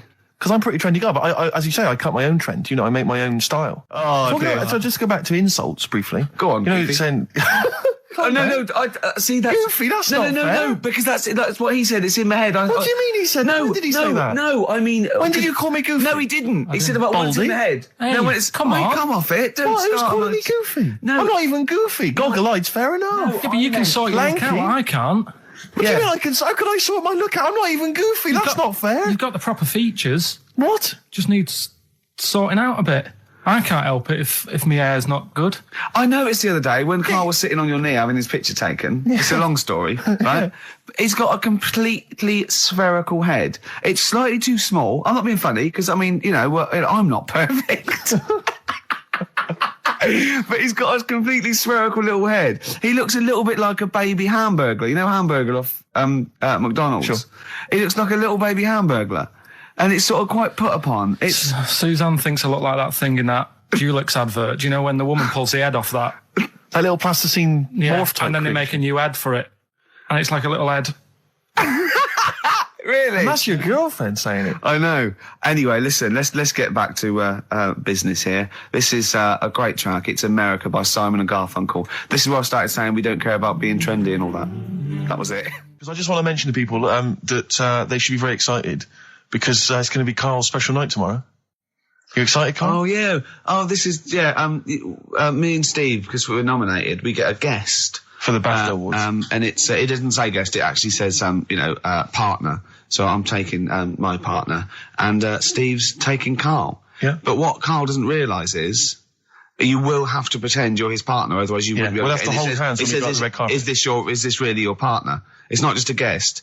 That's how it is. And either we go in like that or we can't get in. You just have to be with him when you go up there. I mean, does he have to? We should hold hands. But I think what we should do is just to make sure that there's nothing at all that it's going to go wrong. We should just do a little kiss. Just like, or be seen sort of like cheek to cheek, just to show them that, you're not, he's like not Elton just John and David he's not just Finnick. getting his mates in for a free meal. You are actually partners.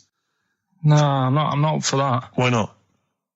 Well, because we know we're not actually gay. No, but so it's not a problem. You've come out of it looking quite good because you've got a good-looking fella.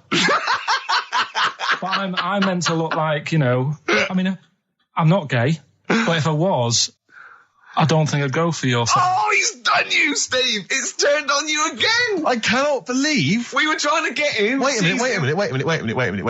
I have got the cream of London's totty phoning me up, trying to get an invite to the BAFTAs, right? We have very graciously asked you if you would like to come along. Well, that worries me even more, that you've got women calling you up. Carl, I can't choose between them. If I let one of them down, they're gonna destroy them. They'll be ruined. Their lives will be ruined. It's better for me to take you and not, ruin the lives of any of those poor women. When he told them he was taking you, it was like a scene from Graceland. There was just like there was weeping. They were crying. Like it was horrible. Hundreds of them, and really? He just went. I got upset. He just had to say, "Look, just chill out, bitches," didn't you? I did. I just said, you're all my hoes, but I can't choose between you. So I'm taking Carl. He could get you a discount frocks. No, I had a letter from the people that there's an organisation. No, listen, Carl. There's an organisation that sponsors the BAFTA Awards in terms of clothes and fashion. They sent me a letter. They said your partner. They've not specified the sex. They've said your partner can come along and choose an outfit. Now I suspect, by the look of it, it is a woman's outfitters. I'm thinking we could get you a lovely trouser suit. Well, it may look feminine, right? But I think people will be fooled. It'd just be a little bit roomy in the hip and probably narrow on the shoulders, but you're a bit skinny. Why don't you take it? Because it's a lot of an insult. And maybe just some pearls as well. Be lovely. Wouldn't you? I haven't got anything sorted to wear yet. See, you're slagging me off. You're likely to end up going in a tracksuit. I'm going out today. I've never bought a suit since I was like 11, right? I went to my brother's wedding. That's the last time I wore a suit. No, but it's like how when I went to the BAFTAs with you and I wasn't really enjoying it, you were I can't. He's what? No, you didn't tell us this. Ungrateful. There are so many people. You're like a little charity case. You're like. Oh, God. I had chicks queuing up around the block. You'd usually have to. Someone like you would have to write to Jim or Fix It or Esther Ranson to get them to meet us sort of people. And now it's on your doorstep. I'm amazed that you didn't enjoy it. Why didn't you enjoy it? You got to walk down the red carpet. You went in. There was George Best, one of your footballing heroes, was there. A load of other big names. You sat there in prime position. You came backstage with a load of other big names. Hey, you had a lovely bit of grub. You were filming this thing for the DVD you were making. That's you, a cameraman on our DVD. And yet you think, now you look grumpy because you had a couple of pints and I can't believe it. So tell us why you didn't enjoy it, because the ceremony, what didn't you enjoy about that? It was interminable, wasn't it? Far too long. Wasn't it awful? 3 boring. hours. I'm sorry. The Smiths on XFM 104.9. Well, we've done the first half hour, which is mainly genital related. Then we've kicked in with some racism. You have to guess what artist. It seems appropriate at this juncture just to mention something that's in the paper today. Dominic Mohan, I know you're a big fan, and as am I. He is just writing about the demise of Radio 1, or as he perceives it, and talking about the Radio 1 breakfast show, and apparently it's lost lots of listeners. And he says, talking of the BBC, it must act swiftly to replace Sarah Cox and look to exciting and inspirational figures like Jonathan Ross, Ant and Dec, Johnny Vaughan, or Ricky Gervais to try and save Radio 1. He's right. I mean, he's right. Has he ever heard this show? What is he talking about? All those other acts, they're dynamite. I can't genuinely. That's someone who said I quite like Ricky Gervais show, but he can't have listened. I mean, can you imagine what we just played? Or in fact, can you imagine the last 50 minutes on Radio 1, on The Breakfast Show? Well, we can pre-record it though, so I wouldn't have to get up early. Sure. That's not your point, is it? That's not really it. Your point is the quality of what we're doing, not how early it is. Sure. Get it. What would you provide though, Rick, do you think, if you went to Radio 1? What sort of, because I mean, obviously... Wank, oops. I can do all that. Because I mean, obviously our time at XFM is going to basically... I'd be the furry shreddy. Right. Yeah, so I'd get that. Would you have some wacky catchphrases? I think I would. You'd bring back Holy Fook, presumably. Holy fuck, yeah. Oh, ding dong. Oh, hello, it's my little Chinese neighbour. Hello, what's your name? My name is Holy Fuck. Hello. Look at Carl, he looks just going, oh, I know, like, you didn't even do the Chinese accent, that's so. Well, that'd be racist. Okay, sure. I mean, yeah, Sure. it's just, his name's Holy Fuck, and there's nothing wrong or with that. funny about that. So yeah, you'd have that. You'd have have crazy that. comedy characters. You'd probably have some wacky quizzes. Yeah. Oh, look, it's Dirty Old Queer. Hello. No, he's a new character to me. I'm quite excited. He sounds very modern and contemporary. Yeah. A new spin on an old idea. Yeah. Just tell us a little bit more. Oh, wow, he's an actor, isn't he? And he likes to, take it up. Alright, well, that's just, if anyone from Radio 1 is listening, and they've listened to Dominic Mohan in the paper, they thought, yes, you're right, we need some new blood at Radio 1. Ricky Gervais has got a myriad of comedy characters. Yeah. Whack, oops. I can do sound effects. Do sound effects. So... You could probably do funny voices like Chris Moyles, couldn't you? Yeah. Wow. Not as good, but I can... What about comedy songs like Moyles? Again, not as good, but I mean... Do you remember when Moyles rather hilariously changed the words of This Is My Moment by Martin McCutcheon to This Is My Motor? We listened to it though, didn't we? Unbelievable. I remember when he was doing a competition, this was pathetic, wasn't it? We were listening to Radio 1 once on our site, and I don't know why, we just wanted to... I think it was research, wasn't it, for The Office? Yeah. And he was doing this, he had to phone in with... We were listening to idiots. And no, I'm not saying that.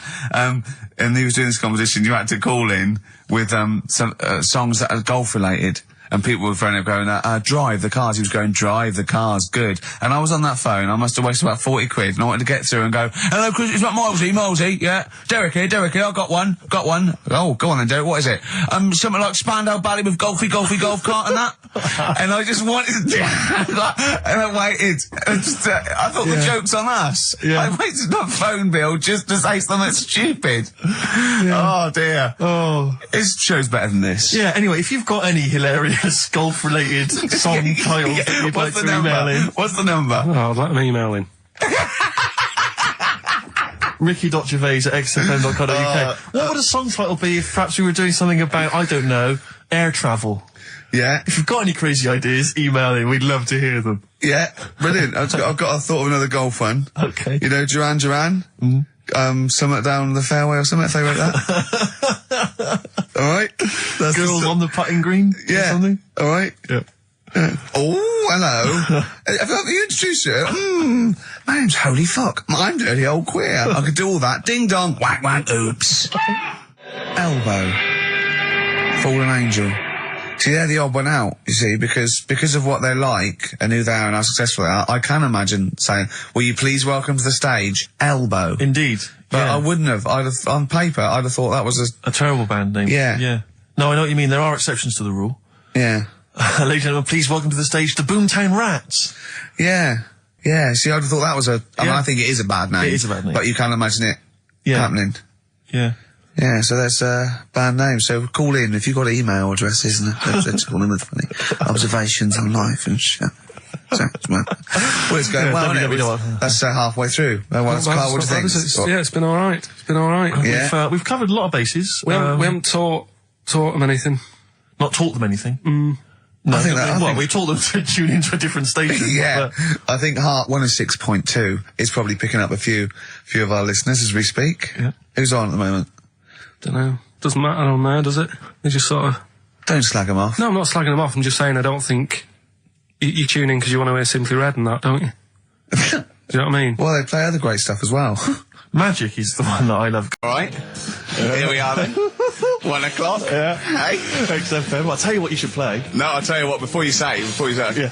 We're back then. Yeah. We're back in town. Well, that was what I was going to say. You should play Boys Are Back in Town. No, this is Boys Are Back in Town. You should play that then.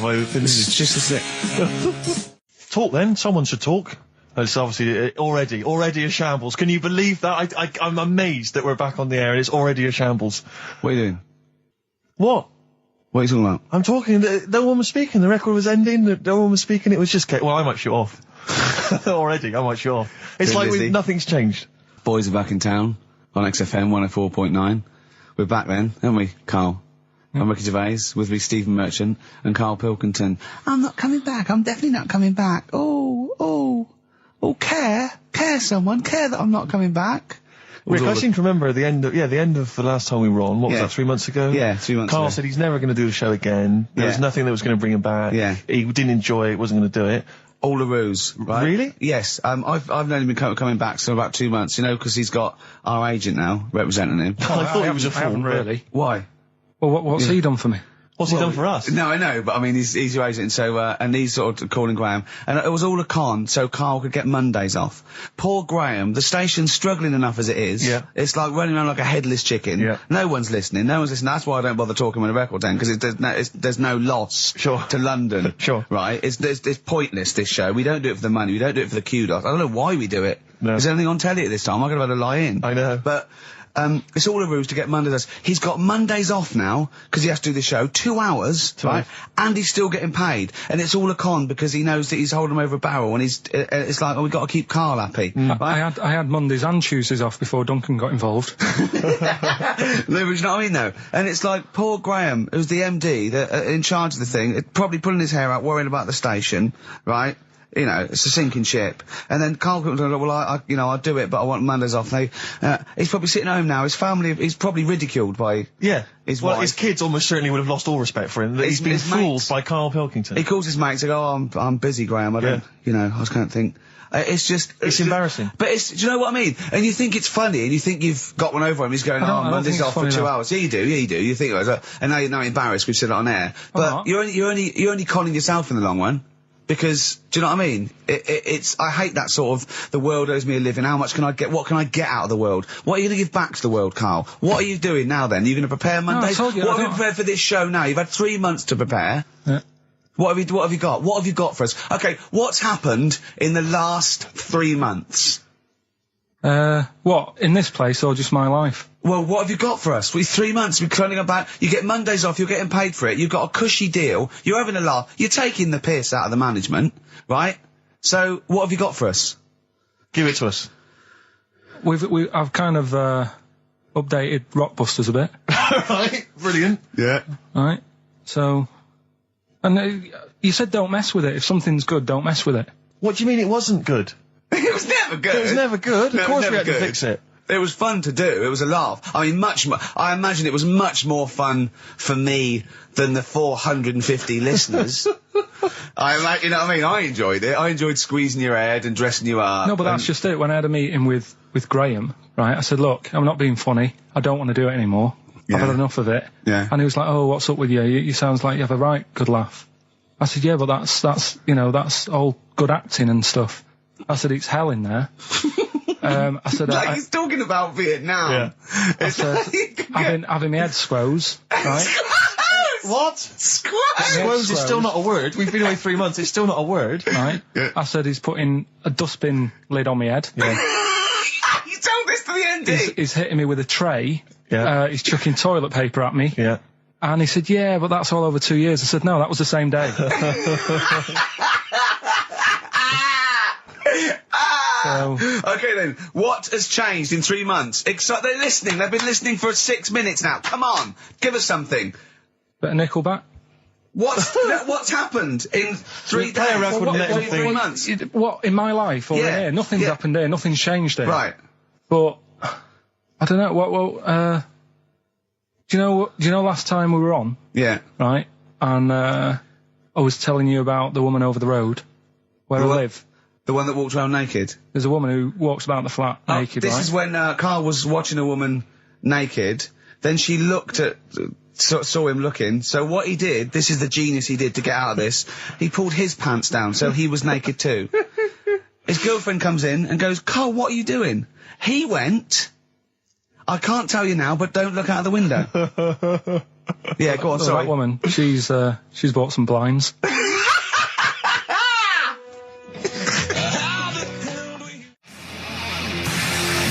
Darkness. I believe in a thing called love on XFM 104.9. I'm Ricky Gervais. You're Steve Merchant. Sure. That's little Karl Pilkington over there. Where is he? There he is. There he is, yeah. All right. Yeah. Hey. Back together again. The old gang. Yeah, it started last week. Yeah, I think triumphant return. I think it went well last week, didn't it, Karl? Good show, wasn't it? You loved it, didn't you, Karl? Brilliant, right? Yeah? Yeah. Now, you weren't speaking to Suzanne last week at this time because you said she had a haircut, probably quite an expensive haircut. She's a lady in media.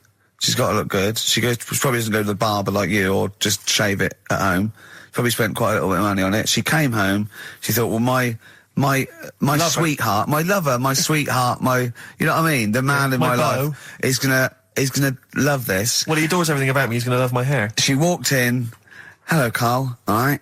You look like Dave Hill from Slade. Is what Hugh said to the poor woman. And then talked about it on air. She was furious about that. So what did you do? Karl? She did listen, yeah. She wasn't happy. And she heard you slagging her hair off? Yeah. Well, what so this is probably annoying her now. Well, no, it doesn't matter. We can do a lot today because she's at work. So, and of course, no one's going to tell her. Let's have a chat about a fat arse, shall we? Hold on. Oh dear. You are in so much trouble. That's. Look, he's realised he is a little bit worried. Oh, didn't you go and buy her a coat or something? Took her out on Sunday and treated her to a new coat and that. Yeah. But I offered, I said as well, I said I'd pay to have it done again. Oh no! Karl, you have, oh God! Oh my Christ! So she listened to the show. What did she say? You got home, she'd heard you slagging her hair off. Imagine that. He thinks that's a good thing. So we've won the polls. Brilliant. What are we doing? Well, you can have facial surgery now, love. It's sort of like, it's just, Christ. You offered to have it done again. Unbelievable. Yeah. But I got home and she's like all being moody with me, right? Yeah. You thought something's wrong, so you must have listened to the show when I was slagging off her hair. Well, his first thought was she's probably looked at herself in the mirror. She agrees with me. Yeah, that barber's been round again. Yeah. And she just said, "Oh, that wasn't very nice of you, was it?" Oh. So I just said, "Hang on a minute." I said, "That's what we do on the show. When I'm slagging off, Chinese people looking old or whatever, I said, you never interfere." Sure. I love the fact. She's got to get her priorities right. I love the fact that she's in the same queue as a billion people you've never met. Yeah. That's fantastic. She's in the same queue. Well, look, he didn't complain when I was slagging off. Karl, I don't think Karl has ever admitted he might be in the wrong. Ever. Certainly not to you or I. So did you admit... That is so true. Isn't it? That is so true. He's never admitted that he might be in the wrong. So did you, in this instance, agree that maybe you'd overstepped the mark? No, I just said she took it badly. Do you know what I mean? It's only a haircut. Yeah. Yep. Well, Steve, you haven't seen it, so you can't start interfering on this one. No, okay. No, I haven't seen it, but I very much doubt she looks like Dave Hill from Slade, who, if I'm, unless I'm mistaken, used to cut his hair with garden shears blindfolded.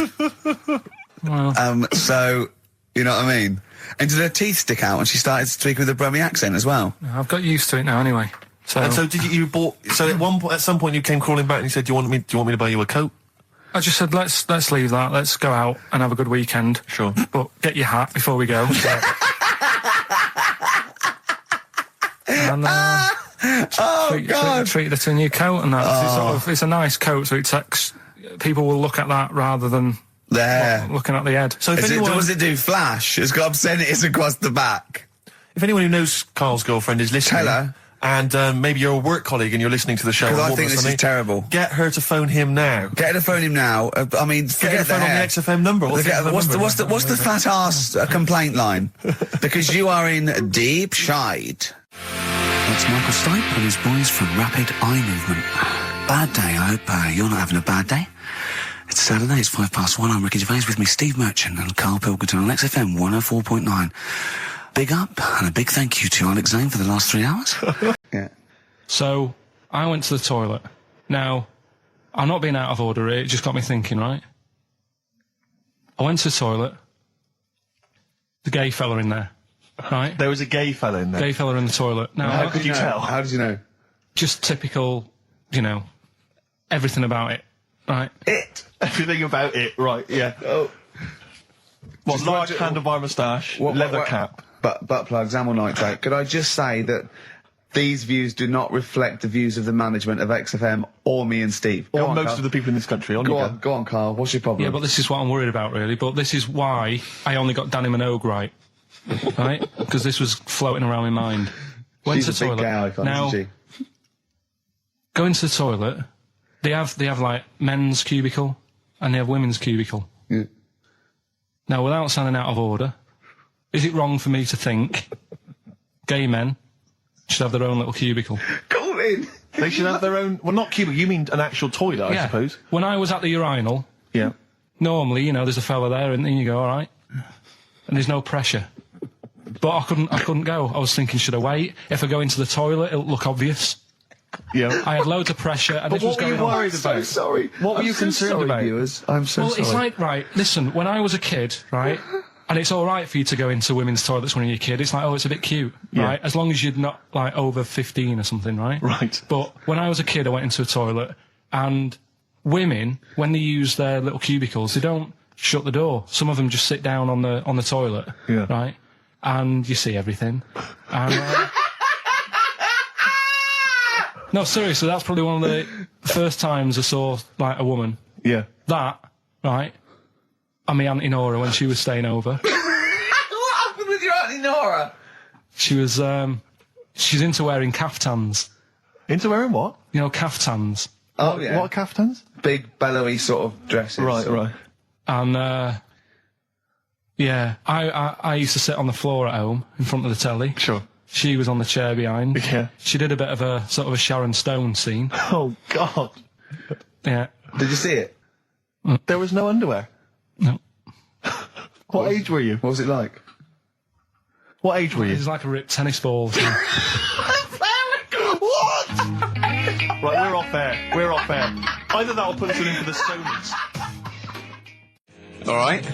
Here we are then. 1 o'clock. Yeah. Hey. XFM. I'll tell you what you should play. No, I'll tell you what, before you say, Yeah. we're back then. Yeah. We're back in town. Well, that was what I was going to say. You should play boys. Boys Are Back in Town. No, by this Thin is Lizzy. Boys Are Back in Town. You should play that then by Thin This Lizzy. is just a sick. Talk then. Someone should talk. It's obviously already a shambles. Can you believe that? I'm amazed that we're back on the air and it's already a shambles. What are you doing? What? What are you talking about? I'm talking. No one was speaking. The record was ending. No one was speaking. It was just. Well, I might shut off. Already, I might shut off. It's Thin like Lizzy. nothing's changed. Boys Are Back in Town on XFM 104.9. We're back then, aren't we, Carl? I'm Ricky Gervais, with me Stephen Merchant and Karl Pilkington. I'm not coming back. I'm definitely not coming back. Oh, care someone, care that I'm not coming back. Rick, I seem to remember the end of the last time we were on. What was that, 3 months ago? Yeah, 3 months ago. Carl said he's never going to do the show again. There was nothing that was going to bring him back. Yeah. He didn't enjoy it, wasn't going to do it. All a ruse, right? Really? Yes. I've known him coming back for about 2 months, you know, because he's got our agent now representing him. I thought he was a I haven't fool. really. Why? Well, what's he done for me? What's he done for us? No, I know, but I mean, he's your agent, so, and he's sort of calling... I thought you were going to say something. Really? Sorry. 3 hours. Yeah. I mean, I suppose for you two, at least, you know, you were going to get something. Sure. Yeah. But with me, it's like, I mean, I've never graduated or anything, so Have you not? I'm trying to think of a situation. Basically, I sat there for 3 hours knowing that I'm not going to get anything out of the night. Yeah. Right? Now... No one Did you? told Sorry, me. when we invited you and you said yes, did you think you were up for an award? No, but I thought we were going to be sat round tables having a nice bit of food, whilst people are going up there winning awards. Yeah. But 3 hours of the same thing over and over again. I mean, if a film's 3 hours in the cinema, you go, well, it's long, but, you know, I wonder how it's going to end. Yeah. But this was just like the same thing over and over again. Some guy going up, thanks a lot, cheers for the bit of brass. And then going down, sitting down, the same thing over and over again. I wouldn't, honestly, right? I'd say it was one of the worst things I've ever had to do. No, I enjoyed the night afterwards when we did have a bit of lamb and a nice bit of veg and that. That was all right, and I went home and I was happy, and I got the little freebie bag that you're talking about that we're giving away. Yeah. Which wasn't much good stuff in it. Oh, all right. Right. No, What would you have done on that Saturday night? Suzanne What said- would you have done or the Sunday night rather? What would you have done had you been at home? I would have stayed in with Suzanne, right? watching telly, having a nice bit of pate on toast or something, cup of tea, watching 24. But instead, I had to buy an expensive suit so I didn't show you up. Right? Jesus, what are we doing? Yeah. How much did you spend on your suit? Well, in total, right, because, you know, the shoes and the suit and the shirt and the tie, it was about 600 quid. That's the most expensive evening ever. And that's what I'm saying to you. And the daft thing is, it's dark in there. I don't know why you've got to wear a nice suit. You can't wear a tracksuit, for goodness sake. It's dark in there. No, just the shirt and that. It doesn't make you a better person wearing a suit. No, doesn't make you a better person, no. We're not claiming it made you a better person. No, but that annoyed me. Yeah. I mean, it was an experience, innit? That's why I went, because you think, if I didn't go, if I would have said to you when you invited me, no, Steve, I don't want to go, then I would have never known, right? Yeah. And that's my sort of thing in life, right? Yeah. If something comes up, you should take it, even if you're not going to like it. It's a bit of an experience. Right. Do you know what he said to me? I phoned him up because we had to meet up, and obviously he had to pose as my gay lover. Yeah. To get in, right? Yeah. He phoned me, you said something to me like, I bought a suit, I'm looking good. He said, I'm looking good. People will think, how on earth did he end up with that good-looking guy? So he got into the role. That was what he said to me. He started getting into it. Such an insight. Play a record. I just must say that we've had an email from Daryl Foster. Lots of people have emailed in and said, well done on the BAFTAs and well done on your Room 101. They really liked that. Thank you. There's one guy, it's Daryl, says, Ricky, has your dad only got one D-Mob suit? Because I don't know if you noticed, but Ricky wears the same suit every single time he appears on TV because he spent a fortune on it getting it tailor-made. I've only got one. It's a good suit, and I he wears it all the time. And it's winter as well. It's like a pure wool, so I'm sweating everywhere I go. Anyway, usually it's too much cheese. I won't be buying another. Huh? I won't be buying another one. Ever. That's it. Yeah. Suzanne told me today, right, because I've handed it in today to have the trousers turned up a bit. Why? Because it was a bit of a bodge job for the night. Yeah. Right. It was just some pins sort of holding it up the other night, but you didn't notice, and I didn't tell you because I thought you'd be getting on the stage and saying, "Look at that freak over there with his pants hemmed up." But I took it to the place to get it done. Suzanne tells me that I'm going to start shrinking now and getting to that age where you start going smaller. I know that must have been a revelation to you and a worry. Like, how small do you get? How small do you get? Oh, what are we playing now? I thought we'd have a bit of Marley music. Marley music? Oh, Okay, go on. If These Old Walls Could Speak by Jimmy Webb. Might play another track off that later if we've got time. What, today? Yeah, well, maybe, or maybe next week. We've got lots to pack in. We've got things like New Order, Cure. I'm just hoping that all those kind of new metal fans, Rick, can just calm down for a second, you know, and just enjoy that for what it was. Yeah. Well, I hope their snobbery is not going to prevent them from enjoying I it. hope they can just leave it alone for 2 hours for our show. Exactly. We try and, try and pack lots of Well, whilst stuff you're in. talking about new metal, can I just say Ian Camfield is here tonight. He's What? moving from Fridays. Right. What the hell does he think he's doing? He's just offering up information now. No, it's just that you were talking about the new metalers, and now seems like a good time to Carl, say- listen. You're here for our amusement. Yeah. You don't sort of come in any time you want. When we decide it's time to sort of have some fun at your expense, then we'll let you know, but Yeah. otherwise... We're not here to help other DJs or even this station. We don't give a about this. See, this is what my girlfriend said. What's that? We should listen to her. She knows what she's talking about, clearly. Now put your microphone down. She said they just wheel you out when they need you. Switch your microphone off, Carl, and let us finish what we were saying. Right, just... What were we saying, Rick? Ian Camfield has got a rock show. Oh, right, yeah. Starting today. It's 4 hours of pure rock. Yeah, he's probably here smoking, drinking Jack Daniels and just like having pictures of Vance put up around him to get in the mood. Then he'd go out and rock. Carl, don't be silly. Turn your microphone on. We're joking. Is that right? When's he on? 8 till 12 tonight. 4 hours of rock. Lovely. Listen, some big classics coming up, plus huge please play some news ads. about Carl. Please, let's play some more ads. Do you really want some ads? I'm tired of the music and chat. Please play some more ads, Carl. Please. Carl. You are going to be a turntablist. Yeah. Steve never learnt an instrument, which he regrets. And he's a modern lad, and he's using turntables as his instrument. I just got 2 turntables and a microphone, and so far, seriously, I'm cutting it up big style. No, don't laugh, because it is mental, the kind of stuff I'm coming out with. And I'm scratching, I've got the beats, matching. Can you imagine that? Shut up! It's No, if look at the Chemical Brothers, for goodness sake. If you're talking about freaks, look at those weirdos. Man alive! At least you cut your hair at Gavin. You know that whatever it's called. They used to kind of at least faintly appear in their videos. So this one is just some shots of like what you see from outside a train. To them, that is more glamorous and exciting, apparently, than seeing the lads themselves in the video. Who do you think's cooler to look at, Steve or the Chemical Brothers? Steve. Definitely, yes. You're absolutely right, Carl, and that's the first sensible thing you've said for a long time. If I was to work with Steve on some music, if I had the choice, I think Steve would look better on an album cover. Really? Yeah. What would you do? Would you change him at all? What would you do with his image? I'd put him in the distance, so I can't believe this is... just so you don't look as tall, that's doing you a favour. You know, I was on the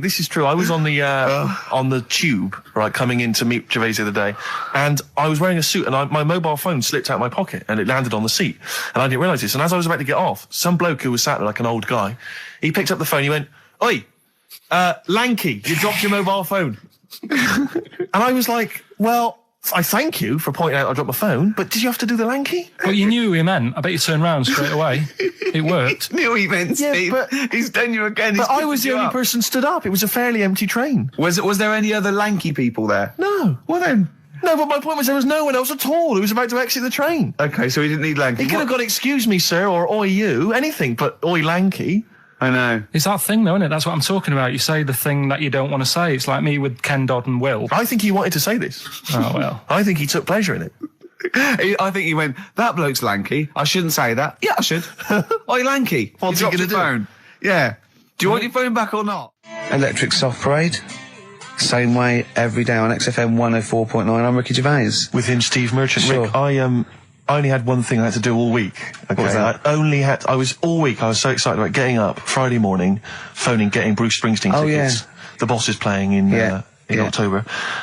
And basically got up too late. Well, not sold out already, you just sold out. It had sold out, but I started calling about 12:30, it sold out.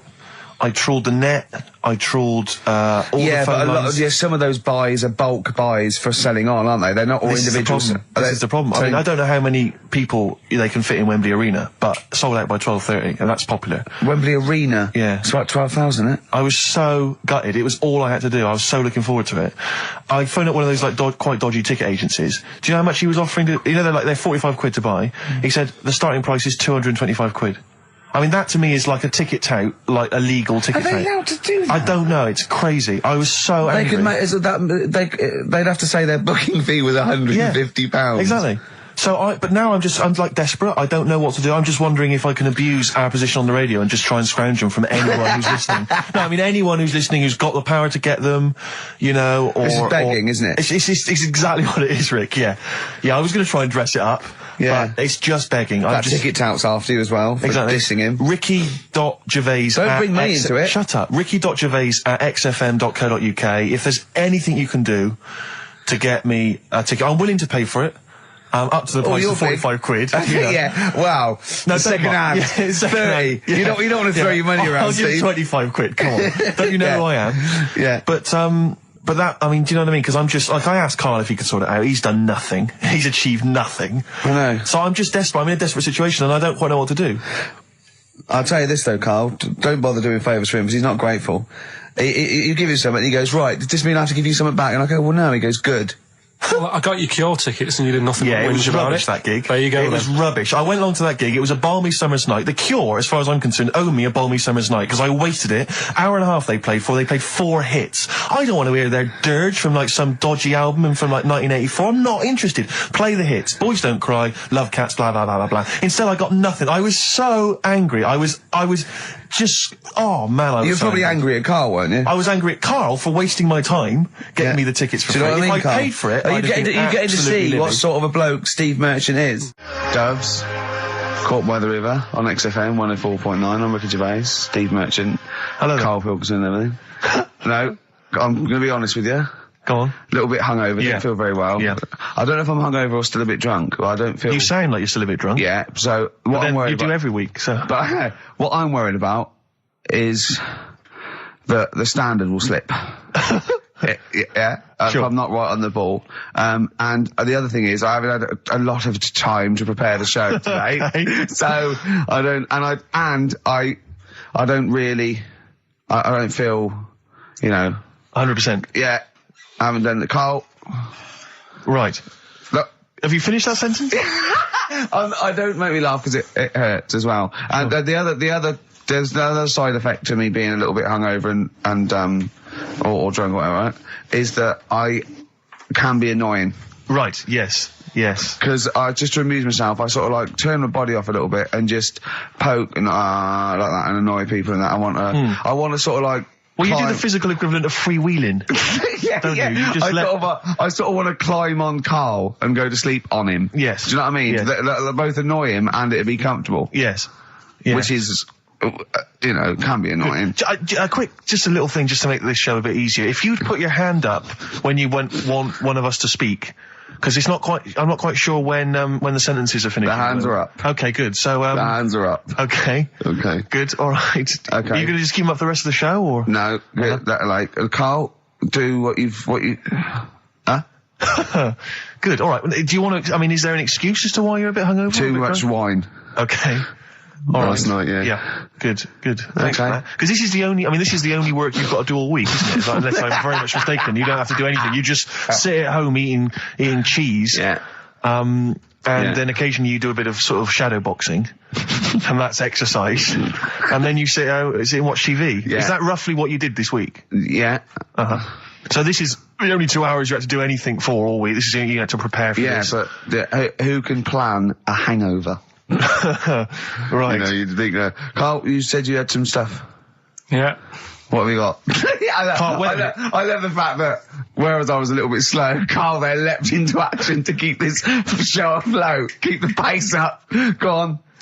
Right, well, Karl, are you hungover as well, or? I'm just a bit annoyed because I'm with you. Do you know what I mean? He hasn't got much to do all week. You're having a laugh. What? What angers me is I kind of hope that maybe I could have quite a long career in radio, and I sort of feel like I don't know, the word sinking ship. Those words spring to mind. But. Because it feels like, Karl, you're just a chancer anyway. You weren't even supposed to be on air, and we've made you into something of a household name, and that's cool. Household name. And Ricky's already a celebrity. He's got it stitched up. He's got corporates. He's got, voiceover work. But I've got nothing. I'm running on empty. I'm not, nothing. I've got nothing. I'm sort of dependent a bit on this. Yeah. Financially. And, go on then. What and you two are sort of bringing it down, really. Right. Do you reckon I can get my own show, Karl? Karl.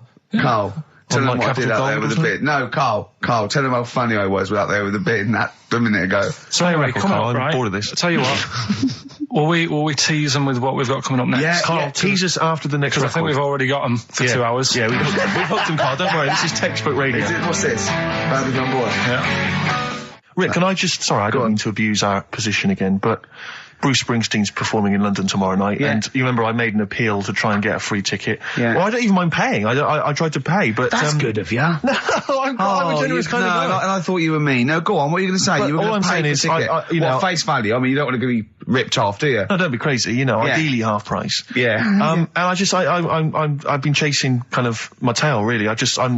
I'm not going at the moment. I'm not going, and I'm desperate to see him, man. I mean, he's going to do a great concert. It's his only one in London. I can't believe that being on the radio, being on XFM, the listenership's going up apparently. I can't believe I can't get a ticket. I've asked Karl. He's done nothing. Hang on a minute. No, Karl had a very good point. Nothing. Karl, say what you said when he was whinging in the but first of all, whilst you're moaning, you also asked in the week for a Badly Drawn Boy album. Yeah. You got in today. Yeah. There's one there for you. Well, yeah. But it's yin and yang. And it's like, but I do, Karl, what's Steve ever done for you? That's what you got to ask yourself. What has Steve ever done for you? Well, he took me to the BAFTAs. Yeah, but only because no one else would probably want to go with you. I can't believe that. What is I this? do not believe that. Oh, Steve, I'm going to stitch you up now, Karl. And it's in a nice way, and don't worry, it won't be too bad. He won't take too bad. Karl sent me a little text message today. Right. No, Oh, what is this? Right, okay. Okay. I'm in a very frail mood at the moment. No, you're like this one. This is funny, because me and him have been, sending trivia back and forth to each other. Which is another point, right?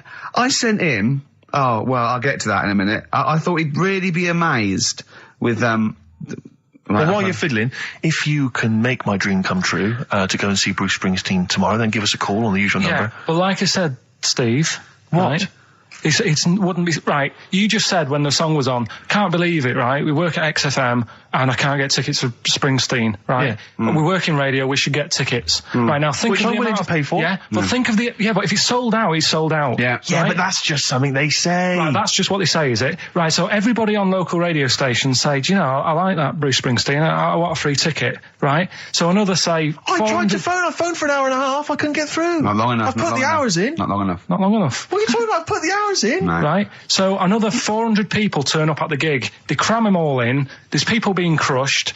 You know, they've paid the money early. They were up early that day when the phone lines were open, whilst you were probably sleeping and that. So they're dedicated, and they're the ones at the front getting crushed. What? Would your Why mum and are they dad getting be crushed? happy if you were there getting crushed? I don't mind. I'll sit at the side of the stage and watch him. Yeah, but I don't mind. But everyone will say that then, and then before you know it, no one can see anything because you're all on Carl's the right stage. on this one. Right, I'm going to give you this. I'm now handing over my mobile phone to Steve to read the. You can see it's from Carl at the top, but just read it out as you scroll down. Just read it out loud. Is this a text message from? Yeah, this is a text message to me from Carl. Read it out. To see at night as well as an owl, you would need eyes the size of grapefruits. If only Stephen could turn his head right round as well. Carl, I can't believe it. What upsets me most, Carl, right, is not the fact that you've been slagging me off behind my back. It's the fact that you've got the cheek to come on here and moralise because you failed to get me tickets and make a dream come true. You've come on here trying to pass the buck and say that it's a health and safety problem, when in actual fact it's a Karl Pilkington problem. Do that. I've got it in the bin. I'm devastated. You know, and then let's play a record. I'm upset. I should have eaten this banana off air. What's the number? It's 08700 800 1234. But if it's sold out, Steve, it's sold out. A bit of a classic here. REM. I bet if Ricky wanted to go, it'd be fine. I'm sure someone could sort it out then. Who? Oh, if Ricky Gervais wants to go, then I'm you can going. come. Are you? No. You want some tickets, then? I had a bit of good news this morning. Go on. I was on the tube coming down, and I don't want to sound arrogant, I don't want to sound pushy, but I was at Green Park, and I'm fairly certain, Rick, it's not 100% corroborated, I'm fairly certain that a woman pinched my arse. So what do you think of that? Yes. There's a lot of pickpockets around Green Park. No. My wallet was still there. Really? But even if it wasn't, that would have been money well spent. But the wallet was still there. So what do you think of them apples? Eh? So what did you just pinch off? I can't confirm it at this stage, exactly what happened, but it certainly felt like a pinch. I looked round, there was a woman behind me. Right. She was fairly old. I think she's probably in her mid-30s. Right. Kind of reddish hair. Right. I don't know if she's listening. Right. But she knows where I am. And so I don't know how to proceed, really, Rick. I don't know if it's worth putting up some posters around the Green Park area. Well, what you could just to try and corroborate it. If you saw a woman pinch the lanky guy's arse... No, you could probably get in contact with British Rail and go back over their CCTV CCTV cameras, yeah. And then they could probably zoom in and, so identifying sort of birthmarks, or she might have been holding some... Then I could hire a private eye. Again, money well spent. Well, so there you go. I'm just saying maybe maybe things are looking up. Things it's getting are towards Christmas. The worm has turned. I mean, it's a little sexy story to get the show going. It is but what do you make of that then, Carl? What do you think of that, you're Carl? quite damning. What's your answer? Well, I mean, you're quite a tall fella. Sure. So she must have really wanted to sort of reach up and have a pinch. Mm. Do you know you think she was a dwarf? She did it with her teeth? He didn't say she was a dwarf. No, but Steve's taller than, his arse. Yeah, but his arse isn't 6'9", is it? His arse is about 3 foot off the floor. 4 foot? What? 4 foot off the floor? No, I don't think so. About 3. She'd have to be a midget to have to reach up to pinch Steve's arse. He is very tall, but... I don't know what your point is there, Carl. You're just trying to, you're just, I think maybe just a little bit jealous. Just a little bit of jealousy. How many cats do you say you got through? I'd say whilst I was living at home, I mean, it's still on the increase even though I'm not there. So whilst I was there, probably 5.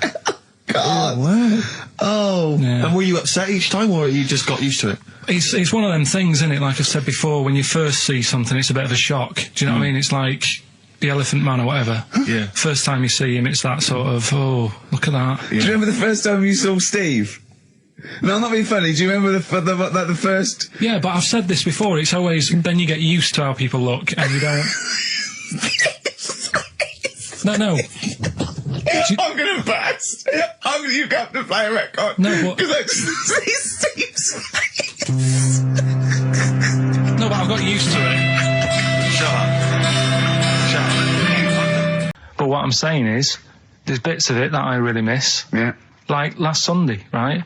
When I'd met up with Ricky, we had spaghetti bolognese, which was all right. And then I said to him, I need some soil. Damn, I wish you'd invited me. It sounds amazing. So I need some soil. What do you think? You need some what? Soil? Soil, yeah. I need to repot a plant, right? Yeah. So you need to repot a plant? Yeah. Fair enough. So I'm like, where you can't see these shops in London. You can't. Do you know what I mean? There's nothing around. I took him straight to one in my street. Yeah, but near your street, and that's probably the only one in London.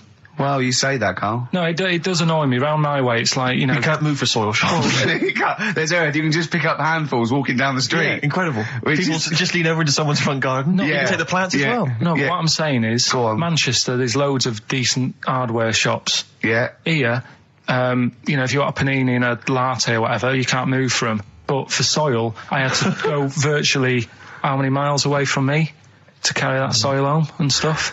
Yeah. It's not good. I mean, London's all right, but if cities were sort of marked... It's neglecting the peat market, really. Well, isn't there's barely any mulch available in central London. I'm sick and tired of not getting a good, decent compost of a Sunday. Indeed. So, you know, I'm thinking of moving to the north, where there is loads of soil and gravel.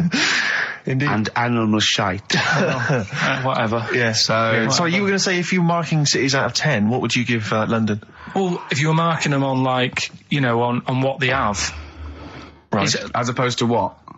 Well, as opposed to... How you spell it. So, like, I think the greatest city in the world is Rome.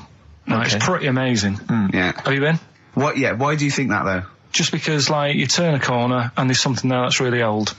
Right? Like, you're going down a normal street. Go and stay in a Derby and Joan club. Yeah. No, but it's like you're going down the road and then you turn a corner and like the Colosseum's in the middle of a busy road. It's like, what's that doing there? Yeah. And just when you think there's no more, you turn another corner. It's almost as if that was there first. Yeah. Well, yeah. But do you know what I mean? London. Yeah. What have we got? You know, Trafalgar Square is world known. And you go there, what's there? Yeah. Do you know what I mean? So there's a lot of space there. Get one big B&Q. In Trafalgar Square. To cater for the whole of people who live sort of central Londonish. Yeah. And then I'd be happy, but what I'm saying with is... Nelson just popping up through the middle? Because you can still see it, couldn't you? Yeah. It's a great idea. So B&Q could be like the whole sort of flat thing and make it sort of grey so it looked like rock, and then Nelson popping up... Make it classy is what you're saying. Yeah. Stone clad it. Yeah. So it looks like you've made an effort. Exactly. And then you can pop in, and then you can go out and go, oh look, Nelson's column. Oh, look at that. Isn't Nelson? Oh, look at that. The victory. Defeat. That's fantastic. One of the greatest living. Yeah. I need some nails. Yeah. Perfect. Killing two birds with one stone, you say? But why isn't there more than them shops? Because when I went into yours, every time I've been in there twice now. The first time was to get a shower head. Right. And I went in there, couldn't resist buying something else. I ended up getting some super glue as well. Blimey. Hey, big spender. And then, last Sunday we went in there, got 2 bags of soil, not one, I bought 2. Yeah. And I bought some scissors to cut plants with. Secateurs. Well, Scissors. you never know when you want, you might need more soil, I suppose. Well, I've got You've 2. stopped out now. Where'd you keep it under your bed? Sorry, this isn't going out, is it, this conversation? It's not going out on air. I got a feeling it might be. You're joking. We better play a record. Okay. Play a classic. Karl Pilkington in the chair now. The talked about, the acclaimed Educating Ricky. Right, well, just in case anyone's new, doesn't normally listen. Yeah. Basically, I'm educating Ricky. Yeah. I've got to get some water. Play a record that was rubbish. Placebo, Bitter End on XFM 104.9. This is pre-recorded. We recorded this a couple of weeks ago, before Christmas. Hope you had a great Christmas. If you didn't, not our fault, really, is it? Nothing to do with us. Wouldn't have thought we'd have. We had a whale of a time because we've got plenty of cash now, thanks to a lot of you who probably bought the Office DVD. Yeah. Probably got and that if you in haven't stock. yet, and you've maybe got vouchers or money, still available. Still there in the shops. Still available. You can still make it the best-selling DVD of all time. Please do. Yeah. Please do. I'll tell you what you want to here then before you make your mind up. I'll tell you what, if you like this next clip, go and buy the Office DVD. I think you will. It's a brilliant clip. It's the one where we talk about, well, it's self-explanatory. Yeah. We talked about it before. Do you know the little mouse that had an ear on its back? Yeah. Sure. Right. Well, you thought he had a bad time, right? Listen to this one. Mouse walking about with us sort of wearing a monkey's testicle. They're just having a laugh. This is what I mean about a lot of scientists. What are they doing? When's that going to come in handy?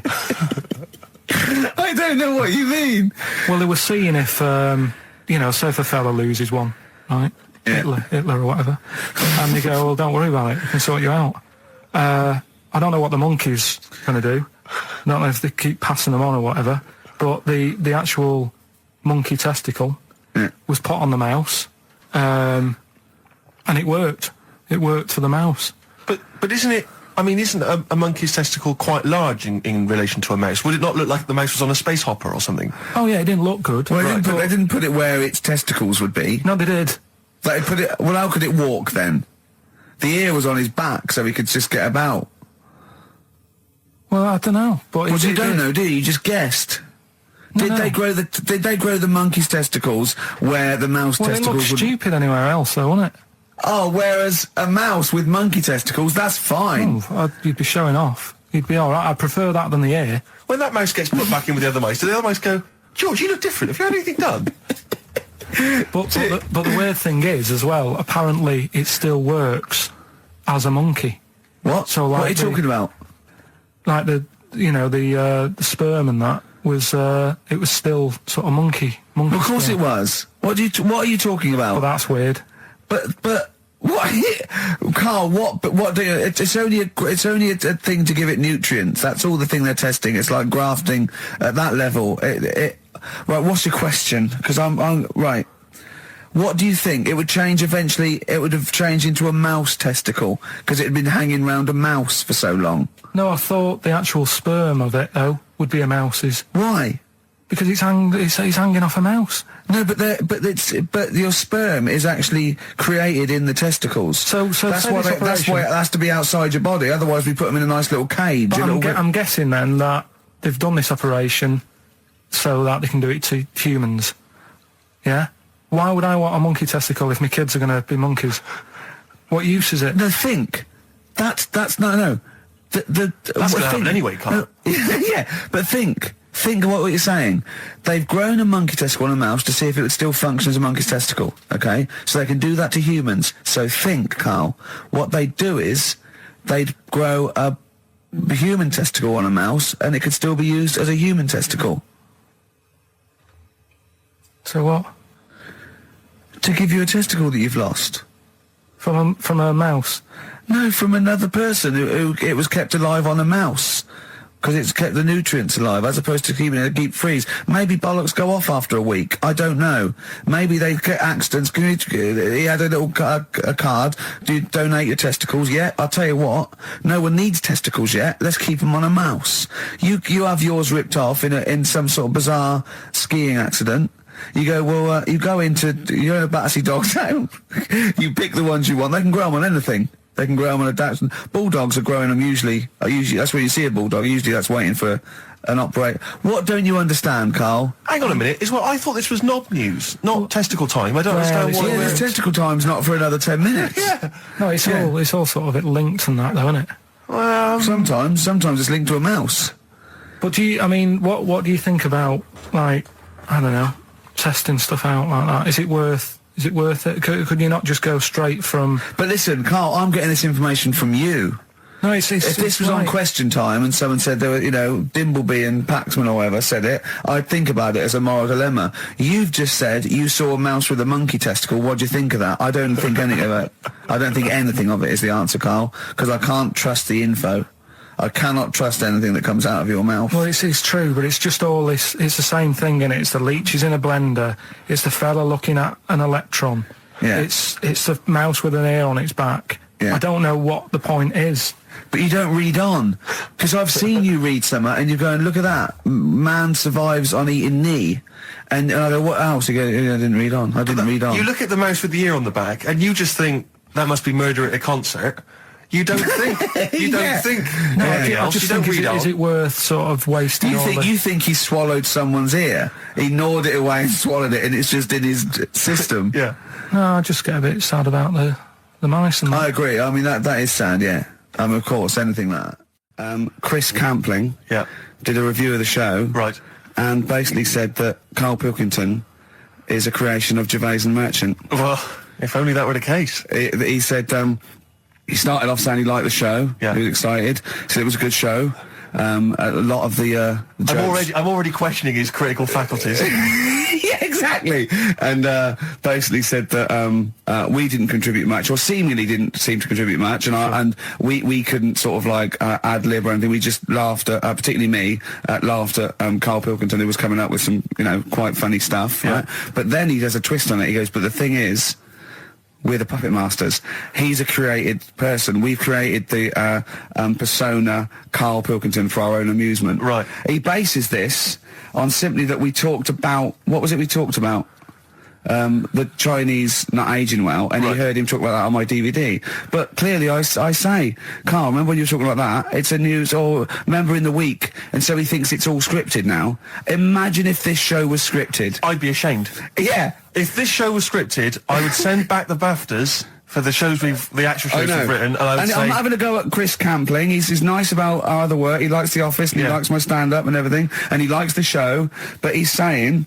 Because we're not spontaneous, we scripted this and invented Karl. So he's like, we've invented another Gareth. If we had created Karl, I would not have squandered a character that good on this poxy radio station. Absolutely. Also, does he know that we spend about 3 months on half an hour script? So how long does 2 hours of drivel? But the main thing is, as if this could be scripted, it's dreadful. It's shocking. Or maybe this is scripted. Hang on, you've lost me there. Let me just check the script. Maybe Chris Campling does not exist. Maybe I've made him up. I don't know what to believe. See, the name doesn't wash with me. What was his name? Chris Campling. Sounds odd. That's something that I made up, isn't it? Campling's almost like a joke. It's almost like a gay name, isn't it? Oh, he's a Campling. See, I think this is scripted. Yeah. I think I've probably made this whole link up, and Karl is a creation. Campling, that's not a real name. I made it up. I should have come up with something better. Yeah. Sorry.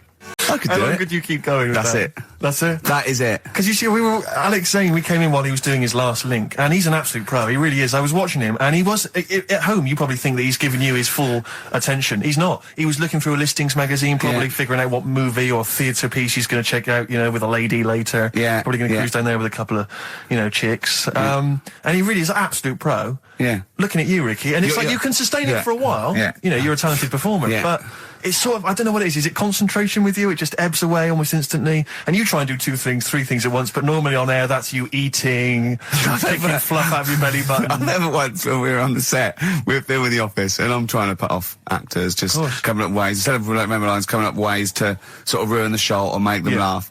And you came out and went, Rick, it's like having your own TV show isn't interesting enough for you. Just concentrate, it's lunch in an hour. I went, all right. Well, the radio show even less so. I mean, you really I know. can't be bored. How long do you think your interest you sustain your interest? I came in too early because I got bored just before we came on air. Sure, okay. I came in too early. I got to stop getting the cabs quite early. Yeah, so you're bored now, I think I've got to get about 5 to 1, and then I think that'll last me till about 1:30. Again, as he was saying that, he's not giving you his attention. He was kind of leaning back. He's put his feet up now on the desk. I've got to be comfortable, haven't I? And this CD rack's in the way. Sure. Well, you get yourself comfortable now. Get yourself settled. And then sort of... Because a lot of people will move the... There's the microphone moving now. That's the squeaking going on. You've broken the CD rack. You could actually, of course, you could move the CD rack by getting up and moving it. No, that's too much effort. You've got to try and do that whilst angled on the seat. I'm nearly laying down. It's almost horizontal. It's the most you can get. Well, I'll tell you what. I don't know what those listeners are thinking of what Steve Merchant say, but don't believe a word. All right? Oh, nice. Classy. Yeah. 5 minutes past 1 o'clock on XFM 104.9. Ricky Gervais, Steve Merchant, Karl Pilkington. A retro cut there, Thin Lizzy. Don't believe a word on XFM 104.9. I'm Ricky Gervais, with me Steve Merchant. Bubba-doo-boo. Who's that over there? It's Carly Pilk Boys. You all right, Carl? Oh, that's clever. How you doing? Yeah, I'm all right, yeah. Yeah. Wallace Chambers, Kings of Leon on XFM 104.9. I'm Ricky Gervais, with me Steve Merchant and Karl Pilkington. And England are world champions again then, so... Oh, it's brilliant. It was amazing, wasn't it? See, I'm not a rugby man at all. I never watched rugby. I think the last time, was when we won about 12 years ago, whenever it was. And I got into it last week because I realised we were doing so well. I'll watch England win anything. Yeah. Do you know what I mean? I don't care what. In fact, I wasn't into war when I was little until I realised we were so bloody good at it. We are really good at it. It's brilliant. But, yeah, fantastic. Yeah, it was great. Right, that's the rugby thing over. What next? That's it. That's all I've got. That's all I had today. It does steam me. Sometimes I watch it and it does remind me of when I play rugby, because one of them will boot it down the field, and then someone will catch it and boot it straight back again. Yeah. Which is essentially how we I was made to play rugby. I had to play rugby. And I don't think I'd get rid of the ball so quickly. Yeah. I don't think I ever got tackled or fell over. Yeah. I think I touched the ball about 20 times in the 2 years it was compulsory. Yeah. I was terrified. Yeah, absolutely. Same as cricket. I can't. I'm a terrible batsman. I'm all right at bowling, but it seemed like the pastime for people I went to school was to injure you. Yes. It was funny to see someone poleaxe. It was funny to see someone get a cricket ball in the head. Absolutely, yeah. You know, I never relaxed into rugby because the first day I was going to play it, my mum, I swear to God, my mother said, "Are you playing rugby today? You got the kit and everything. Enjoy it. Be careful." There was a kid at my school who broke his neck. And cheers, Mum. thanks very much for that. See you later. So I just went to school absolutely Man, one thing, broken neck, is that or does you get better in a couple of days? No, you can find your wheelchair. No. Enjoy the game, though. Yeah, no, it was absolutely I was just petrified from that day. See, at least American football, you know, got the padding, the helmets. Yeah, but anyway, no injuries, thank God. Thank goodness. So, well, I tried to play rugby, but it's awkward when you've got glasses.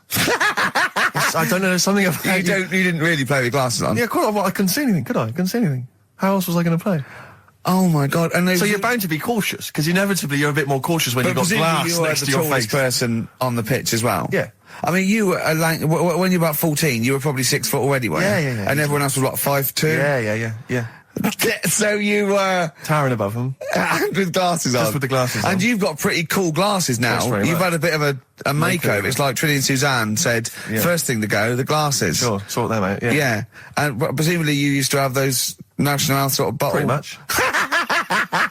Yeah. Is it true? You've never been able to mosh? I tried to mosh. Because I've always watched people stage dive in, moshing at concerts. I've always thought that looks like brilliant. You know, when they ride above like everyone's wave, heads, like they're surfing across someone's heads. So everyone's like, yeah. And I've always wanted to do that because I'm a big rock music fan. And the only time I did mosh was at Rage Against the Machine. I tried to mosh at Rage Against the Machine. I love the idea of a band called Rage Against the Machine. Yeah. Aimed at a man with glasses who won't mosh. Well, it was at the Reading Festival, and I think the lead singer, I forget his name, he went, can I just remind everyone that racism and fascism are on the rise in Europe again. Let's not let it happen. What did you do? And we all cheered, obviously. I mean, if there's one thing that guarantees a cheer at Reading Festival, it's down with fascism. And what did they do about it after the concert? Pretty much went back and... went home and had a cup of tea? Probably, I don't know what they got up to. They didn't go to Europe then and try and stop... I don't think they got involved politically in Europe. I think they just continued to rage. Against the Machine? Yeah, mainly. But largely in America, I think. Sure. I tried to mosh, and I got moshing, and glasses flew off. And I remember, because we were playing away, you know, you do what you tell me. And I was just going, careful! I've dropped my glasses. Can we be careful? Loads of kids in hooded tops. Yeah, exactly. Just going mental. Yeah, and they're all jumping up. So I was going, can we just calm down for a second? Let's not be silly. Yeah. It was absurd. And I had to kind of, scrabble around on the floor, and thankfully they were okay and they didn't get broken. So what couldn't you do then? What do you mean, what couldn't I do? What, at school? Can you not see without glasses? No. I mean, it's like that you couldn't do anything. It's a blur. Really? It's a blur, definitely. God. Yeah, it's like being kind of punch drunk or whatever. So yeah, you can't play sports when when you've got glasses. But why not contact lenses? Because they're not strong enough. No, they seemed a bit fiddly. Oh, brilliant. Bit of Lou Reed. Is that what you want? Yeah, Satellite of Love. Classic. A retro cut. Don't steal our son. Please, lads. Thrills. On XFM 104.9. I'm Ricky Gervais. With me, Steve Merchant and Karl Pilkington. Yeah. Little Carly Pilkington. Little baldy mank whinging little twat. How are you?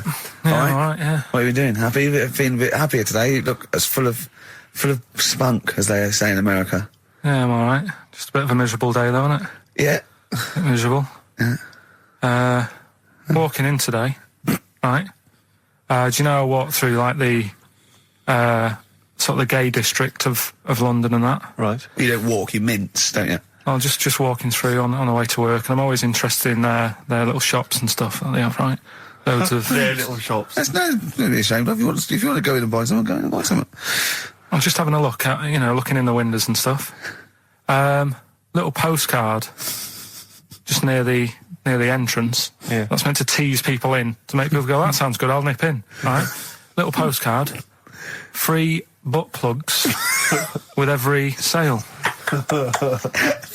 That's great. How did we get from 5p off milk to free butt plugs with every sale? Wow. What society come to? Well, it's because we're liberated, Rick. Yeah. It's an open society. What did you buy to get them? You didn't buy... I didn't but what's the purpose? What, of the poster or of butt plugs? Butt plugs. Because I really honestly You don't... shove them up your arse, don't you? Whoa, slow down, bum.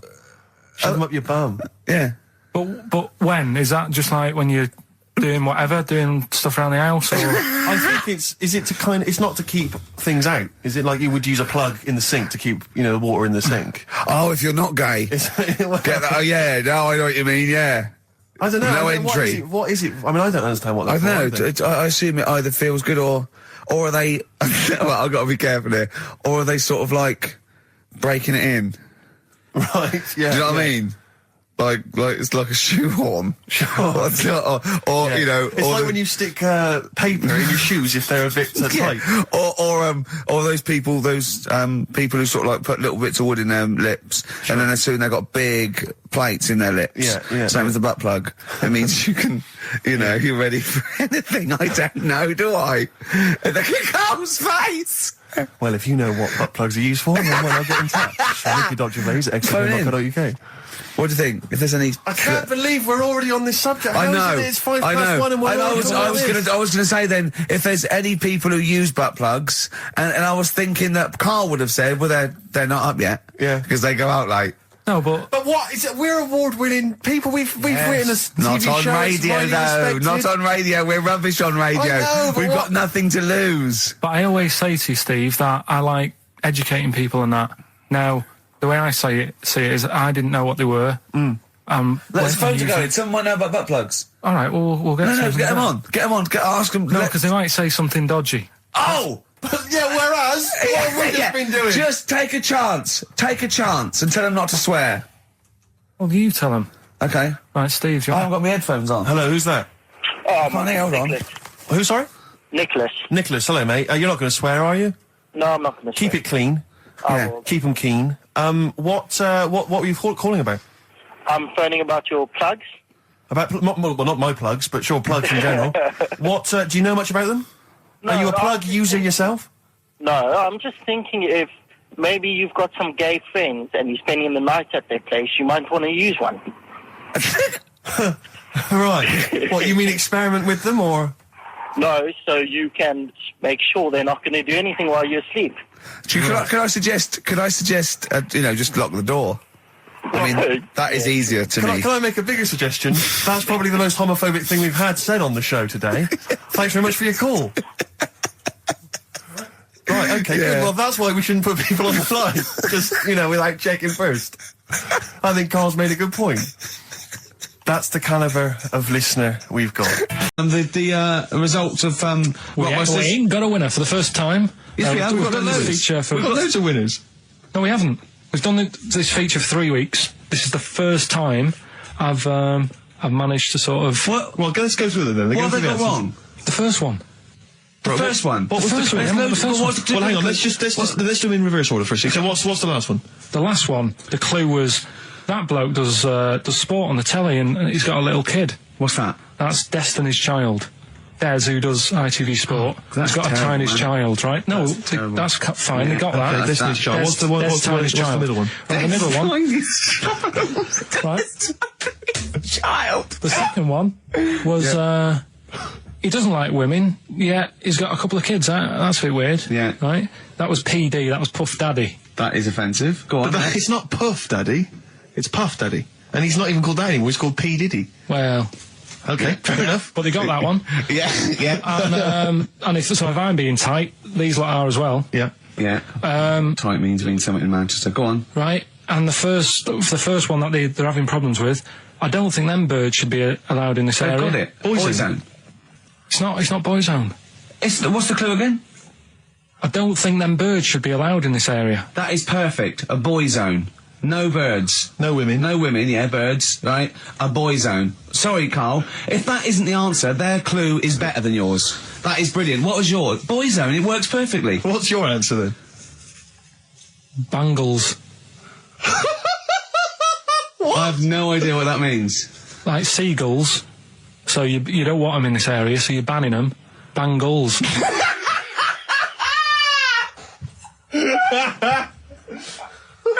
Oh! Well, give it to Boyzone, because Boyzone's better. Don't use birds to be allowed in this area, it's a Boyzone. I think we should have a rollover. Carl beat them. Carl beat them. You have to use his logic, surely. But theirs works. You can't do what am I thinking. No, that's not what I'm thinking. It perfectly. It works perfectly. I think you've got to give it to the ones that got the Boyzone. Well, how about, right, because they didn't actually get into my head. Well, heaven right? forbid. How about we just keep back the David Attenborough, and they can have, I'll chuck in the Hellraiser, right? Okay.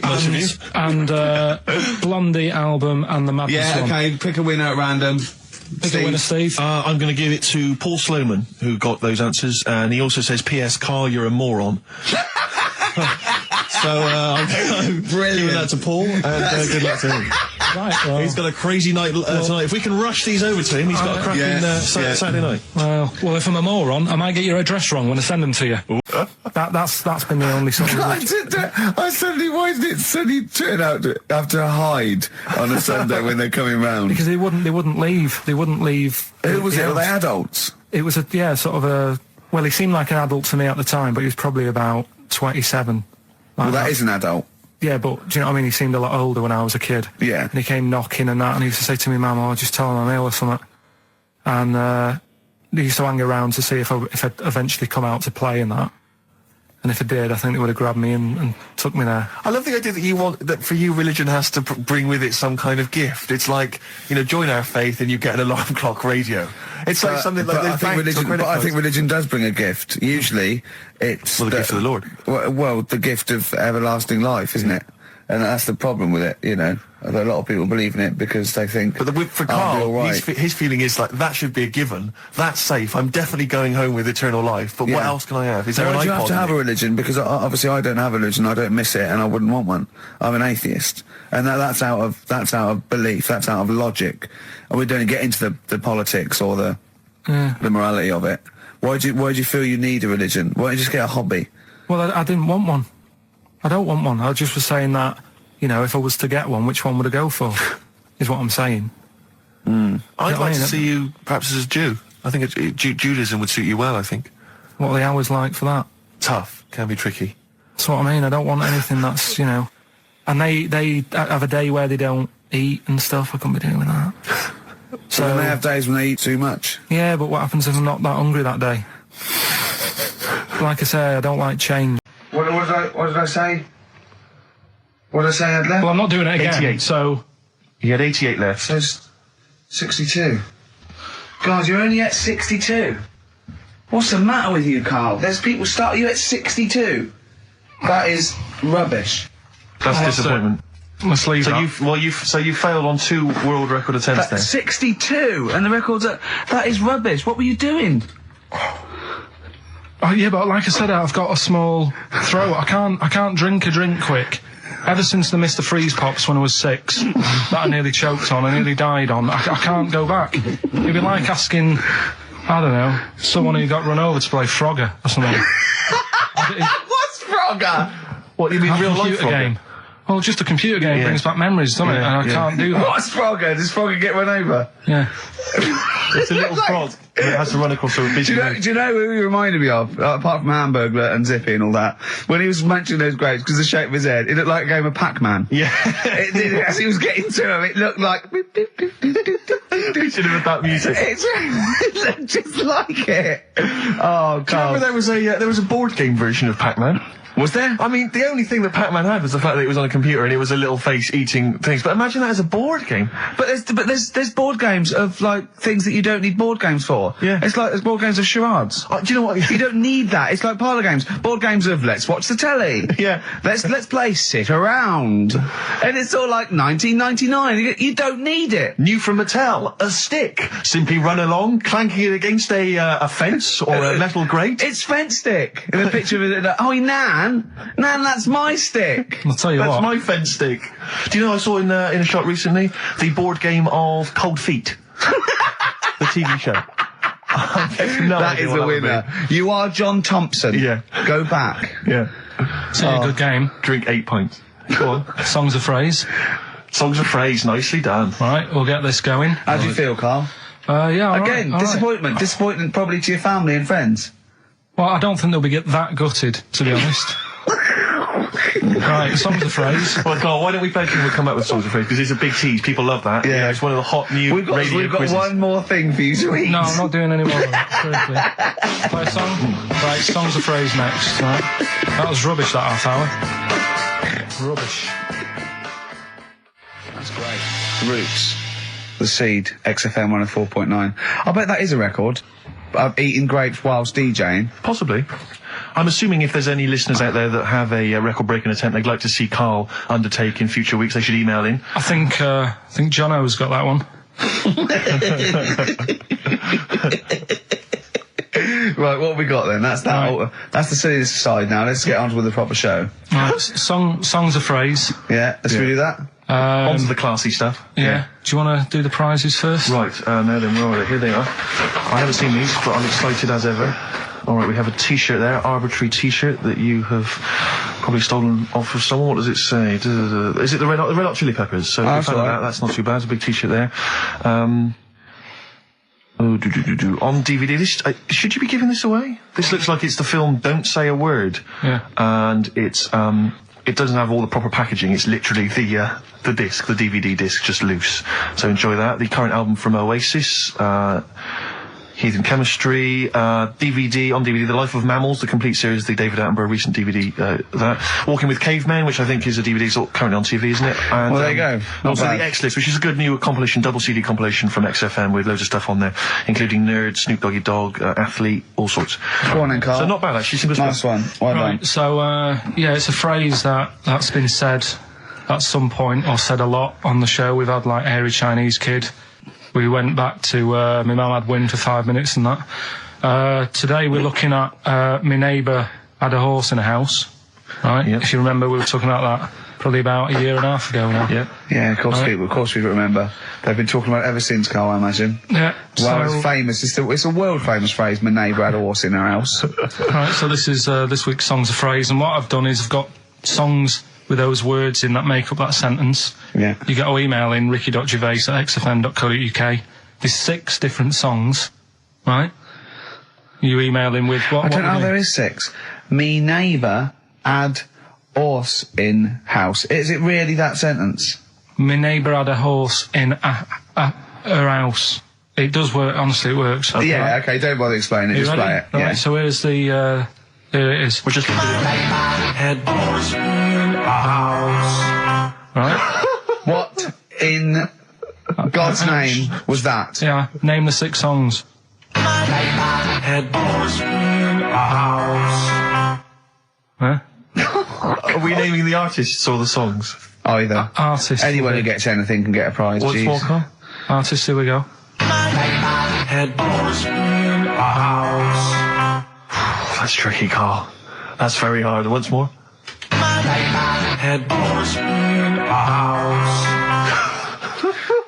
Email in ricky.gervais@xfm.co.uk. I'll give it Another letdown. Another It's letdown. brilliant, this. No. How can you just say that after I've just been stuffing grapes in my face and that? Well, you failed. You didn't get one burger in, right? Even when you tried to chop it up, there's 3, right? So that's it. Well, Steve, out the goodness of his heart, went to McDonald's. Okay, I got some grapes. At 62. That's got nothing to do with this, though. This is my game show here. Bob Holness didn't say, yeah, Blockbusters is good, but I never see him eating grapes.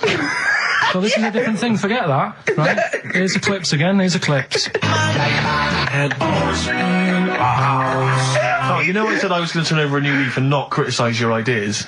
I think it's the end of this one, mate. Oh, he's done it again. It's atrocious. Ricky.Gervais at xfm.co.uk if you've got any idea. XFM. Dandy Warhols, We Used to Be Friends. That is Carl's favourite record of the year. Yeah. Yeah, new music. He gets one play a year, and he chose that. That's what he chose. It's all right, but I mean, that favourite track, innit? He played that. That was Carl's choice. Just something new. On XFM 104.9. Don't worry, we've got some really good stuff coming up later with me and Steve. If you're from the 70s, so you might like it. You see that he's getting too cocky, isn't he? Arrogant. He's sort of like, I mean, we've tried giving him something in his life. He's got, you know what I mean? He comes in and tells us this sob story of just like a trail of failures, and we've said, Carl, come under our wing, right? He just started picking up on him. A few other people started, and then he does that. He fails at the burgers, he fails at the grapes. He will not trust us with, you know, what we want to do. I don't know what more we can do. It's like I've saved a mouse from a cat's jaws, and it turned around and bit me. Yeah. Yeah. That is a brilliant analogy. It's a bit like we were trying to give you something that you could care about, that you could be passionate about, that would somehow give a meaning to your life. You would be in the Guinness Book of Records alongside, I mean, Bubble. Bubble failed. Do you want to be Bubble? Do you want to be Bubble? Or do you want to be the bloke with the milk bottle on his head? Exactly. Who's in there? The guy who ate the watches. Yes! Now, I've got an idea, Carl, because you're getting all stressed out. I don't know what it is. You're getting funny. I don't know what it is. I don't know what... Because you're annoying me. Wow, you say that. started midweek. I don't think I annoy anyone else, so it's just you on that. So, I thought maybe we could all three of us go away to a little health farm for a weekend, just get like a triple room, Right, and that isn't happening. Why? You've just reminded me, because you've been annoying me. Steve started getting on your case, you know, sort of ganging up on me. I'll tell you now, Steve, I just forgot. Remember a couple of weeks ago, you said to me that my pub quiz team is rubbish? Yeah. Right, well, it doesn't matter anymore, because you're not part of it this time. That's bad. That's bad, because it's interesting you say that, Carl. Carl, you say that because I tell you this, I found someone, mate, who could be filling that tricky fifth member. I wanted to test him out this week, mate. On your team. Test out on your team. Because I'll tell you what this is like. I don't know if you're familiar with Paul Ince, who used to play with Man United, right? But everyone used to say he's the governor, right? Even the players used to call him the governor, right? And Alex Ferguson at Man United was like, I'm not having this. Yeah. I'm in charge here. And he got rid of him. And that's what's happened. You were moaning the other week, saying your team's rubbish, you don't know what you're doing. Yeah. Well, let's see how you do on your own, right? Ooh, he's turned, isn't he? I'll be honest, Carl, I'd like to be on your team. Well, sorry, Paul Ince. You'll have to go and join Middlesbrough, or wherever it is it's gone to. Carl, what can I do to get back on your team? It's not happening. I've already filled your boots. Don't let him have the upper hand, Steve. No, wait a minute. I'll tell you what always annoys me, though. Ricky spends most of the show slagging you off, right, having a go at you, annoying you in the week, squeezing your head, making you eat burgers, right? But you always take it out on me. I'm the one who always gets the insults. I'm the one who's now relegated from your team. Why, you see, this is the thing. You're just as bad as him, really, because you're siding against me, because you know that I'm willing to take it. The truth of it is this, you know that Ricky Gervais is keeping you in burgers and grapes, metaphorically speaking. He's the one that's got you in Heat magazine. I just spat all over your new Guinness Book of Records. You see? Get me a tissue. He's just squirted tea, laughing all over your Guinness Book of Records. I'm assuming I'm going to get the flak for that. No, it's because you made me laugh when I was drinking, because you went, and it made me laugh, and I spat. I just think it upsets me that you never pick on Ricky. You never ever go at him, because you know he's the one who's raised your profile and made you a little bit of a celebrity. We've missed one here. Using his teeth, Raman Andiapan, right? Husked a coconut.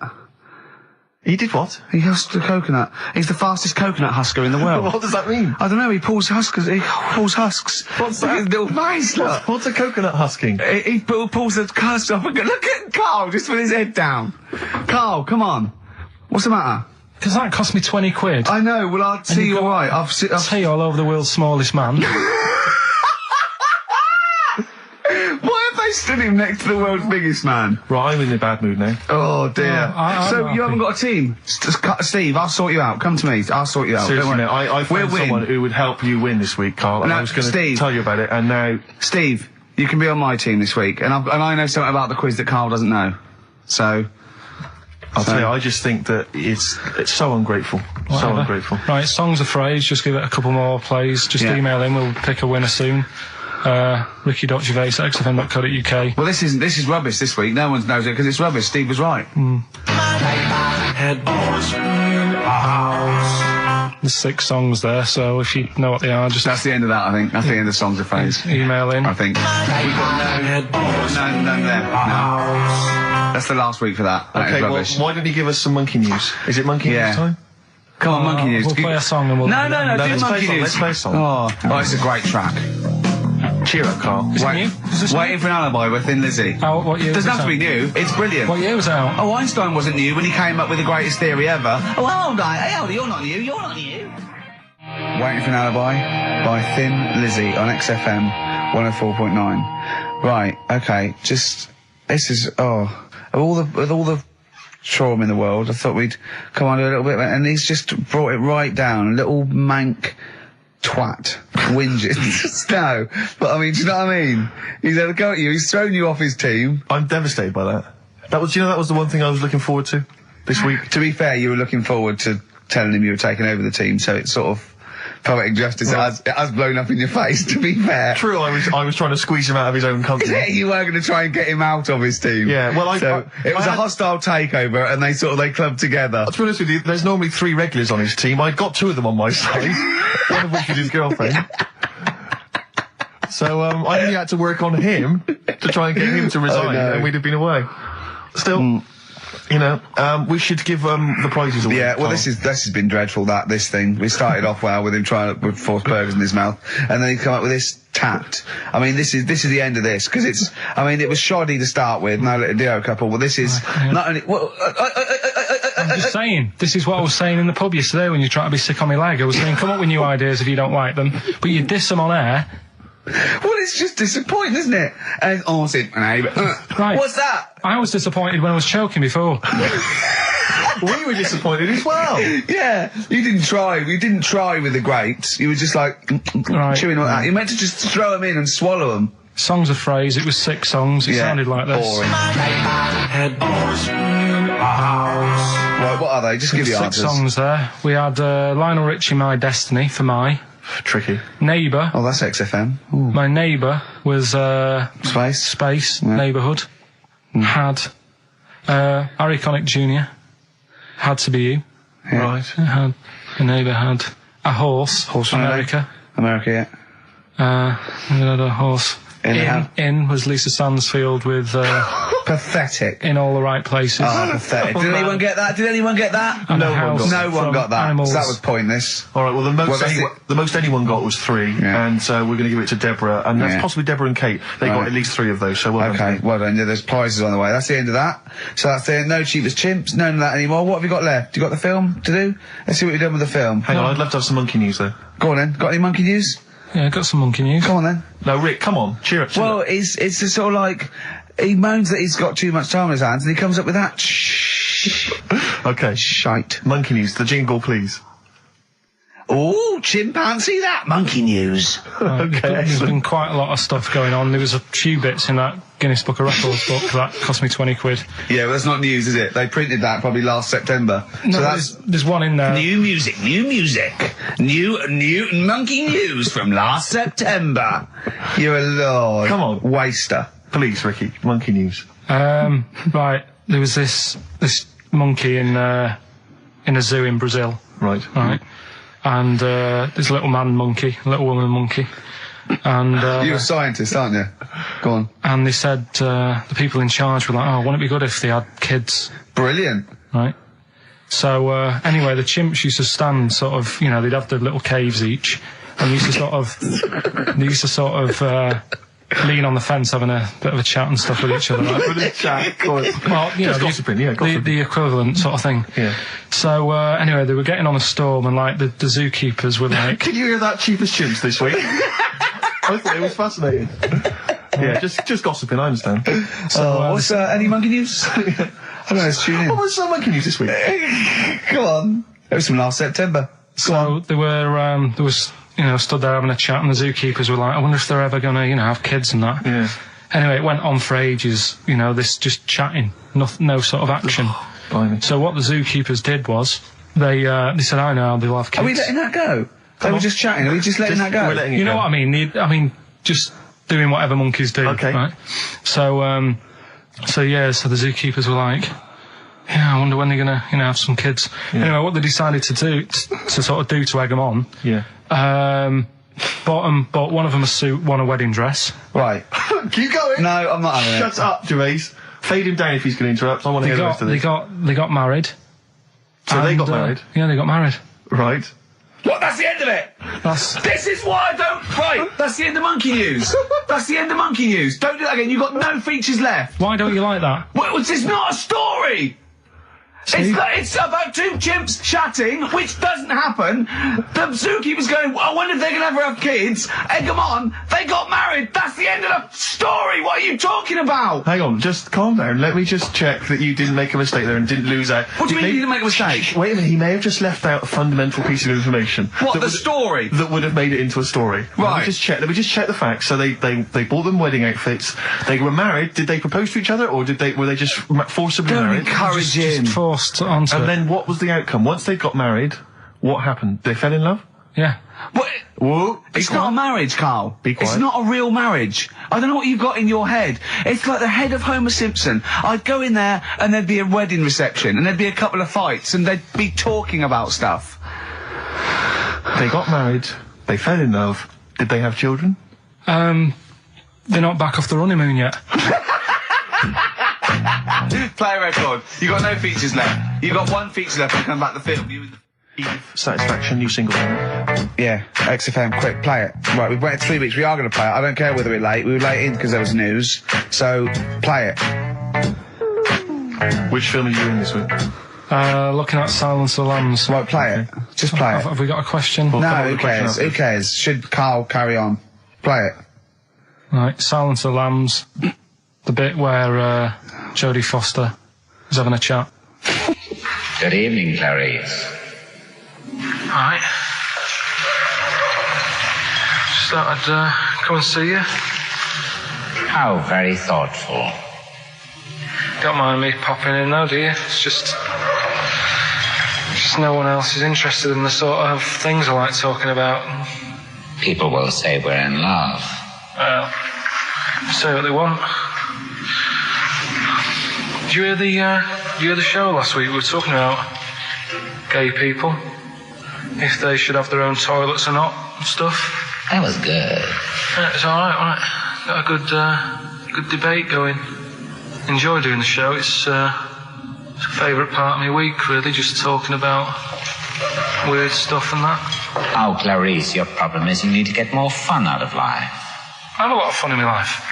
You know, come and see you, and spend a lot of time on the internet looking up weird stuff. Reading something about a hairy Chinese kid. There's another thing. There's a fella who no arms and legs. He's known as a pillar man. Everything you need to find him is right there in those pages. Bizarre magazine. Yeah, I get this. The hairy Chinese kid, what annoys me is he could sort it out. He could just have a shave, couldn't he? Do you know what I mean? No, he cuts. Does he? Well, he used some like Emacs stuff. Yeah, don't be getting funny with me, just because you're in a bit of a mood, right? You know you shouldn't eat people. Your eyes are bigger than your belly, I've always said that, so I'll see you later. Interesting. Atmospheric, moody, and the question is... okay, here, how about this? How many films have been made featuring the character Hannibal Lecter? How many films They have haven't been got made? time to phone in now, have they? No, they can email in, they'll have time. Do you care? I don't care. No, exactly. Ricky.gervais@xfm.co.uk if you can be bothered. If you're interested in and you want a $4.99 copy on VHS of Silence of the Lambs. He's dissing that as well, Carl. Wasn't it that? Bit annoying, but that's it for this week. But remember what happened when... No, it's not. It's 9 minutes to 3. How can that... Tell him, Steve. No. How can that be it? It's 9 minutes to 3. What's he doing? Is he playing a record? Carl, what can I do to get back on your quiz team? You're not. Right. Songbird Oasis, right. Send Carl a little present. send him some essential oils or something, or a little lavender pillow, or just a little message. Send him a little message. Tell him it's all worth it. He's getting all grumpy, aren't you? I just get sick of it, that's all. It's not worth going through the stress for 30 quid every Saturday. You lying little... You'd get more than 30 quid. Oh, not much more. Anyway, Steve, who's the winner? The winner is Mike McNulty. He correctly answered the fact that there were 4 films featuring Hannibal Lecter. There's a downer now, isn't there? There's a downer. I think it was you, actually. I mean, I don't know, Carl. It's not like I'm just trying to win myself a place on your team, but I actually felt that Ricky was really I gave him grapes. I thought Ricky was discourteous, if that's a word. I thought he was rude, aggressive, unpleasant. As one person emailed in, a dickhead. So, someone also said you were fat and talentless. I don't like those emailers who do that sort of thing, but one of them said you were really, really annoying. Well, cheers for that, but you're still not on the team. They didn't like what you were wearing. So, back next week. What did you say? He went, cheers for that. A £200 tumour. I know. It's just that thing, I mean... You know what I'm like, I don't like... it depends where it is as well, taking your clothes off and all that. There's the pressure in it. You don't like anything being touched, do you? I remember when he said he doesn't check his balls, he doesn't like the feel. That's live with me. He doesn't like the feel. I think, do you mean that you don't like what it feels like in your balls when you're fiddling with them? Because I imagined it that you meant you don't like the feel, in your fingertips, you don't like the feel of your balls. It's the thing of... You start thinking about what you're actually touching, and there's something in there, and you might break them and all that. I don't like... Break them? They are delicate. I am scared with the little knobbly bits, yeah. What knobbly bits? But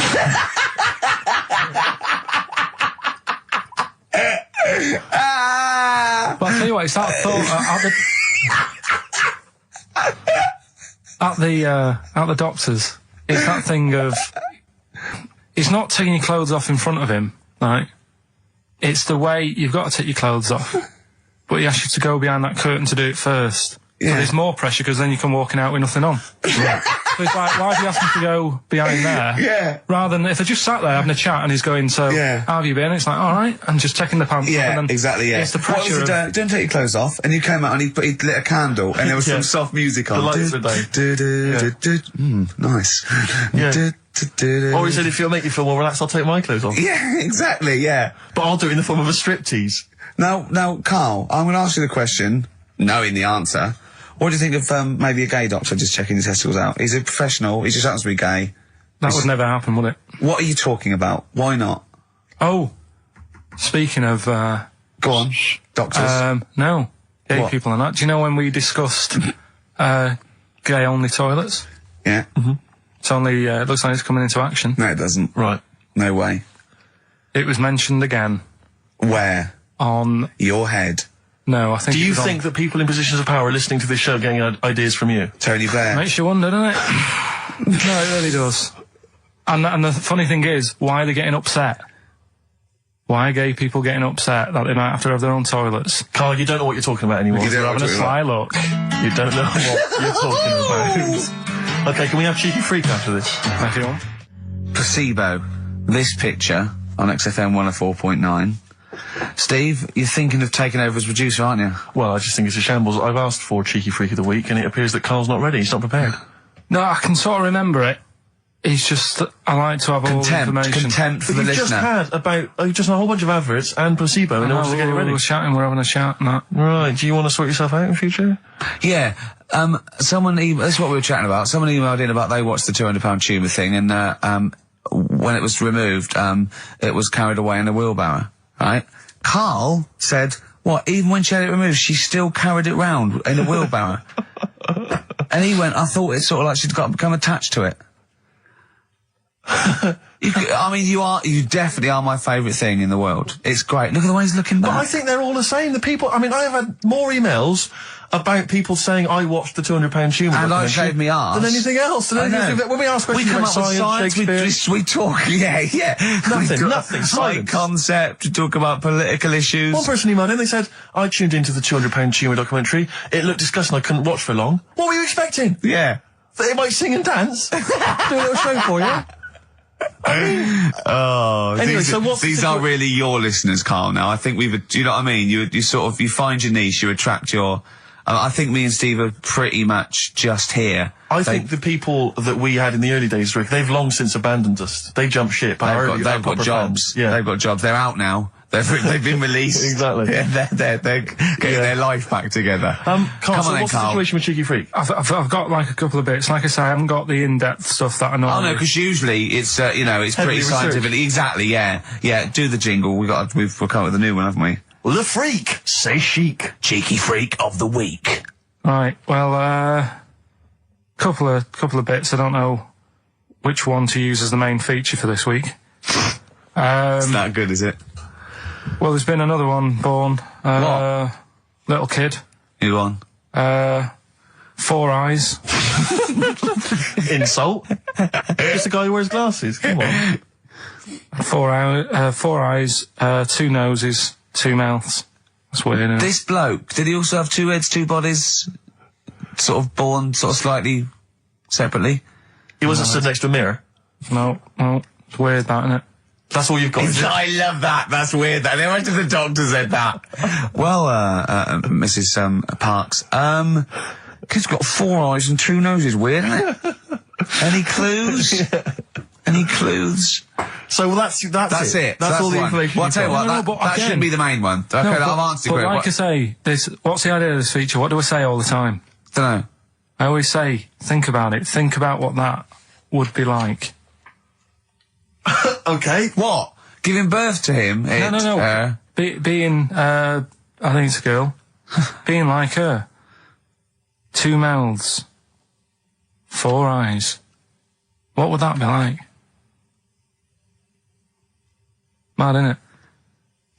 I don't know what this feature is. I don't know what do I. Is there another one? Is that, you said that? I mean, I hope everyone took the opportunity there during that silence to just think about what it would be like. I know I was.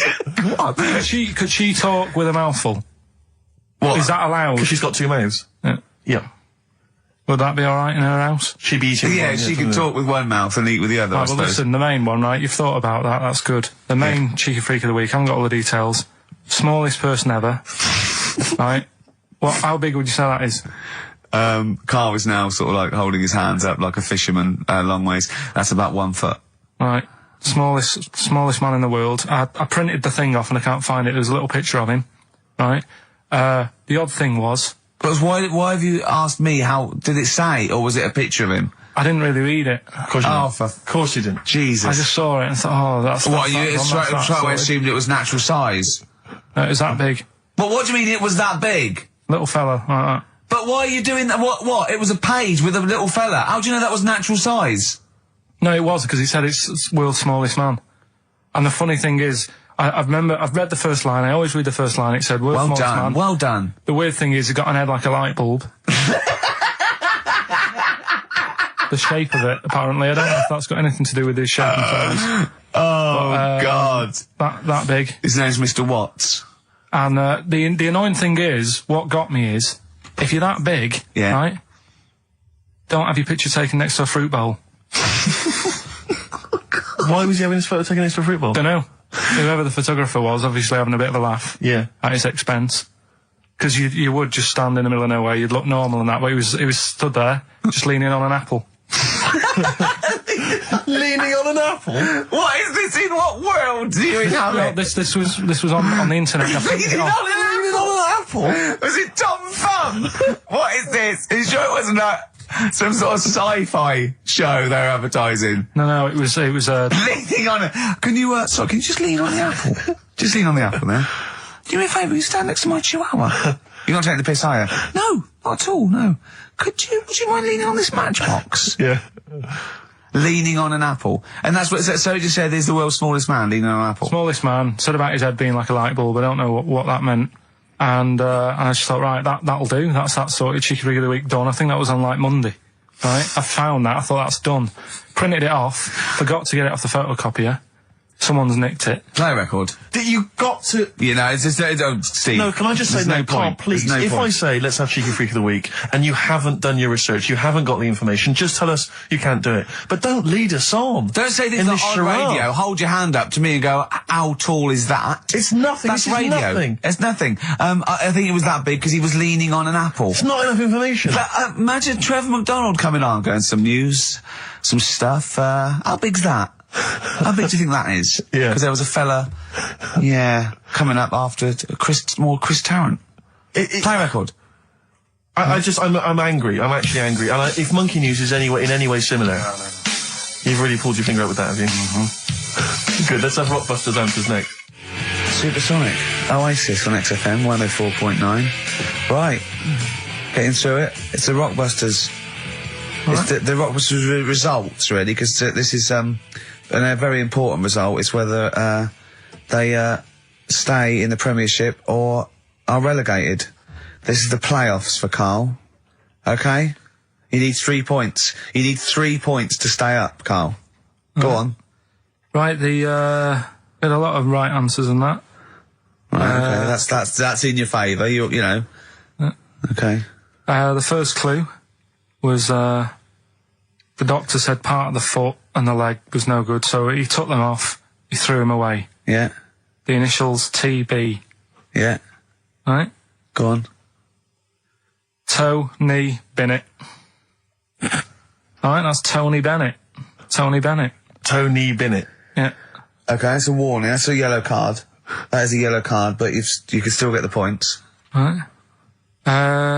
Because his name's not Bennett. Tony, brilliant. Tony, perfect. A pun. Knee, his name's Tony. Perfect. Bennett, no, his name's Bennett. See? Well, he's in London this week as well, so I don't know if it's sold out. I won't mind. Are you on drugs? Or did I actually crack your head? Did I actually give you some brain damage? Because you're worse than usual now. It's like, go on. Right, the second one. That's a Scottish fella. We've got to speed this show up. Hang on a minute, hang on. I've just got to make sure it's right. We don't want to look stupid. Right? That Scottish monster has got a bit of a tan. I don't think we can look stupid with material like this. TD, that Scottish monster's got a bit of a tan. The answer there, the darkness. I'll give you that. Right. Well done. And the last one. Goal. The 60s singer, he had a heart attack the other way whilst having it away. You won't be seeing him again. The initials FNM. That's Faith No More. Adam Faith. Right? No! Doesn't count! Why not? Adam Faith No More. Right? Adam Faith No More. So, sorry, what is the clue? Is the clue Adam Faith, or is it Faith No More? Just Faith, I suppose. Just Faith No More. He's a 60s singer. So we got that. That's that. Safe for next week. Who's the winner? What do you make of it? You've got the deciding vote, Rick. Well, come on. I mean, you know my... I mean, it works, Faith No More, but he's mixed up what cryptic is and that, because the fella, I mean, Adam Faith did actually die having it away, didn't he? Yeah. So it's all about him. It's all right. All the facts are right. Anyway. Okay, I think he's got a reprieve. I think I'll give it to him. I think I've got to give it to him, Steve. I think I have. He actually pulled that out of the bag, that one. There's no Jamaican fellas seeing icebergs or, Whitney Houston. The closest he came to is Bennett, and I'll let him off that. I've got to be a fair ref here. Well, fair enough, and well done to, I'm always a fan of names that for some reason just strike me or tickle me. Yeah. And this week the lucky winner is, Dave Suckling. There's nothing amusing about that. Oh dear. So well done to Dave Suckling. Okay. Suckling wins it. Suckling takes the prize. He takes the prizes, and well done to him. I guess there's more of that next week, and we're fast approaching the end of the show, Rick. I know you are excited about that, as am I. Well, I know, but the best to come, because we've still got Bruce Springsteen coming up now, followed by Monkey News. Right, Here's one that I read in the week, right? Go on. About this woman. Yeah. She was a bit of a punk, and to get her hair done like she wanted it. Super glue? Right, no. She got lard. Apparently it's a popular thing, you might know. Put lard on your head. Yeah.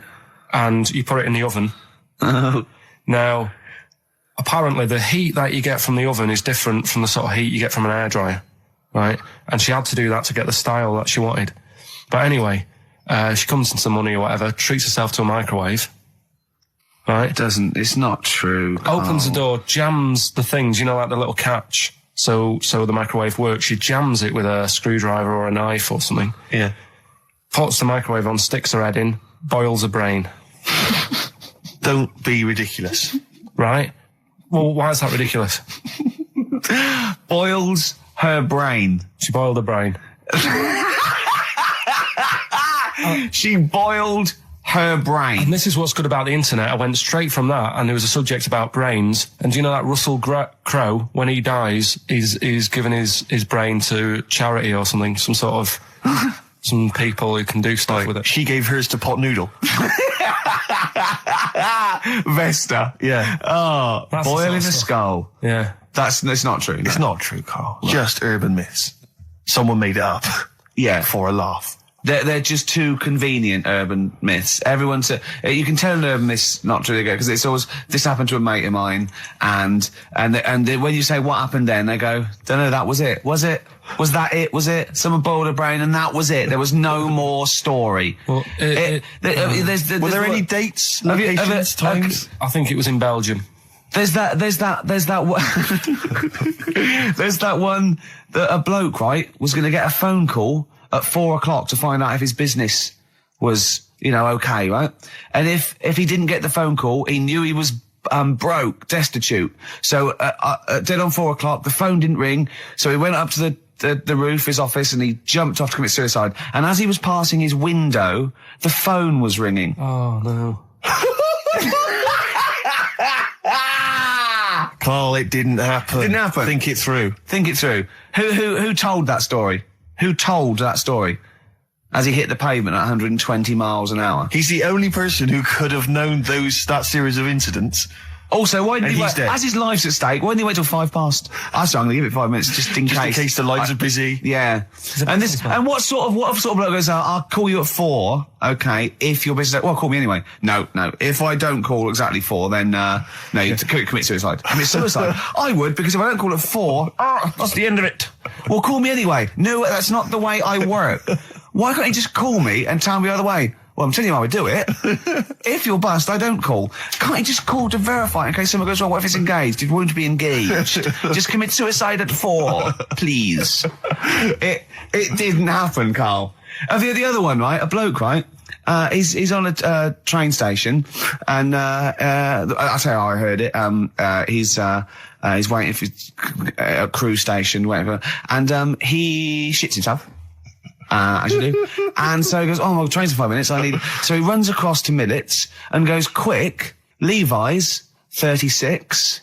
The bloke just puts it in a bag. He runs onto the train. He goes into the toilet, takes his trousers and pants off. He's soiled. Yes. Throws them out of the window. I won't be needing those again. Cleans himself off. Open the bags. It's a jacket. Oh. No, it didn't happen, Carl. At what point did he go into it and go, quick, Levi's 36? And the bloke went, sorry, Levi's 36, what, a pair? No. Shall I wrap them? Them? It? Shall I wrap? Just wrap whatever it is. Do you want to look? No. I'm not looking when you're putting it in the bag, please. Right? 36 waist stories. Well, don't say anything. I've told you 36 Levi's. And put it in a bag and charge me for it. Yeah. I don't want to discuss it further. Yeah. There was one. There we go. There was one about a woman whose husband died, and she had him cremated. Yeah. And made like a little egg timer out of him. Right. And she said, I did that so it can still help around the kitchen. Well, that might be true. That might be a joke. That's quite sweet. That might be true. It's a true story. Again, it was all. No, not again, because the ones I just told weren't. Nor is the boiling the brains in a bag curry microwave head story true. So I thought, well, let's carry on watching it. And what exactly is a pinhead? Oh, if you've seen it, you know. Okay. Right, so not the best thing in it either. So imagine that. Okay, so you're watching it. So sat there, I think, right, something comes on, and the little fella's on there, the little fella we were talking about, the Pillow Man. Right. Is it the best thing in it? Now, what's the Pillow Man again? He's a fella who years ago, he's got no arms and legs. Right. He's just a torso. Just rolls, and there's a scene where you see him sort of rolling a cigarette up, just using his mouth, and it's like he lights it and stuff, and that's weird.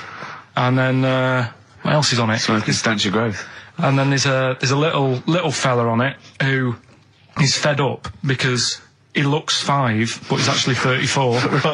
Right.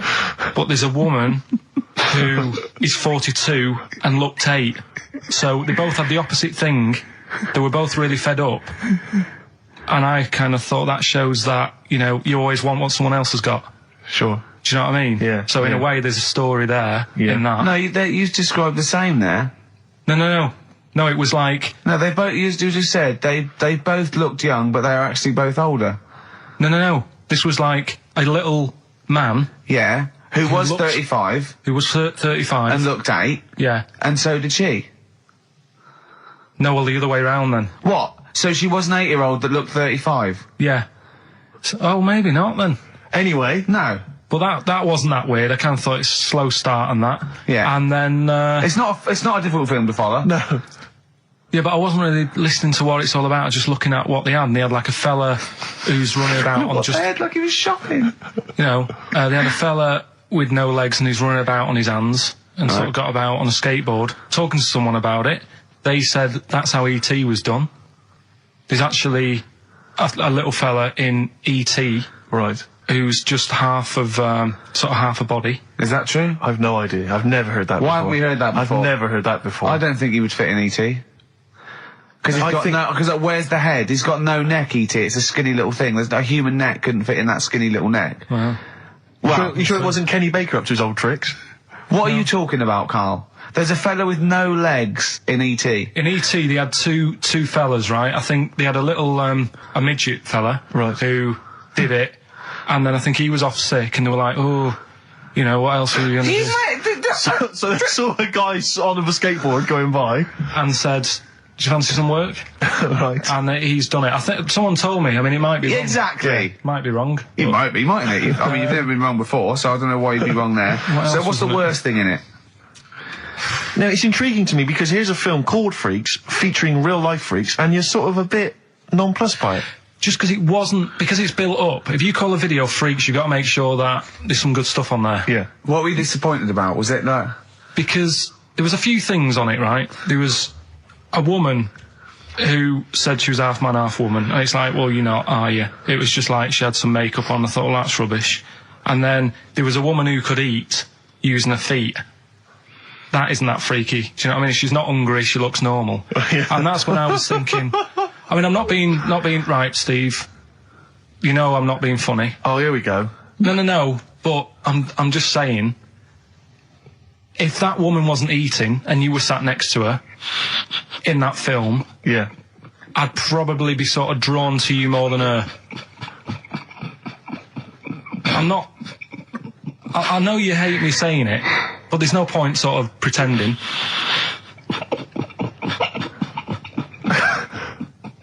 Do you know what I mean? Oi, Muttley, what are you sniggering about? That face. Well, you mean there were things in it that were less... What are you saying? I'm just saying... Play a record. Seriously, I'll slap you. I'm going to slap you live on air. Yeah, but you always get... I'm slapping you live on air, I swear to God. Alright, play a song then. He's playing a song. I'll play the song.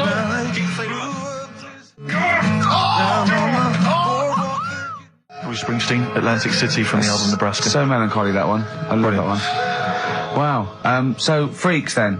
All in all, not as amazing as you first hoped. It was built up too much. Do you know what I mean? Really? It's like Is that my fault for getting you excited?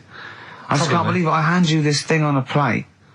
So I know, and I'm not being out of order, Steve. I'm just being honest. We've always said that about this show. We only talk about stuff, you know. Yeah. You know, being honest and that. Yeah, no, sure. And I've always said the first time I saw you. Sure, no, you've always been honest, and I've always been honest with you. I've always said that, you know, you've got the intelligence and insight of a gnat. Yeah, but if I keep quiet, people don't know that. Sure. Alright, incredibly they do, Carl, because you look stupid as well. Well, you know. Yeah. No, but Carl was being nice then. You don't. I'm just saying, you're a good bloke, and now I've got to know you. Sure. Yeah. The first time was weird when I saw you. No, leave it. Don't just try to interrupt. Just let it go. No, right. I'm just saying the first time it was weird and that, and then weeks go by. Sure. And the weird thing is, I kind of thought maybe he's not that odd looking. Yeah. And then you went to LA for 3 weeks. Sure. And when you came back, it was like the first time again. Right. Okay. No, I just. Okay. Wait. No. Stop it now. Yeah. Everyone, stop it now. No, but I just think I'm a little bit more consistent because I've always thought you were an idiot. I don't want this. Don't argue. He was just okay. No, I just, you know what I mean? My opinion has never changed. I've always thought you're an idiot. No, it's just all nice. Let's look. Peace. Shut up, fatso. Peace, not war.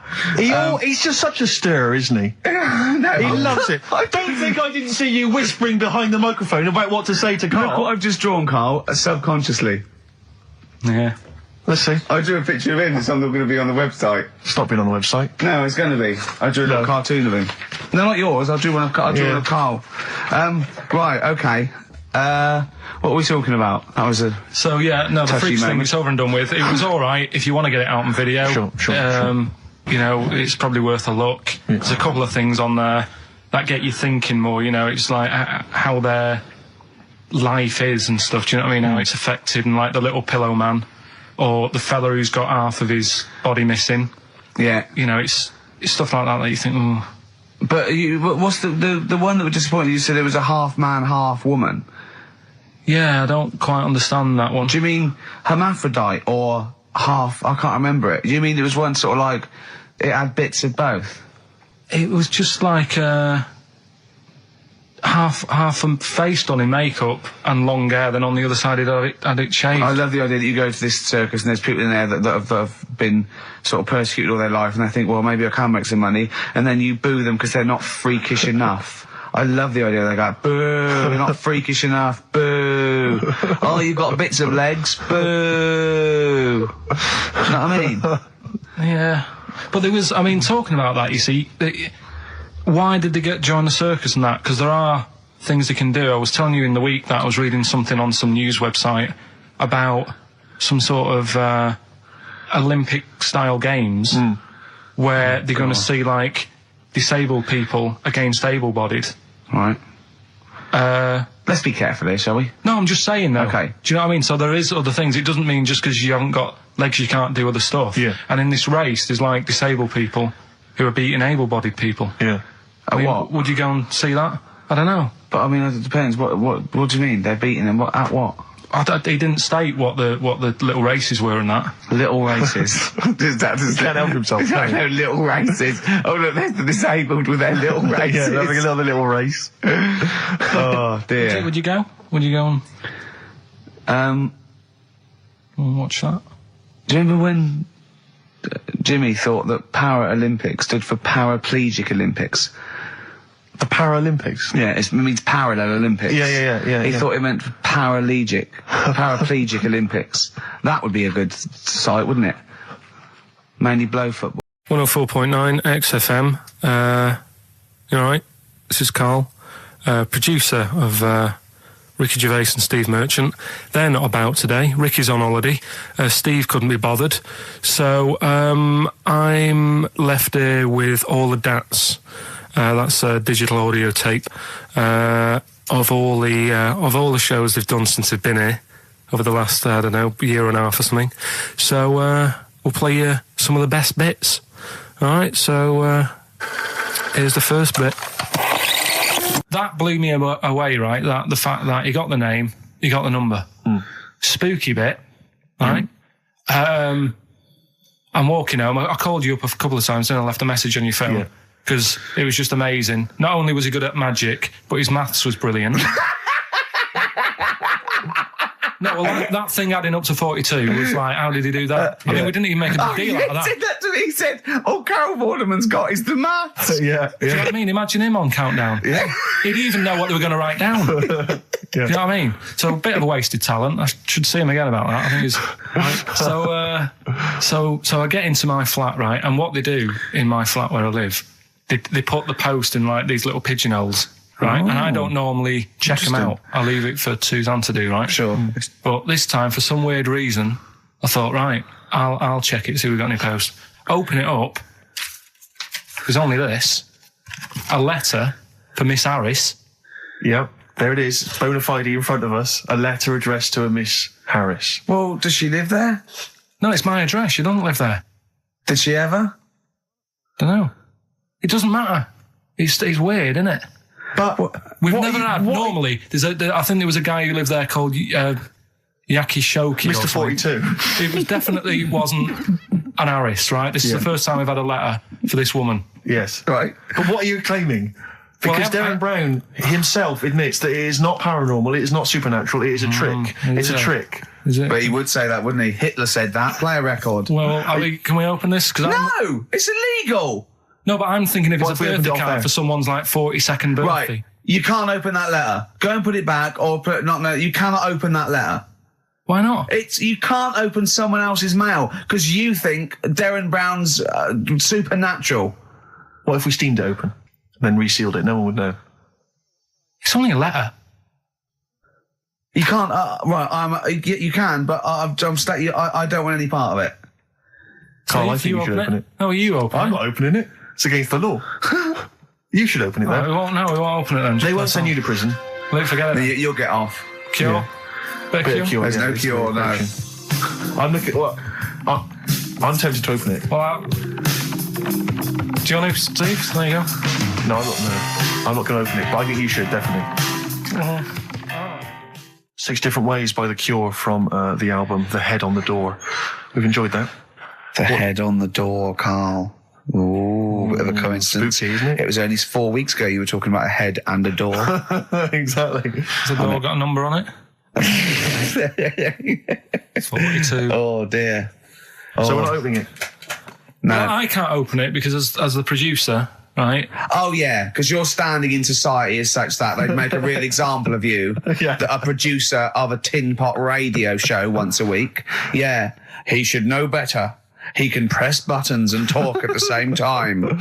Sending down.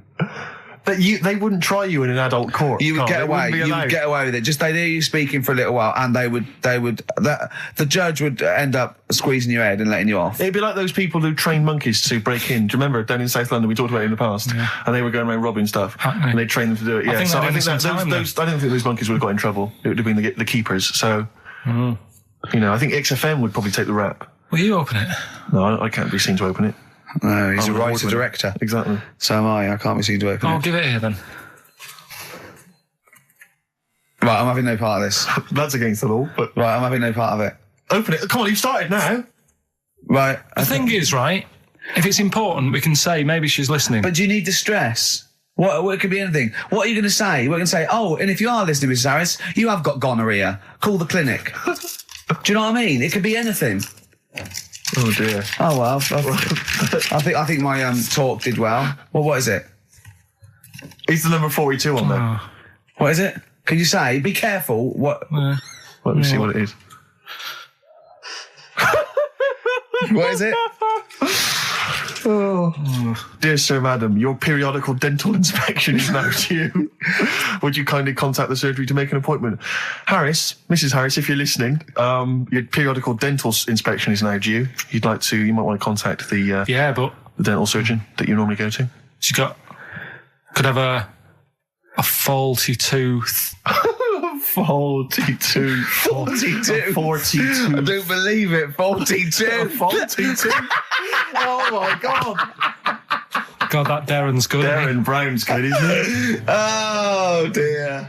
I'm saying let people enjoy the life they've got left. No, you're not. You're saying don't put them in hospital, leave them at home to die. No, I'm not. Give them a Rubik's Cube and let them die. That's what you're saying. Yeah, I'll tell you something now, right? Steve, I'll tell you something. I didn't want to do it because it brings the show down, but she did die. Who, the blue-handed lady? Yeah. How do you know? Because I said to my dad, how's the woman next door? She said, oh, she went last night. They've got an old fella in there now. God. So, there you go. So, wouldn't it have been better to leave her at home where her friends and family can call and speak to her, even nip that round if they want, with a cat, I imagine. No, it's definitely a cat now. What was that cat's called that you imagine? Probably, I'm seeing like a big ginger one, so I don't know, something like, I don't know. maybe ginger or whatever. Maybe I had a budgie. But that's what I'm saying, just let him enjoy his life, because dying in hospital, I wouldn't like to do it. If I went to the doctors and they said, you haven't got long life left, I'd say, well, I'll stay at home. Yeah. And that's the point I'm getting at. Yeah. Right? If you can't do anything for them, let them enjoy their life. Yeah, a Rubik's Cube. Right, well, I remember, I think all kids go through a phase of shoplifting. Well. And when I was going through it, I used to just little things, just like magic markers and magazines, Mars bars, that sort of thing. Yeah. And one day, right, my mate, Anthony, his mum called up my mum and said, I've got to meet up with you. I've got to have a word with you. And she said, what about? She said, I don't want to talk about it over the phone. So she goes, oh, right. Well, yeah, come round tonight then. So anyway, my mum sees me. She don't want to be in an awkward position and, like, be a bit embarrassed and what have you. So she sees me and she goes, right, Anthony's mum's coming round. What have you been doing? Yeah. So I go, oh, God. I said, I've been nicking stuff. So she goes, like, what? So, not big stuff. I've had a few calculators and Mars bars and stuff. how many? I'll just work it out. Hold on. Works out at 7.2 per day. So, how many calculators do you need? So it was when that phase. You failed maths. Everyone wanted a calculator. It was like a trendy thing, wasn't it? Right. Oh yeah. In Manchester a couple of years ago. Yeah. So anyway, so I told her all this and I confessed to, like, computers will make it there one day. I confessed to There's magic in the back of battery. Go on. Confessed to nicking all this stuff. She comes round. She only wanted to borrow some money. Brilliant.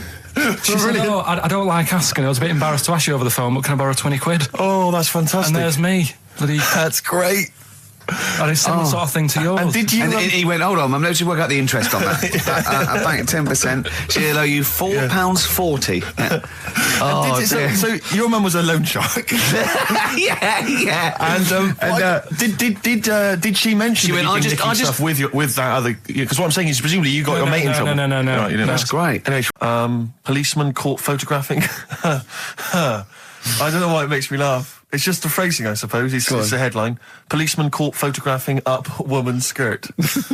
No, he wasn't up there taking a picture of Big Ben. He wasn't going, can I just sit up here? I'm just going to take a picture of that seagull over there. No. He was facing the camera up a woman's skirt. He was indeed. Right. A policeman in Japan is facing disciplinary measures after he was caught photographing up a woman's skirt with a hidden camera while on duty. The 42-year-old sergeant, who's not been named, used a digital camera to secretly snap the shots when the woman was reporting a stolen bicycle. So he was actually doing his proper job. He'd obviously thought to himself, I'll bring him a digital camera today. On the off chance a beautiful woman comes in to report a crime or robbery, I'll have it ready, I'll have it positioned, in such a way. But this is interesting. This is how he got caught. Okay? The woman became suspicious after she saw a flash go off. brilliant. I mean, this Not a secret at all. Sorry, did I just see your shoe? Your shoe just seemed to just spring into life there. It was light. There was light. Yeah, I think I've had someone set fire to some magnesium that was on the end of it. It won't happen again. But it's only you and I in here, and your shoe was just suddenly lit. Why are you standing like that? Why is your shoe just sort of like between my feet? There's no reason. This is how I always stand. What did the bike look like? Flash? So, are you taking pictures of my family? No.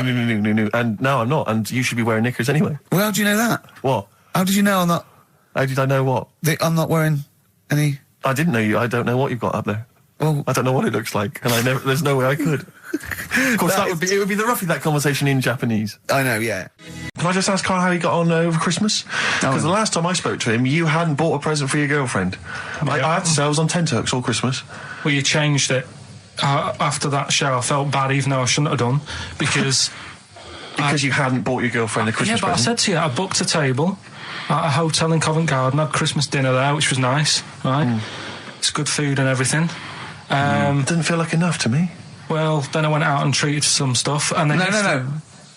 A couple of days before Christmas, he went... I took Suzanne to that hotel we're going to go to for Christmas dinner. We had tea and cakes. And I went, oh, you treated her? He went, no, she paid for it, but I was just showing her what it was going to be like. That was her extra treat. She paid for it. I love that. Brilliant. Yeah. Well, it was a dear. It was like 150 quid for a meal for two, which is pretty dear. So I'm not going to buy her cakes as well. I love that. All right, love, have anything you want. You pay for your own pudding. I'm not mental. Yeah. You treated her to some other stuff? Some bits and bobs. What, so she chose them and you paid for them? What, the presents? Yeah. Or you chose them and she paid for them, but, you know, it's the thought that counts. I got them on the way home that Saturday. Well done. And what did you buy? Shops. Well, just some bits. It might be personal, Steve. Well, I don't care. Just some bits. Yeah, but bits and pieces. leave out the personal bits. What bits? Just little things. And then yesterday, right? A monkey wrench and a new washer for the shower. Yeah. Some recordable CDs that you need for your job. Oh, dear. No, when you gave those presents to her, did her face light up? Right. I don't want to tell you what they were, right? But she wasn't that impressed. You're going to tell us what they are now, tell us what they are. You even know what they are. She told you on Christmas Day. Hold on, wait a minute. But it doesn't matter what they are. It does matter what they are. It doesn't. It does, Carl. It's you, mate. Of course it doesn't matters. matter. Oh, God! Have you just remembered? Yeah! Right, but there's no need. I've got to tell him, Carl. I really want your permission because I don't want to be I know it's not, but we know it's not that embarrassing. It's really quite sweet. Yeah, but in a way, right, the way I look at it is, right, Christmas, even when I was a little kid, right, is not... Please let me tell him, Carl. Well, let me just tell you first, though. Let me tell you why I didn't go all out on the old present front. All right. Justify yourself. Right. First of all, I've covered it up since then anyway, right, with that present, because I bought her some shoes yesterday, and she did say, I'll give you the money for them, but when I get home, I said, it's all right. I said, you can have them, right? So not only did I buy her some food on Christmas Day, I got her shoes. She's probably had a total... And they feel like a horse. Yeah. It's sort of like, there you go, there's your shoes, there's your food, right, bed down, see you later. Yeah, but what I'm saying is she's done... fed and clothed. Yeah, did you comb her hair? She's done well this year, right? So...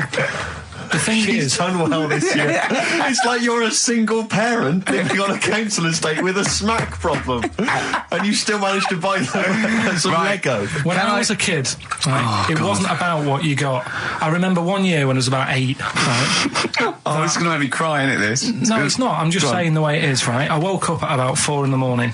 And I was like, what have I got? And I couldn't sleep. I was that on edge. It's the excitement of Christmas, isn't it? It's like, what's wrapped up? I need to know. Sure. Yeah. And it's the fact that people are saying, no, you won't know until tomorrow. Yes, sure. That annoys you and winds you up. Okay. So I got up at 4 in the morning, opened my presents, and then went, right, I know now, went back to bed, had a great sleep. Yes.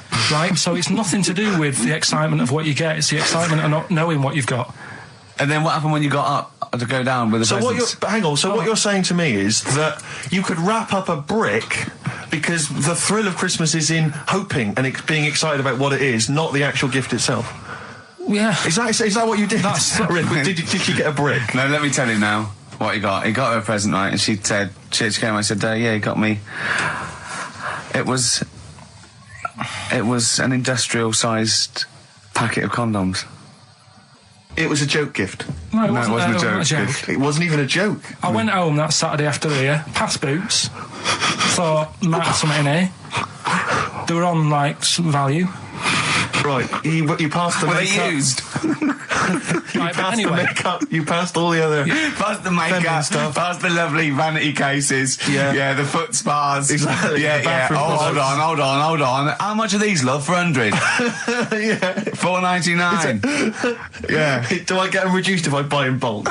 So how many did you buy? What was it? I don't know, probably about 100.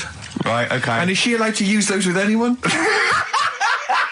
Did you wrap them? Can she just go out and have a wild time? Well, you don't need to wrap. They're already wrapped, aren't they? Oh. And then what did she say when she opened them? No, wait. Carl, what did she say? Right, play a record and we'll come back to this. Go on. This fella goes to the doctors, right? Oh, right, okay. Right, if this isn't any way apocryphal, stupid, illogical, impossible, right, you are never, ever speaking again on radio. So make sure this is at least possible. I'll tell you what, I'll even give you improbable but possible. So if anything that breaks the laws of the universe or logic, okay, that's all you have to avoid. On you go. Right, so this fella, right, he goes to the doctors because he's got earache. Right, okay, if a chimp's living in his brain... Go on. So he's got earache, he's sat in the waiting room and his ear's all bunged up and it's hurting a lot and what have you. So the doctor comes out and he goes, right? And because his ear's all bunged up, he doesn't hear it that well, right? So he thinks it must have been me, right? So he wanders in. Keep going. Anyway, I'm going to hate this. I can just feel it in my bones. Steve, I'm going to let you take over. Okay, Let's hear it. So the doctor says, sit yourself down there, right? So he sits himself down. He goes, right, take your pants off, right? So he's thinking that's a bit odd. Anyway, he heard that though. He apparently he took his tackle off. The doctor did some operation. What, there in the waiting room? No, in his office. In his office, yeah. What? Wait. So he removed what? His genitals? Yeah. In his office. Why, Carl? Why, Carl? Because he hadn't called him in. Oh, he'd called in the bloke who wanted his testicles taken off, and he didn't do it. What? So the doctor went out and said, Mr. Jones, who's here to whip off your cock and balls just here and now, right? Bloke comes in, didn't it? It must have been me. So the bloke who wanted his balls taken off didn't say, I think he said me. So he didn't interrupt then. So the bloke goes in, he starts taking his testicles off, and he doesn't say, I'm here for me ears. What are you doing with that? I'm here for me ears. What are you doing with that? Right, there was this is what it's like about getting presents and stuff, right? With my mum and dad. Go on. My mate, Colin, right? No, Colin Bailey. Oh, right? yeah. He had a little Sinclair Spectrum, right? Computer, which was like the thing to have at that time, right? You used to always go round to his house. The deal was... Not the one you had to play through the window because you weren't allowed to. No, that's another lad. Oh, right? yeah. This is a different lad. And the deal was, he came to our house, and my mum gave him a pie. And then I'd go round to his, and I'd stay there for a few hours playing, Hungry Horace and stuff like that on it. Right? Now, my mum and dad knew that I really wanted one of these computers, right? So I waited about a year. Came round to Christmas Day. I thought, I reckon might have one. Turned out they bought me the wrong one. They bought me a ZX81 instead of a Spectrum, right? And Christmas Day, I'm there trying to load the games up. It's not working. I'm thinking, what's wrong, right? And the thing with me, when I was a kid, I used to get quite sort of agitated. This is the moment, right? I found out that it needed a RAM pack to make it work, right? Looking in the thing and it's saying, and make sure you put your RAM pack in the back. And I was like, oh, where's the RAM pack? And my dad's going, I don't know, I've got you the main bit. That's it. So I was that wound up, I just was sick, right? Just sick. I didn't feel sick or anything, I just was like, oh God. Went to the sink, just sick. Because I was that on edge about it. I said, come on, we've got to get one. And my dad's like, Tandy's shut. We're not gonna get anything today. Ruined again, Christmas Day. That was after the year when my train set got blown up by our kid. The following year, no RAM pack. And now you ask me, why don't I get good presents? He's scarred. He just I'm going to die. Honestly, I'm going to die. He's just clean sick. Yeah. There's no RAM pack. What? Did you get to the bottom of it? Why wasn't there a RAM pack? You have to buy them separate. Oh, What do you mean I can't play Frogger? Oh no. So, Why have you got a headache? You got a headache? Just a bit stressful because the moves on this week. Are you moving house? Oh, by the way, the XFM listeners came round to my house and bought the futon and table. Did they? Well, they're happy with it. Quite normal. They were well happy. Yeah. Couldn't believe the luck with it. What do you mean quite normal? What do you mean quite normal? Well, it's always a bit scared, isn't it, getting people round. I imagine they were scared. Well, and were they excited to see you? Could you tell that they were pretty pleased to see you? no, I don't think so. I mean, You're Karl Pilkington. yeah, but the fellas sort of, they brought the whole family round, which was a bit odd. Well, it's not often they get the chance to visit a living creek. Anyway, no, they were nice. And you're moving now, yeah? He said he phoned me up today. It was absolutely tipping it down. Right? He had to cycle in, right? Because he said, because of the move, he doesn't want to leave his bike round there. Right? And he said, and Suzanne, I can't say this in case he's listening, can I? He won't know. He said Suzanne's hired the oldest removal man in London. You should hear him. And the thing is, right, we booked him because everyone else happened to be booked out, but this fella's free, right? So he called up this morning. I've never spoke to him, but he was on the phone. He sounded about 90. Yeah. Can't think that he's going to have to do all the work. And the thing is, right, it seems to be All he cheap. wanted some Werther originals. Right, listen. It seemed to be cheap because it's £50 an hour. But how long is it going to take him? Yeah. Oh, that's So, genius. When's the move on then? When's the... He's coming round. He came round today to bring some empty boxes, and he was struggling with them.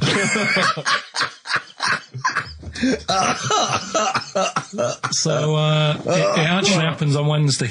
Oh, God. Anyway, Richard, let me say you were laughing and almost had a heart attack. Doesn't bode well for the boxing match, does it? Cough at the moment, like. It's a thing that uses sort of metaphor, analogy, just to explain sort of morals. I mean, they're very old for a start, and it's all. I'll give you an example of one. A quick one. Oh, the one about the dog with two bones. He goes to a dog's got a bone. He sees a reflection in the lake, and he thinks, "Oh, that dog's got a nice bone. I'll have that." And as he goes to get that one in the reflection, he drops the one he's got, and that's one about I think you're happy with your lot. I was told one when I was younger. Go on. I think it was one. This young lad, he's got a dog, right, and he's about 8 years old, and this dog, he's had it since he was about 4, and it's a bit tired now, and he chucks sticks for it, and it doesn't go for it, and he's saying to his mum, "Oh, I want a new dog because this one's useless. It doesn't do it doesn't have any fun with me." So they say, "Oh no, but Rover's a good little dog. You should look after it." And he's like, "Oh, I don't like it. I want a new one." So they buy him a new puppy, and it's running around, yapping about, and he's loving it, and he's playing around with it in the grass. And then one day he goes to the park and he's messing about and rolling about with it, and he falls into the lake, right? And the little puppy's like yapping at him, and he's going, help me, little dog's yapping. And then the old dog comes and gets his collar, and it pulls him out of the lake, and he goes, "Oh God, why did I forget about you? You're the better dog." And he loved that one again rather than the puppy. I got a feeling that was Lassie. Well, yeah, that was an episode of Lassie. What's the moral? What's the moral there, Carl? What's that telling? What's that explaining through analogy? Sort of, don't forget the old. Look after old people. Yeah, but I've got some planning here. Go on then. Quizzes. What I did was when I was on holiday. Yeah. Right. You said come up with a new idea, right? So the best way of coming up with ideas is sort of thinking, sort of nicking a TV show name and then twisting it a bit. Yeah. So. Or just rip off Simon Mayo's idea completely. That's good advice for anyone out there. I didn't. Yeah. If you're interested in ideas. See, Carl is presently running a course writing for TV. Yeah. And that's the lesson 1, isn't it? Just rip something else off. Just do it and change the title slightly. Yeah. Well, go on. This one I haven't really got. I don't know what to do on the game, but I'm thinking Strike It Ricky. That's all you've got? That's what you've come up with. How long did that take? Through. What is that? I just thought it sounded a bit like Lucky. Forget that one then. Yeah, forget that one. Okay, yeah. Well, no, good. No, we all have hits and misses. Even Spielberg's, not all his films, can hit the. Go on. Right. No, okay, no, it's a good. Go on. Yeah. Remember Big Brother? Yeah. Do I remember Big Brother? No, go on. Big Mother, right? You call in. If your mum's heavy, you win a CD. What do you mean? How can you prove that? All right, forget that. Right, ER. Here's one. Right, ER. Good one. No. Yeah. No. The Price is Right. Remember that? Yeah. Right. The Price is Ricky? No. The Rice is Right. And what I do, I read from an Indian menu and a Chinese menu. You tell me whether you have pilau or egg fried. He's a genius, isn't he? He really is a modern. That one. Let's go on then. Let's go into this one. Let's not cross this off right away. Go on then. What you read from what?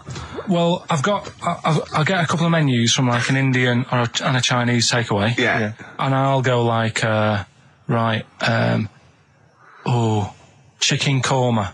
Well, could I just suggest that as it's an Indian, it will be pilau, and anything you read out that is... Yeah, but you don't know which one I'm reading from. What, the chicken korma's Indian, isn't it? Yeah, so you go pilau. But then Well, you might as well say Indian or Chinese. No, because then the name wouldn't work. The Rice is Right. Okay, yeah, I forgot you was working for the title backwards, aren't you? Okay, yeah. I'm so confused. I don't know where I am or what day it is. Let's play Educating Ricky. Right. Brilliant. Go. Right. Ding-a-ling-a-ling-a-ling-a-ling. Educating Ricky. Right, what are we going for then? Hanging the bacon, airy Chinese kid, alien gives man a beard. I think alien gives man a beard. I'd like to do that. Right, there's this fella, I think it happened in America, and he saw a bright light in the sky. And God, if you're bored. and he stood there. This is a true story, is it? Yeah. He stood there. Yes, of course it isn't, Steve. And he saw this bright light, and it came closer and closer, and it was a UFO, right? Yep. And he looked at it, and it disappeared, right? And he gets back in his car. He looks in the mirror. And he looks in the mirror. Yep. He's only got a beard. He hasn't. You sure it wasn't someone else who got in the car, and he was still standing out there? No, right? What? And it turned out, he got home and said to his wife or his girlfriend, it's a bit weird. So I just got out of the car to look at a bright light, and I got back in the car, I grew a beard, and she said, never mind your beard, where have you been for 3 days? And what had happened is... He passed out because he was pissed. No. The UFO had taken him for 3 days. Yeah. But he'd only thought that he'd only looked at it and it went away. Yeah. But what had happened is he took him and he grew a beard because he hasn't had a shave. Right, okay. I mean, was Will Smith or Tommy Lee Jones anything to do with this at all? Did you see this on a video maybe and thought it was an educational film? No, it's from a book that some kind person sent in to me. Here. Can I just ask again, just again, I'm just throwing this right back at you. Do you think there's any other possible answer here? Right? A man is absent for 3 days from home. It's the length of time that it could take to grow a beard, lest we forget. What if he hadn't actually seen a bright light in the sky? What if he was lying? What if he was lying? He got knocked unconscious. He'd had a car crash. Just lying. No, just lying. Or he was just lying. Yeah, he'd been on a bender, getting pissed for 3 days. And that with was his an mates. excuse to his wife. And they went, Dennis, what are you going to tell your wife? Well, wait a minute. Wait a minute. You're not going to believe I was out with you, lads. Just say you're only away for a minute. No, I wasn't away from it because of the beard. Oh yeah, look, it looks like you've been out for 3 days. Well, we have. That's exactly right. Okay, we've got to cover that then. Alien abduction. Great one. Okay, let's try that. Do you see? That's a little scenario there that could have been played. So when you say educating Ricky, what have I learnt from this? Never listen to you again. That's all I've learnt so far. Never listen to you. Yeah, we'll add a little bit more in here, right? Well, no. What do you mean add a little bit more? We'll add a bit more to this. What I'm educating you about. Go on. Right. There's only a law in America that says if you touch a UFO, you're going to get done. Now, why would they make a rule? I don't know that. Do you know, like all their rules have a code? Carl, I genuinely do not know what you're talking about. Right. Do you know, like how here? Do you know? I have no idea. Right. Okay. Do you know, like over here? I'm listening to Capital and these headphones. I got Foxy on from yesterday. Right, let's bin that. No way, it's great. No, I want to hear about Airy Chinese Kid. Let's play a tune. Okay, play a tune. Come back with Airy Chinese Kid, definitely. Some doors. Yeah, I just thought I'd go back, take it back to the 60s. This is a tune that a friend of mine sent me. If you touch UFO, you get done. Soul Kitchen from the Doors. Shambles today, this. Dave Bowie, Slow Burn. Quite a Eno trilogy feel about it. Logic and sort of low type. Yeah, but yeah, enjoyable. Now, okay. That's stressful, isn't it? I think we've got things working now. We've had people coming in and out, just shaking their head going, shouldn't have bought that desk. But it's all sorted now, I think. And, you notice how it took about 25 minutes for them to come down as well, though? Do you feel like we're maybe quite low in the pecking order in the building? Definitely. You know, it's like Capital First, Capital Gold. They can shoot off to other sort of pirate stations. People's car radios, then they come back here. Oh, dear. Oh, I had a job at Richard Sounds. Light fitting was buzzing. Now, but we've got, thanks for staying, listening. Right, okay, educating Ricky. What have we got? Airy Chinese Kid, go on. Right, yeah. This is the, I didn't want to do this.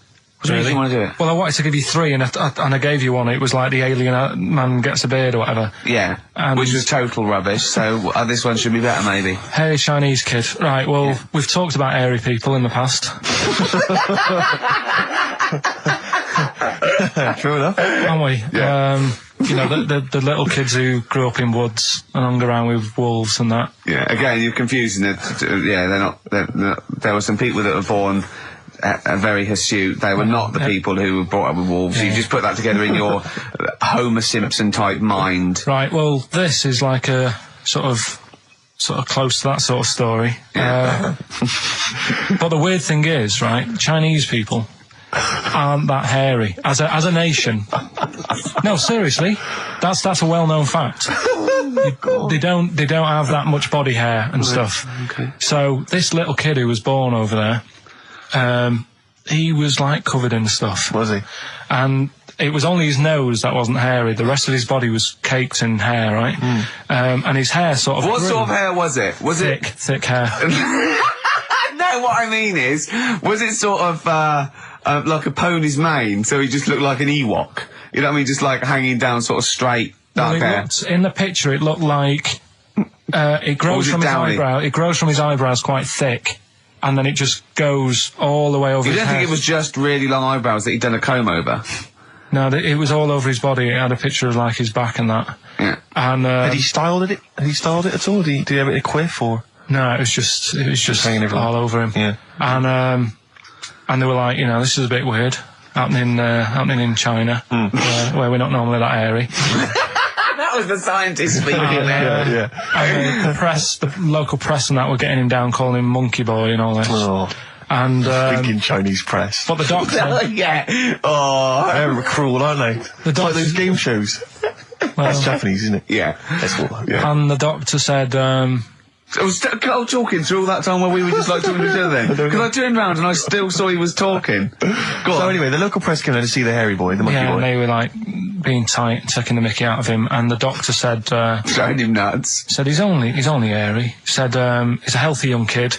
The only faults he's got is he's got a little bit of eczema and a boil. And he said everybody should just treat him the same, and I think he grew up a healthy kid.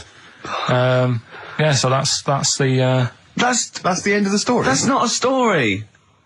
Why? But I've got nothing. I don't know what to say to that. So someone in China was born slightly hairier than the rest, and he was normal apart from eczema and a boil. That to me isn't a story. But if it is, I've got a million. I mean, it's sort of like bloke from Manchester went a bit bolder than the rest, got a job on radio. He was normal. I mean, that's not a story, is it? Do you know what I mean?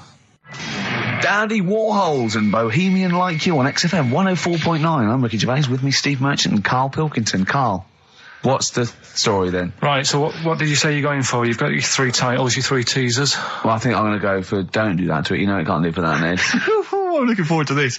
Right. So this is Educating Ricky, for those that have just tuned in. Now, something that Ricky told me about when he was educating me was that a cockroach, if you cut its head off, it lives for a week. Yeah. Right?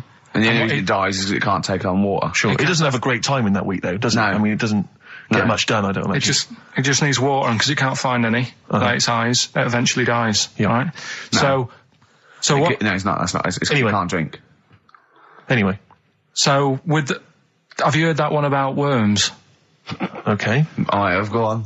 If you cut a worm in half, a lot of people have said in the past that it'll turn into 2 worms.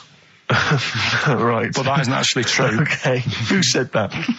No, it used to be like, you know, kids at school said it on, kids at school and stuff. So that, you know, a lot of people think that. Don't pick him up on stuff, Steve. It's bad enough. Sure. So, but what they can do, if you get a worm, right, and you find out which end its head's at. Right. If you you've got its head there at the left-hand side, right, and if you sort of cut it in half. Right. But not in half.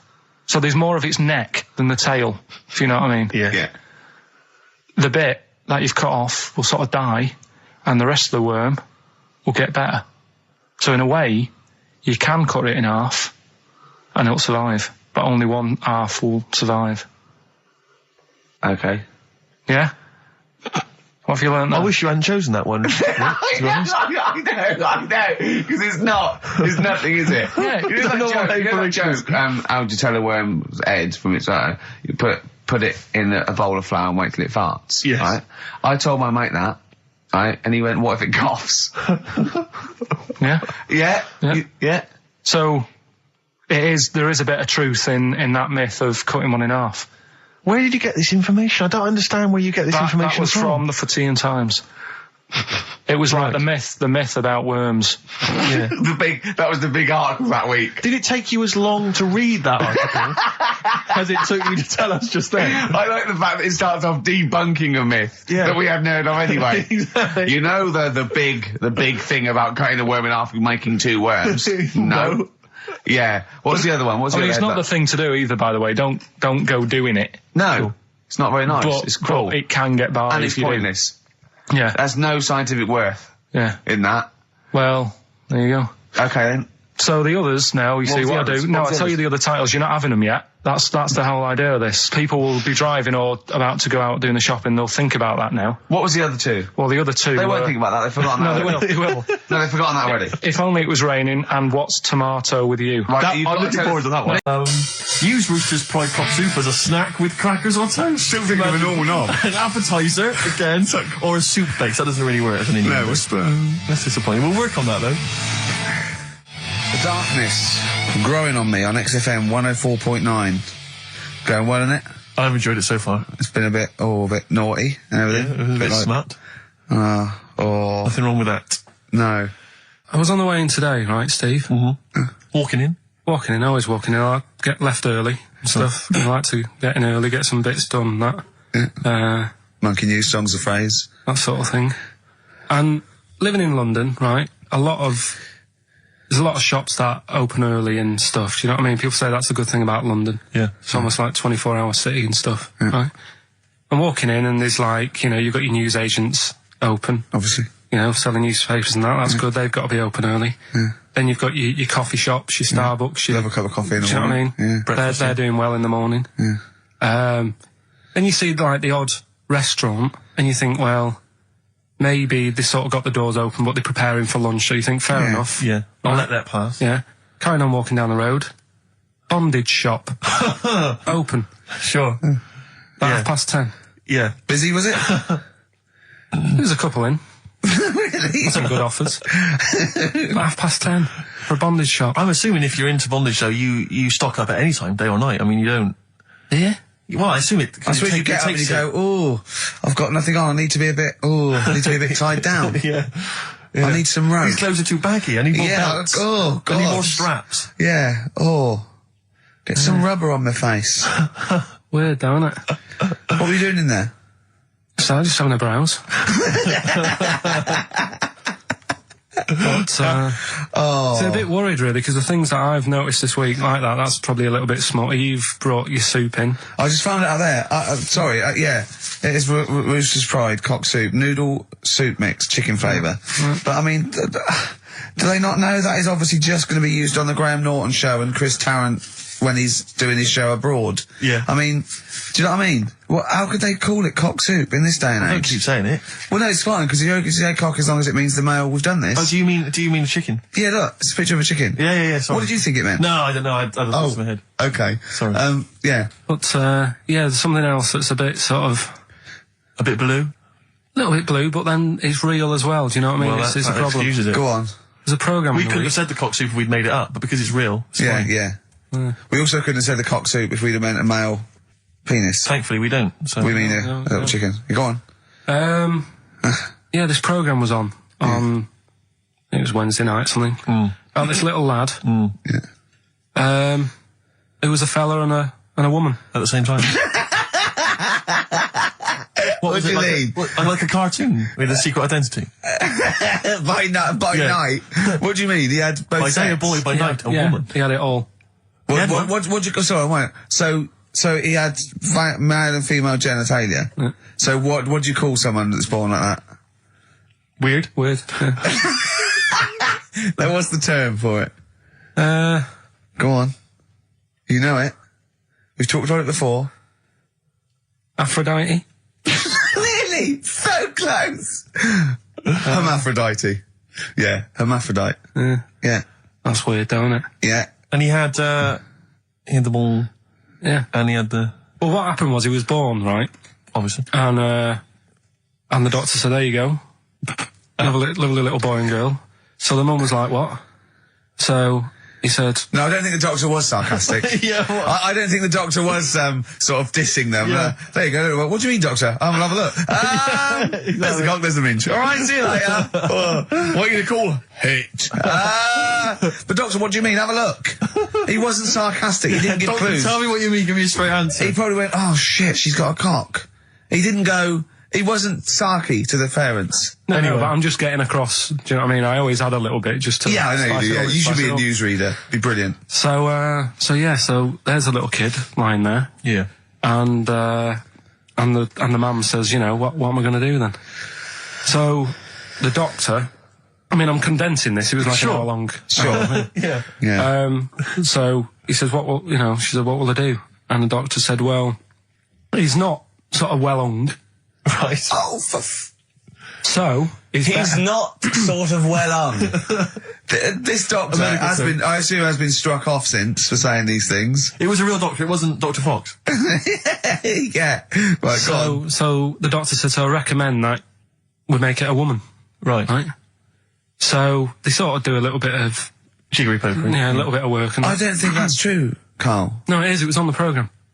But I think they can tell really what they were meant to be from their chromosomes, can't they? They can tell whether they're X, Y, Y, or Yeah, X. not just... It's not very well hung. No, I tell you what, because back then, when this was going on... Yeah, no, I'm just thinking they might not have had... The doctors then thought if you had a kid, right, and you thought, it's a bit ugly, maybe it'll have a better life if it was a fella. If it was a girl and it's a bit ugly and you think it's going to get a hard time. Right, don't talk shite. What? What? That a doctor would go, right, you've had a young girl, I'll tell you what, she's a pig, let's pop a cock on her. Don't No, I'm not saying, I'm not saying that. What I'm saying is, say if you have like I say, a girl, I just think it's harder if a girl's ugly and she's growing up, she has a harder time. Yeah. Don't you agree with that? Possibly, but you don't change someone when they... You don't change their gender because they're I'm just saying, what I'm saying is the Elephant Man would have had a harder time if it was Elephant Woman, is what I'm saying. But listen to me, listen. What the doctor was saying is, if you get a baby before it's 2, back then they thought you could sort of say, well, instead of giving it a go-kart, give it dolls to play with. Right, back when? What are we talking about? The Middle Ages? We put a song on, come back to this. Yeah, it's Bruce Springsteen, Atlantic City. Bruce Springsteen, Atlantic City, on XFM 104.9. Okay, look, have another go, Carl. What were you saying? As an hermaphrodite, it was born with both sets. The doctor said he's not well hung, let's lose that. Let's get rid of that. Let's make it into a girl. Okay. I'm with you so far, go on then. So, anyway, gets away with it a little bit. In the early years, right? Starts going to school, gets away with it a little bit, sure, right? But then, do you know when you get to that age and your head goes all funny, like when you're a teenager and you sort of I don't know, your skull goes. Mine never did. What are you talking about? No. That's what you mean, your head goes all funny? Teenage years when you look a bit odd. Do you know what I mean? You go from being quite a good-looking person, and then your body starts growing at a different rate. So you never know till 21 whether you're going to be a looker or not, or whether it's just. I know. Right? Go on. Yeah, I'm still waiting. So your head grew outwards at exactly the same rate, didn't it? That's why it's your head grew faster than your hair. He's got a lovely head of hair, exactly. But just below the skull. Yeah. He's got a little afro in there, but it just couldn't get through the follicles. It couldn't catch up the skull, expanding. Oh, bless him. Oh, come on, Baldy. But the thing is, right, so you see these pictures of the lad/woman who's trying to be a woman at the age of 14, 15. Sure. Yeah. She's got one of them big heads. Right. Like a lad. She starts having a hard time. She doesn't want to play with the mates, with the dolls and all that. She's more into go-karting and that sort of thing. Gets to an older age. Yep. Decides to go back. Is now sort of with a woman and having a life of a fella. But did the doctor keep it for him in case he needed it? No, he's had one put on now. Has he? Where'd he get that from? Don't know, maybe that bondage shop. What do they do when they do that? Do they put on what do they do? Maybe someone could call in and tell us. If you're a woman, and you have a... Do you want to speak to someone who's got that information? Yeah, I do want to know. What do if you've got that information, I don't want to talk to them. Do they construct one? Do they construct it? From plasticine? Or do they whack on a dead one? What? What? Whack on a dead one? Yeah. What? What? That's not, it's not, what do you mean? No. When a woman has a knob put on... Yeah. To have a sex change, where do they get it from? Is it constructed? Do they find, like, I don't know... From a donor. A donut? From a donor. Oh, well, yeah. A donor? Donor, yeah. Yeah, but presumably it's like... Maybe there's someone who after they're dead, I mean. No, I thought maybe very few people. It's not like giving someone a kidney and then sort of like celebrating with them. Maybe if you're a guy and you want to become a woman, you've got one to spare. That's true. Yeah. Well, a swap. Yeah, just do a little swap, probably on the internet or something. Or Noel Edmonds. What do you mean? On Swap Shop. He's not a man. No, but he could go, we got a fella here who, got a lovely, nearly new, unused penis. Yeah, Keith Chegwin out in kind of Bognor Regis. Wants a couple of tits in the fanny for that, so, call in. It reminds me of the, do you remember the John Wayne Bobbitt story? Which it always seemed odd to me. I never really kind of got all the information. Do you remember that one, Carl, where the woman cut off her husband's penis because when he was sleeping? I think he was sleeping and she drove off. I think he woke up quite quickly. That's so much better than the alarm clock, yeah. And she threw it off. She threw it out of the window into the woods. Yeah. And he went and found it. Yeah. But imagine if he'd got to the hospital and they'd sewn it back on and he'd gone, that's bigger than I remember. I'm not sure this is mine. How many of you cut us where we dump all the knobs? We dump all the knobs out there. Yeah. That was an extraordinary story. And then, bizarrely, he became a porn star. Yeah. Yeah. Very strange life that man's had. Well, it is a bit of a shock to the system, isn't it? Oh, cutting your knob off. I know. Do you remember that French bloke, the performance artist of like 1910? Do you remember him? No. He, as a performance art, he cut in a theatre, he cut his knob off to a crowd of people. Now, what? That's only a one-night trick, though, isn't it? Exactly. Yeah. But what if there had been a bang outside? They went encore. He went, oh! Yeah, or they looked outside because a car backfired. He went, did you see that? I go, what? I go, just cut the... Did you? Yeah. Think of that. Sacre bleu. I know. French are funny, aren't they? Cutting your knob off for your art. Weird, isn't it? Longview. Further on XFM 104.9. As we're having so much fun with penises, I thought perhaps I should just mention... That's a slogan. We should just mention this story, briefly. It's in the paper today. A Russian is selling what he claims is Hitler's mummified penis for £12,000. Yeah. Ivan Zadurprov says his ex-Red Army soldier dad hacked it off as a souvenir after storming the tyrant's Berlin bunker after his suicide in 1945. Yeah. Why did he wait till now? He's found out that that might get a bit of £12,000. Which doesn't seem a great deal. Doesn't seem a great deal of money, really. Well, it's useless, isn't it? True. You're not going to be able to use it. It's not going to be able to. It's not going to be a donor. Imagine that if you walked round. Yeah, you'll never. Making love to a girl, you'll never believe who this is. Yeah. You never believe who's doing you, love. Exactly. This is going to freak you out.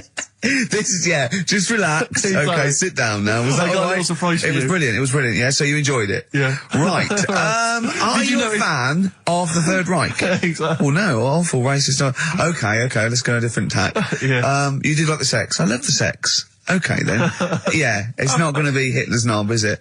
But, I like the idea that, I mean, you're in the Red Army. Yeah. You've just stormed Berlin. Yeah. 1945. You crash into the bunker. You've gone through terrible. How you've lost 20 million comrades. Unbelievable. Oppression everywhere. It's been going on for years. You're in there, you see the man. Here he is, he's dead. He's dead, the figurehead and leader of one of the most despicable, You turn to your friends, there's a tear in your eye. Yeah.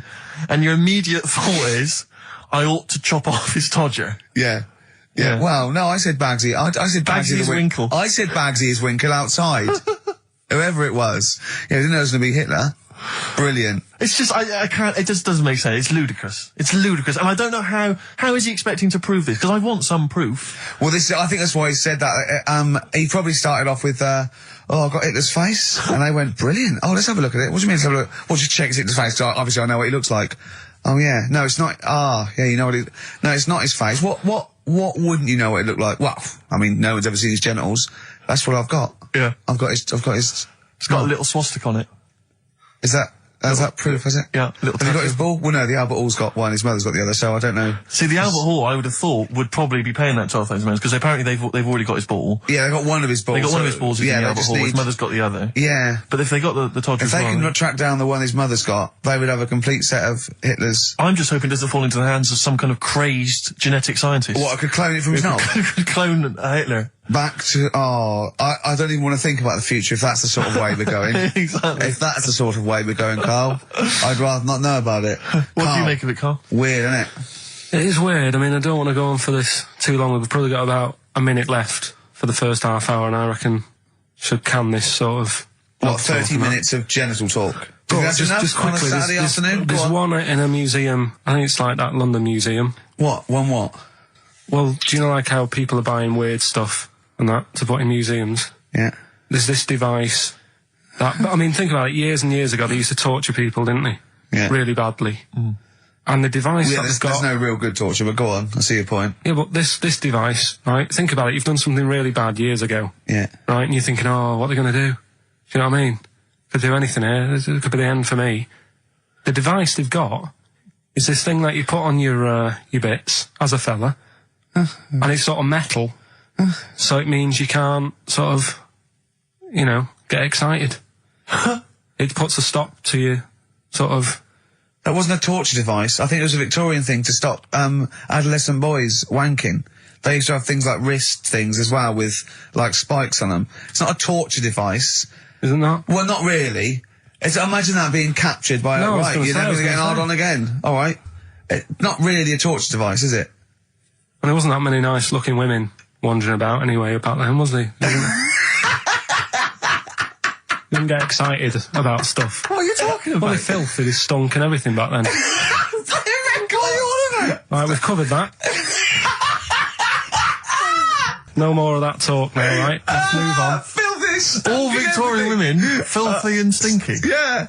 Oh, dear. Better Rolling Stones and set up the old songs of phrase. Yeah. Stones, Beast of Burden. We've not played it before. It's an absolute gem. You're saying that a bit, sort of a bit gay? No. Is that what you're saying? No, but what was... Suzanne accused me of that in the week. Why? For being a bit gay. She said, I'm sure you're gay. Why? Just because I was moaning about stuff. She said, oh, you're a drama queen.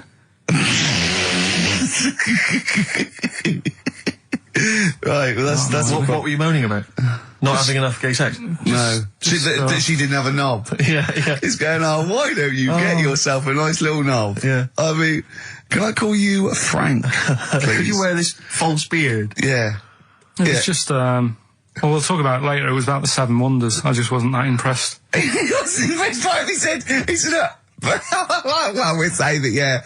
Well, we got a top show coming up, haven't we? But if you are a little bit, just a little bit sexually, you know, don't be afraid to let it out. I mean, if you want us to relieve you of it. I'll tell you what. Let's have a little bit of Maggie May by Rod. It's a beautiful day. I was talking to Carl the other night, because I've been rewatching for some reason that film Witness with Harrison Ford, where he's a policeman that has to protect a little boy who's part of an Amish community. Amish? Yeah. And I tried to explain to Carl... You look plain, John Book. Exactly. And I was obviously trying to explain the Amish to Carl. He'd never heard of them. Completely stony-faced. Amazing. Now, for those... Okay, you explained it to him, have you? Okay, then. Yeah.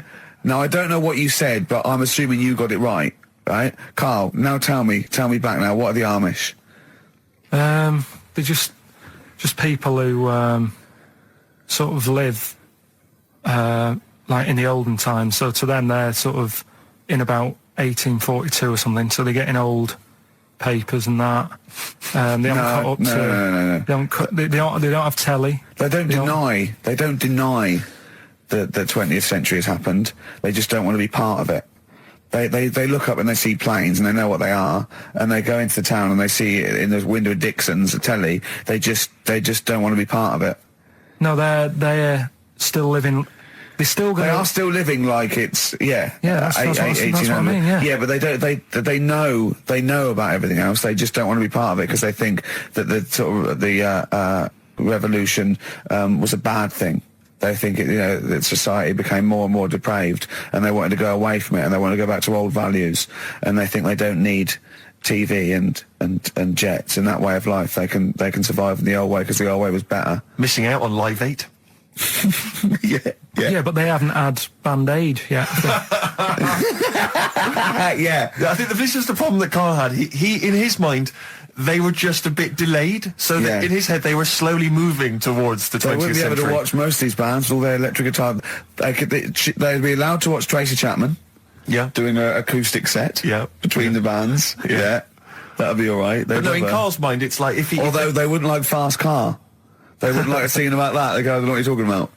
Pony and Trap. You got a pony and trap. That'd be all right. But are they still... Do they still get sort of rubbish posts and that saying we need your money for this or, you know, get behind this charity? They live in an isolated community. They're farmers, aren't they? They're farmers. It's an agricultural community, and they're obviously very staunchly religious. In actual fact, it would suit you very well, because you hate crowds, you hate groups of people, you don't like the modern world. You'd love it down there, wouldn't you? He wouldn't like getting up at 4 o'clock to milk a cow, though, would he? Well, no, but he'd get used to it. Go back to bed, couldn't you? It's probably out... I mean, have they got anything to do with the Hare Krishna people? No, nothing at all. Because out of all the religions, that's... You know, I'm not a religious person. I don't understand. You're only saying Hare Krishna because you've got the head. That's the only reason you think it'd be... I'm halfway there. Yeah. But the thing is, out of all it, you just... What was that? My money just fell out of my pocket where I'm nearly laying down. That's the danger of wearing sweatpants everywhere you go. I'm only ever lying down in a chair. No, I'm you know, I've never been a religious type. You know, if people want to do it, I let them do it and what have you. Good of you. But out of all of them, I want one that's not going to take over your life. I don't want one where you've got to get up 3 times a day and you've got to go and pray and that you've got to get up early. Forget that. It's getting in the way. But if it's something like... I was walking to work the other day, right, across Oxford Street. There's a little Hare Krishna fella there. And he sort of had... he had a leaflet and stuff. And he said, you know, are you interested? And I said, what do you do?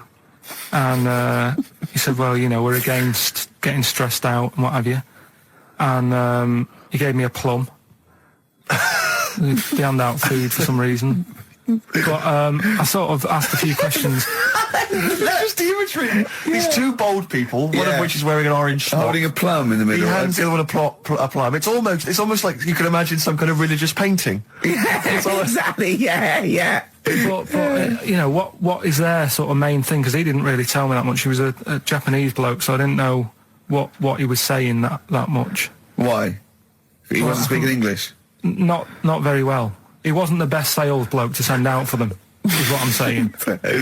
Yeah. But what's that? Are they... You're saying they're nothing like... Well, I believe Hare Krishna is a kind of, as an offshoot of a sort of Buddhist faith. It is. I think they are Buddhist, aren't they? Yeah, and obviously their kind of trademark, as it were, is that they have to say, I believe they have to say Hare Krishna, Hare Krishna in a certain rhythm, in a certain order, a certain amount of times per day. That's why you see them walking down the street saying Hare Krishna, because it's actually a sort of religious chant which they're obliged to do. So you see, even if you go into the Hare Krishna faith, you may find yourself, you know, in Tesco or whatever, forced to say Hare Krishna, Hare Krishna. Perhaps out loud, not just thinking it. Yeah, no, out loud. You can put it on an iPod and... You couldn't put that on an iPod, that doesn't count. No, I think you have to actually say it. So I guess that kind of eats into your social life a little bit. And there's the wearing orange as well. Particularly frustrating, I imagine, if you're in a cinema or a library. A little bit awkward there, you know, midway through... or Star you Wars, live next door to a bloke called Hare Krishna. Yeah. Who constantly thinks you're calling him. Yeah. That probably... Yeah, so that's in essence. I mean, I don't think we've quite done the Hare Krishna faith its full service there, but so interesting to you. I mean, you got handed a plum. You've been treated well by them. Yeah, well, but he couldn't tell. I just wanted to know how much time it would take up. What are the benefits? You know, what can you do? What can? Well, I think the benefits are they probably don't get stressed out. They've probably got that sort of that zen, that chi-ness about them, where they try and interact and quite meditative. Yeah. I've got some nice trainers as well, don't they, with their orange. What are you looking for then in a faith, Carl? You say what are the benefits?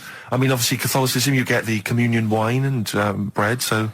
Yeah, but I can afford that. Right.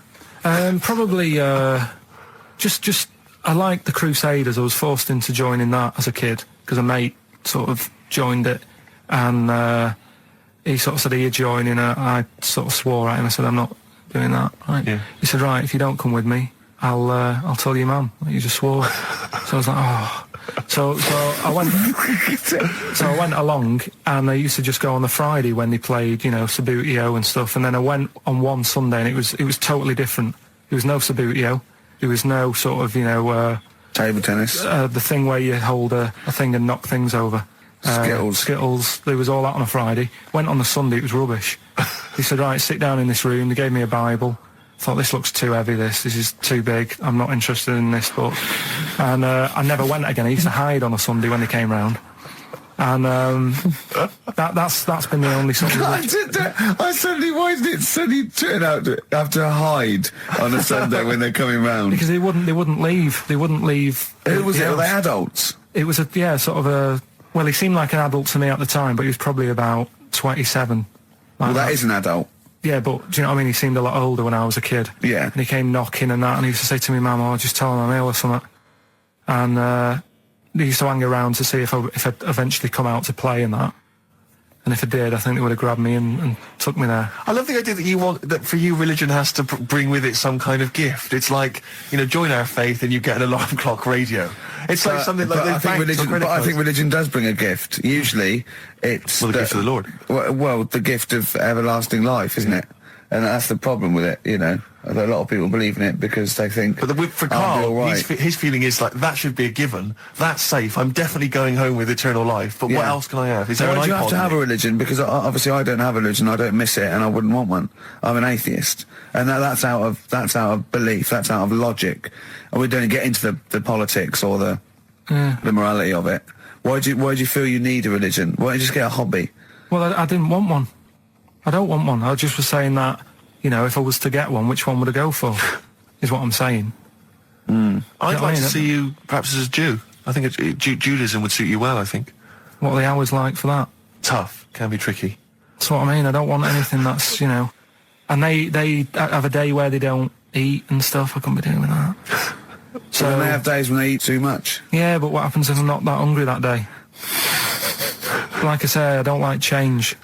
No. I like my Cheerios in the morning. I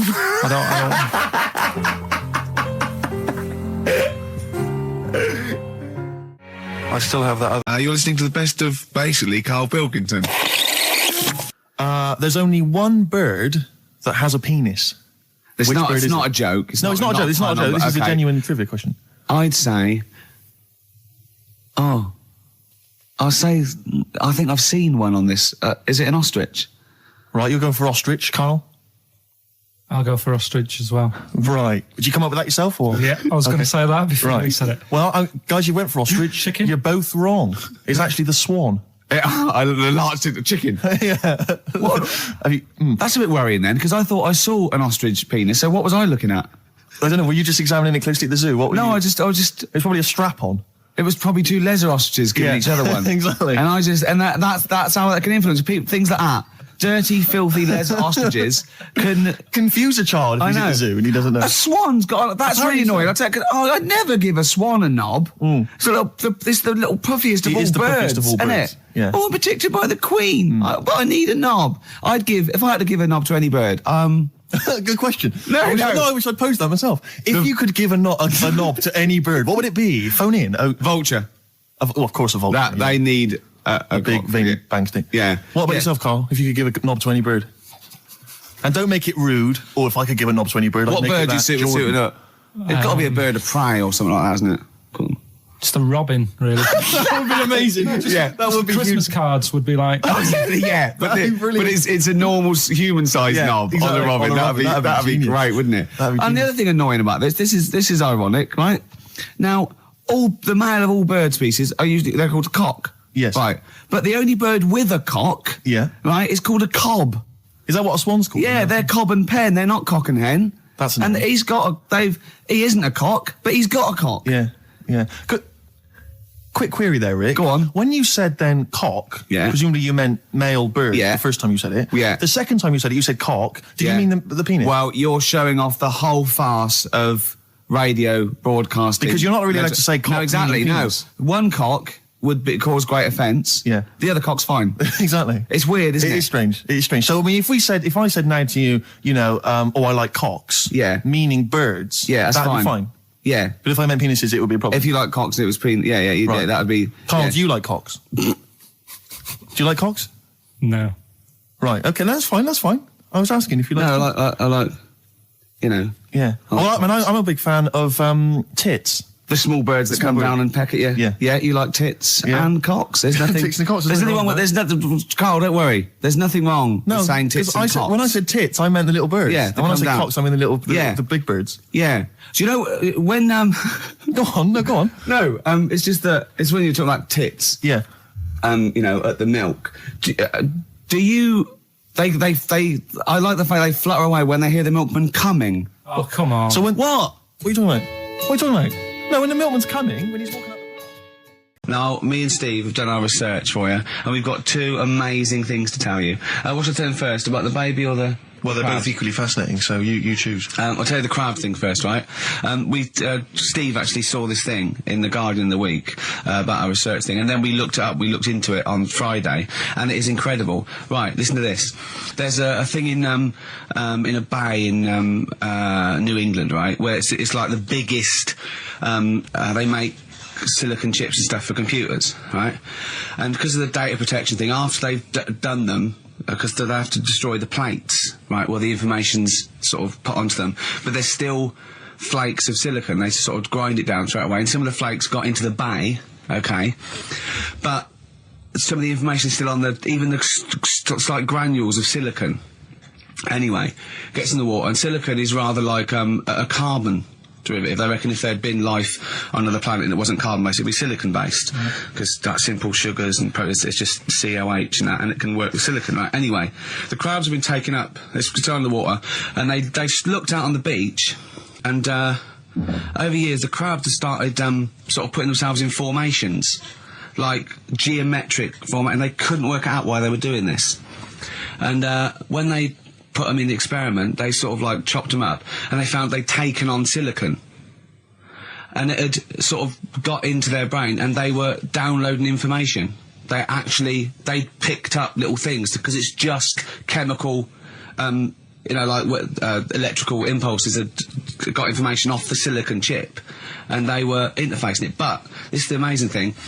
One bloke sort of thought of this, and he thought, well, if it's a simple computer with a brain, if it's just a simple sort of electrical thing, then maybe there's sort of, we could get it down. So what they did is they made a thing called a biointerface, and they put it into the crab's brain, just a really simple brain, so it's measured avant-garde, right? And it got impulses from it, and they were getting like computer, just flashes of like symbols and geometric things right on this screen to read the crab's brain, and it was stuff like fragments of a. What made them do this in the first place? Because they saw the crabs behaving differently. They were behaving differently to each other. They were just like intelligent, and they were sort of solving problems and all this sort of stuff. Anyway, when they downloaded the thing, it was like they found one of the secretary's names where it had been on the silicon chip, where it was just like a flash of a computer screen. But the most amazing thing is, they downloaded a memory, right? It was like a snapshot where it had been burnt onto the retina of the crab, just a snapshot of something, and it was like a picture of the beach, like a couple of years ago, right? And they also did, incredible, it was like just a digital black and white sort of thing, so they could see what the crab had seen. Amazing. Jeez. Amazing. So intelligent crabs. What are they doing with them now? Super brain. Well, they think this is the upshot. They think they could use it as spy crabs, because they could get these crabs. Also, the other thing is, as generations went on, right? So they put a crab in to sea or something, right? Lots of crabs in, and then as generations went on, a newborn crab, they downloaded the memory, and it had the memories of its great all together. It had every memory that any crab had been related to it beforehand, because it passed it on. It just passed it on. So not even ones that had been eating the silicon stuff. Yeah, no. These are just like ones that have had kids. Yeah, and they've got like, and they know so you'd know everything. Your everything right the way back. So would that work if we ate silicon? Well, possibly. So what are they going to... Well, they can use them for all sorts of things, though. I mean, that's what's incredible. I mean, I don't know how you train it particularly. I don't know, it'd be quite tricky to train, but I'm assuming if they can do it that way, then presumably they can give it like certain silicon information, which they can then plant in it, if you like, within its sort of food. Also, if you get them onto enemy beaches, you'd have like 1,000 digital cameras just taking around. You could get Osama bin Laden or someone. They don't understand the information they've got. No, they don't know they're doing it. They just download the message. So it's not like you could torture them and they won't be able to sort of give you the information because they wouldn't know what information they had because they're just. But the first crab they downloaded, they just kept seeing the same picture of a big crab feeding it, which they really. Yeah. Wow. That's what, like its mother crab or something. Yeah. Just memories of it as a child. But they're not in colour, presumably. Because no, it's all in black and white. It's just a digital camera because it's just they don't see in black and white, so it's just like a I don't know. I think it's burnt onto the retina or something. And the only one that they kept were the ones they saw a lot of the time. Wow. I mean, in a way, some of the educating Ricky I've got for you today is on the similar lines. Right. Oh, you've got to be impressed by that. You've got to be impressed by that. That's pretty good. I mean, I'm interested to see, what they do. What they do with what the crab developments are. But no, that's pretty good. Yeah. But I mean, amazing. Yeah. Amazing. Well, just digest that information because that's not even the most impressive one we found. I think it is. I suppose it's pretty impressive, but the next one's maybe more shocking. Okay, right. My dad always said. Oh, right, steady on. Dad said Christmas morning was for for me. So he used to stay in bed. So he never. That's brilliant. That's a great thing to say, isn't it? Yeah. Christmas morning's for you. Run wild. Do what you want. Just don't bother me. I'm going to Honolulu for 2 weeks. That's great. Dad, it's Christmas. Do I have to do anything? No. So my mum used to get up because she used to like to see my face light up, when I opened the presents. And then to keep the fireworks. And then then I'd have to go to my bedroom from about 6 o'clock onwards because my mum and dad were into having big Christmas parties and I wasn't old enough to go. Right. So they'd say, right, you've had your fun there, you go up to your bedroom, stay in there. Really? Yeah, I remember one year, right, I got a train set, that's what I wanted. Yeah. Right? It's brilliant. Playing with it all day. I thought, I don't mind about the party, I'm happy staying up here playing with this. Brother comes in. He's had a few, right? He's going, give us a go on your train. How old is he? He's a bit older than me, so he might have been like, let's see. Well, let him be 18. Probably about 18, 19, and how old were you? Like that. I had a train set, so, I don't know, about 14. Something like that, yeah. Right? So I'm playing on that, loving it and stuff, and then he comes in and goes, give us a go. He turns the transformer up to 14.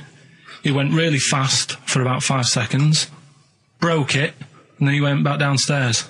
Wow. So Christmas, I hadn't even got to Sounds Christmas like Day. the Conservative government with British Rail. Satire, that is. Satire, Rick, I just thought that there's satire. If there's any satirical shows listening on it doesn't work in any way, because there's the analogy falls down apart from there being a train. Think it through, though. British Rail was trains. Yeah. And the government broke the trains in many ways. They didn't break them, not officially breaking them, but they kind of... it does work. It's perfect.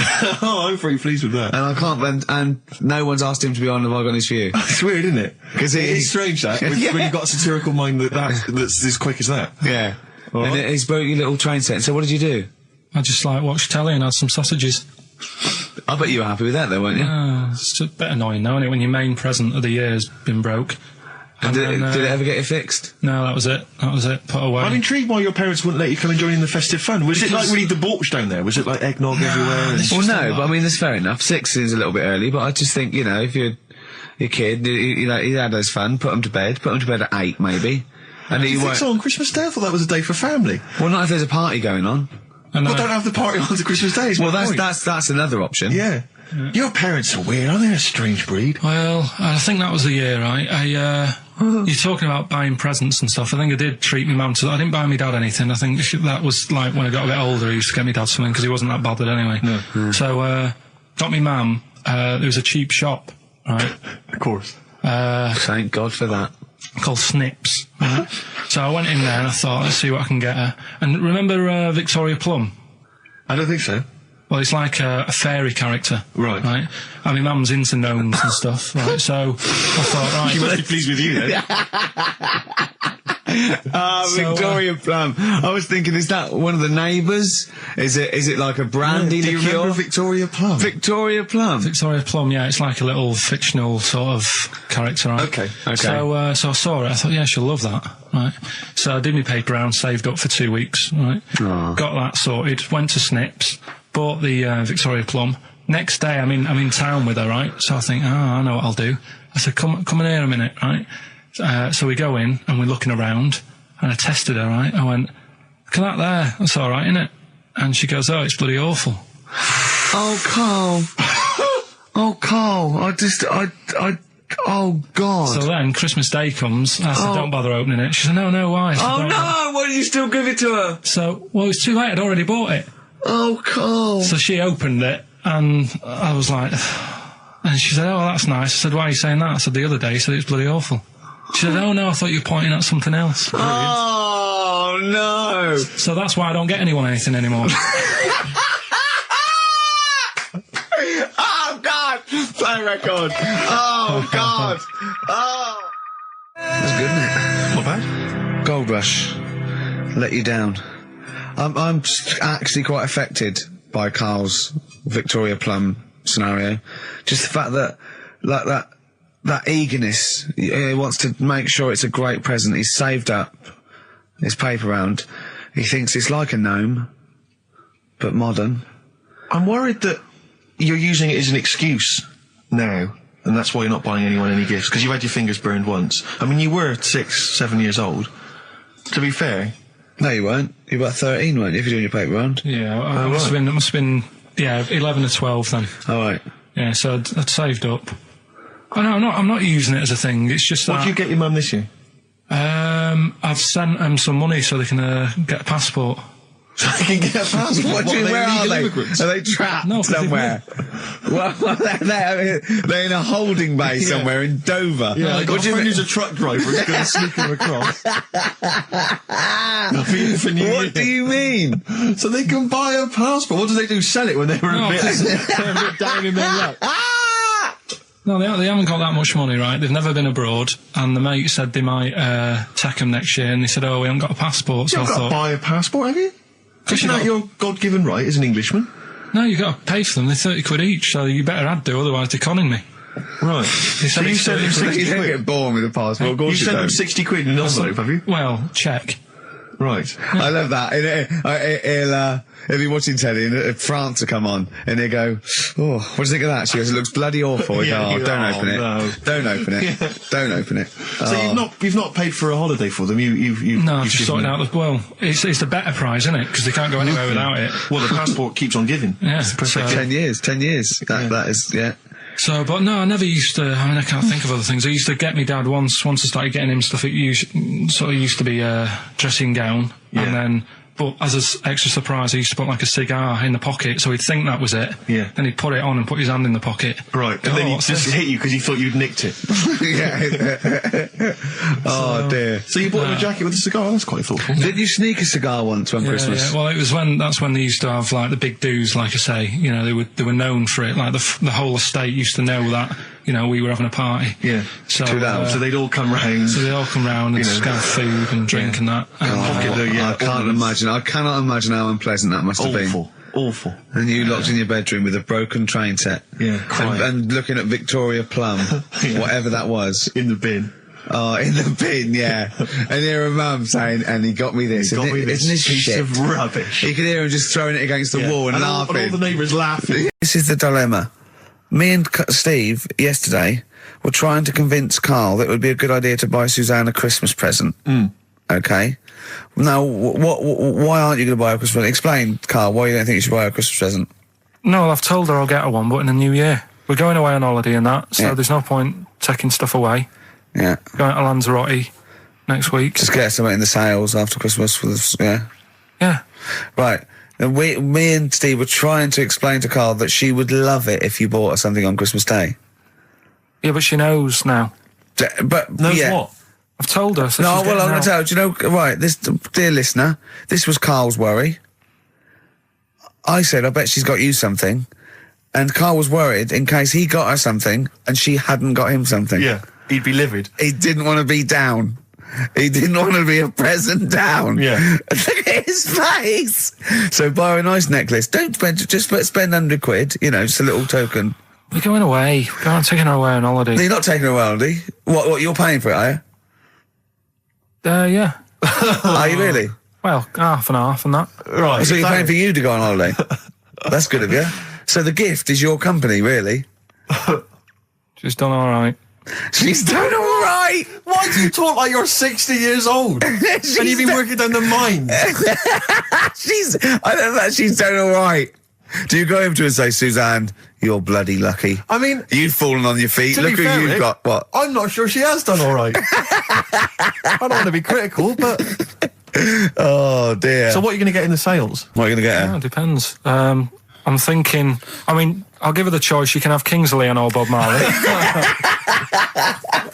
Right, I'll let her decide there. Oh, dear. I can't wait to see you. Where are you going, Lanzarote? Yeah. Where's that? Don't know. Suzanne sorted it out. I said, Lanzarote. I said, is that Africa or is it Spain or Portugal? Just thought you don't know. I went, what do you mean don't know? I goes, well, what's the currency? I went, don't know. I said, Suzanne booked this one, did she? Yeah. I thought, where is it? Is Lanzarote African or foreign? Somewhere foreign. I was looking last night, and doesn't look that good.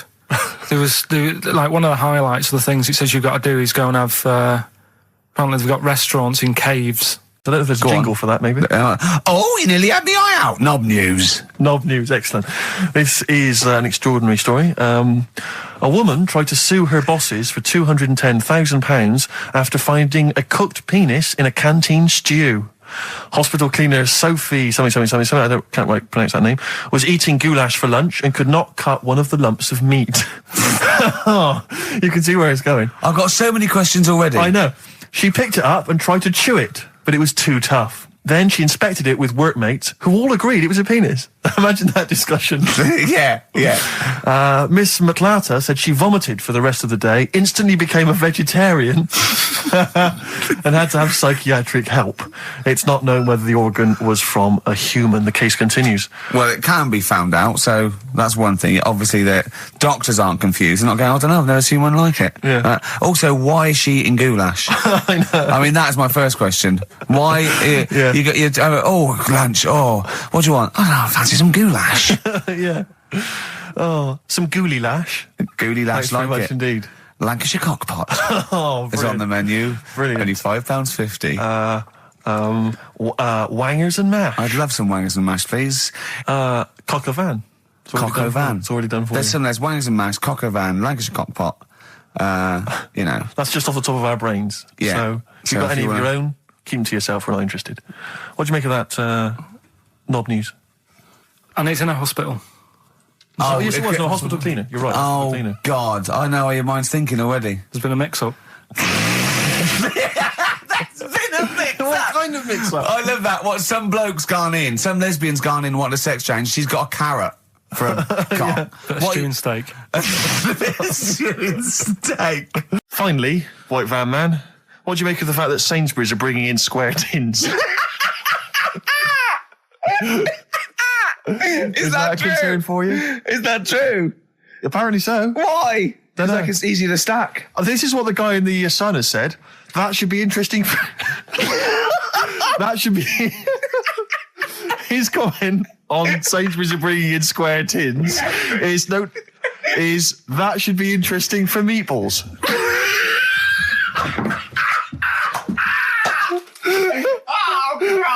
Ricky's just collapsed on the floor. Let's just play a song, Carl. I don't think even you can top that.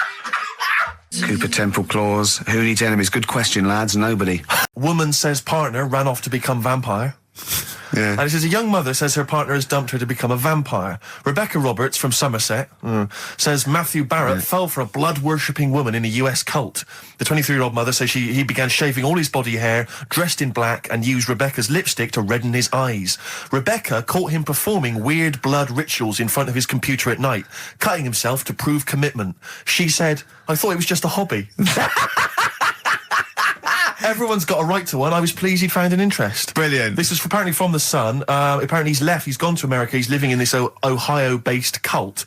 But it's the last bit where she's been asked whether or not, if he came back, would she take him back? Sure. And this is where I wonder if the journalist, you know how journalists are supposed to just report the news, be objective. Yeah. I wonder if maybe the journalist here has maybe had some interference. Made the quote better for them than go on. Because it says, I never thought this would take over his life. Now, if he came back, I'd say fangs, but no fangs.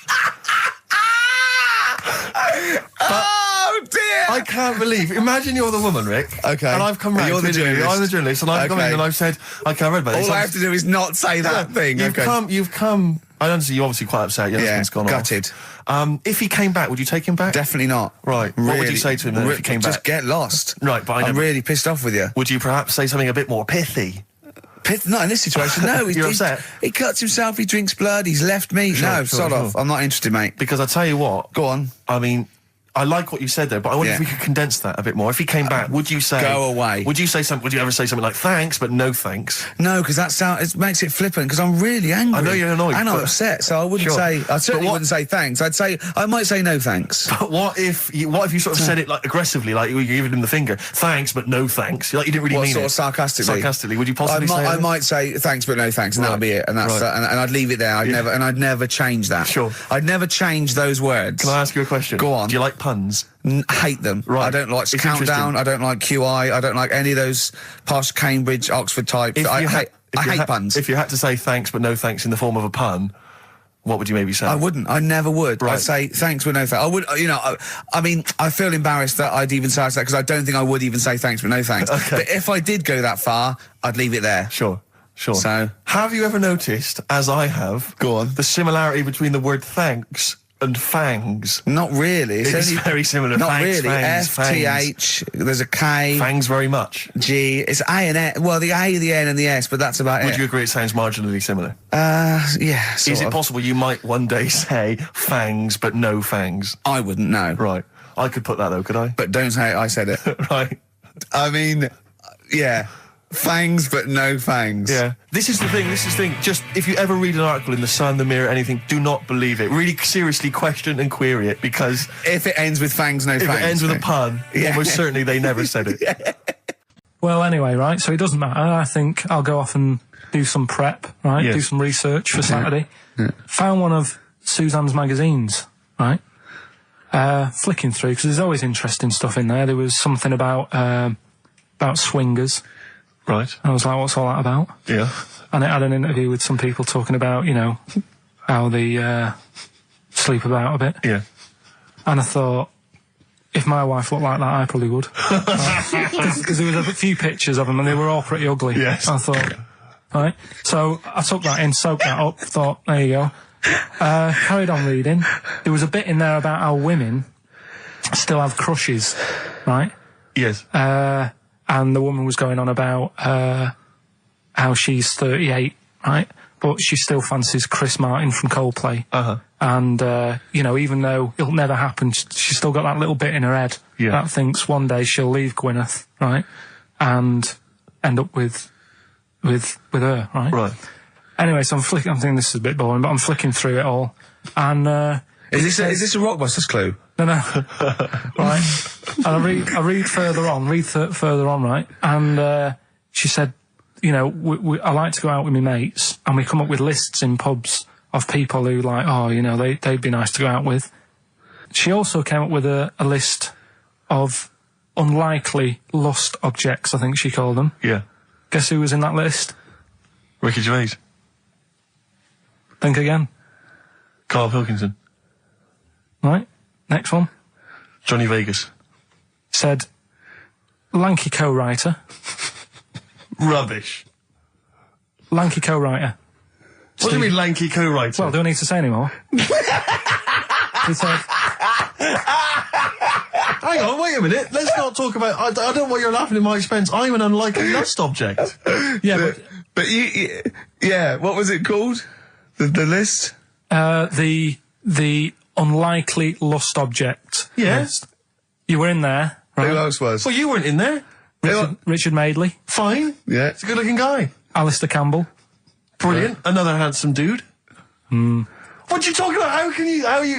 You think I'm ashamed or embarrassed about that? I'm proud of it. What magazine was it? I need to buy a couple of copies. It was. Need to get a t-shirt made. Yeah, and did she leave her number? Yeah. What magazine was it? I was just out of interest. I think it's called Red. Yeah, sure. Yeah. But now you've dissed those people that are putting themselves in there as swingers because you said they're ugly. So now we know what magazine it is. People are going to look at that. People are going to look at that poor woman, and they're going to know you think she's a hog. No, but I think they even know. Was there a picture of the woman who had drawn up the list of unlikely lust objects? Mm-hmm. What was she like? I wouldn't waste my time. Thanks, mate. I know you're on my side. Can I just remind you, when we were in the office recently, we've got a little office that we write in, we work in, and many moons ago, we were doing some work. This was when we were writing the first series of the office, and I was typing away. I was just typing something up we'd written, and I read it back to Ricky, just check he was happy with everything. I was reading it back, and as part of the thing, there was a knock in the script. It said, a knock, and so I was acting out for him, and I knocked like this, and I realised he wasn't listening. He was in fact asleep underneath his desk, and I knocked like that as part of reading the stage directions. I knocked. He thought someone was coming in. He leapt up, plunked his head, zipped up, thought someone. I said, Rick, it's not. I'm just acting it out for you. He just wasn't paying attention. He wasn't listening. And can I just throw in? So recently we're in another office. We're typing away. I look round. He's got his shirt off.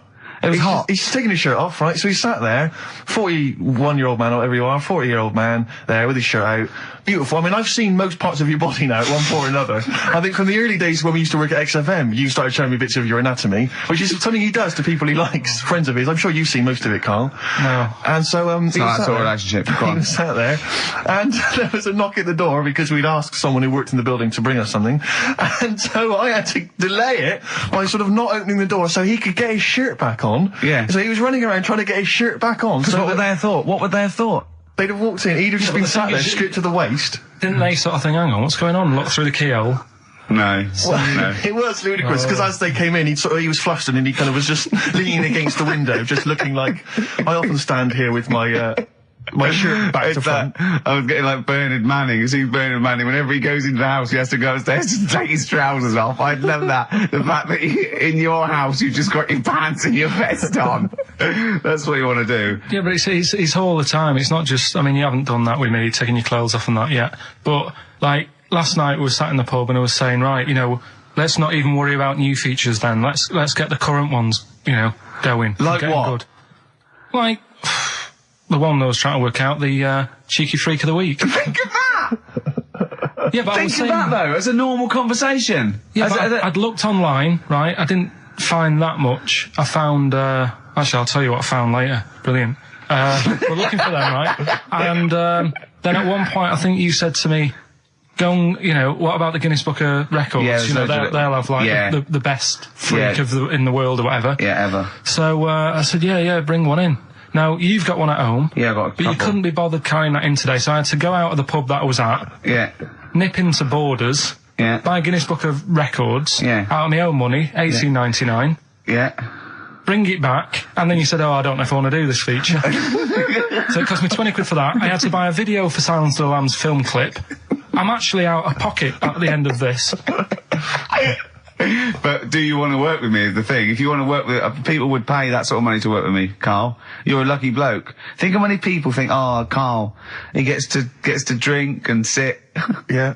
Well, you making a cup of tea and I surprised, didn't I? Little surprises. Steve, last night, do you know when I left the pub in a bit of a mood because I was just fed up with not getting anything done? Yeah. Walking down the road, I was thinking, how can I get out of this? How can I stop having to work with them? I'm thinking, I wonder if I leave, I wonder if they'll be funny and they'll go, and then my boss will be giving me stick. And I'm thinking, how much notice have I got to give out? And all this is going through my mind. I'm walking home and I got in, said to Suzanne, I'm sick of it. She's going, you need to do it when I get a new kitchen. And I was like, yeah, but how big does the kitchen need to be? I was saying, do we need a big kitchen? Can we get a small one? Have we got enough for a small kitchen? Do we need so many cupboards? Can we just have wood instead of steel?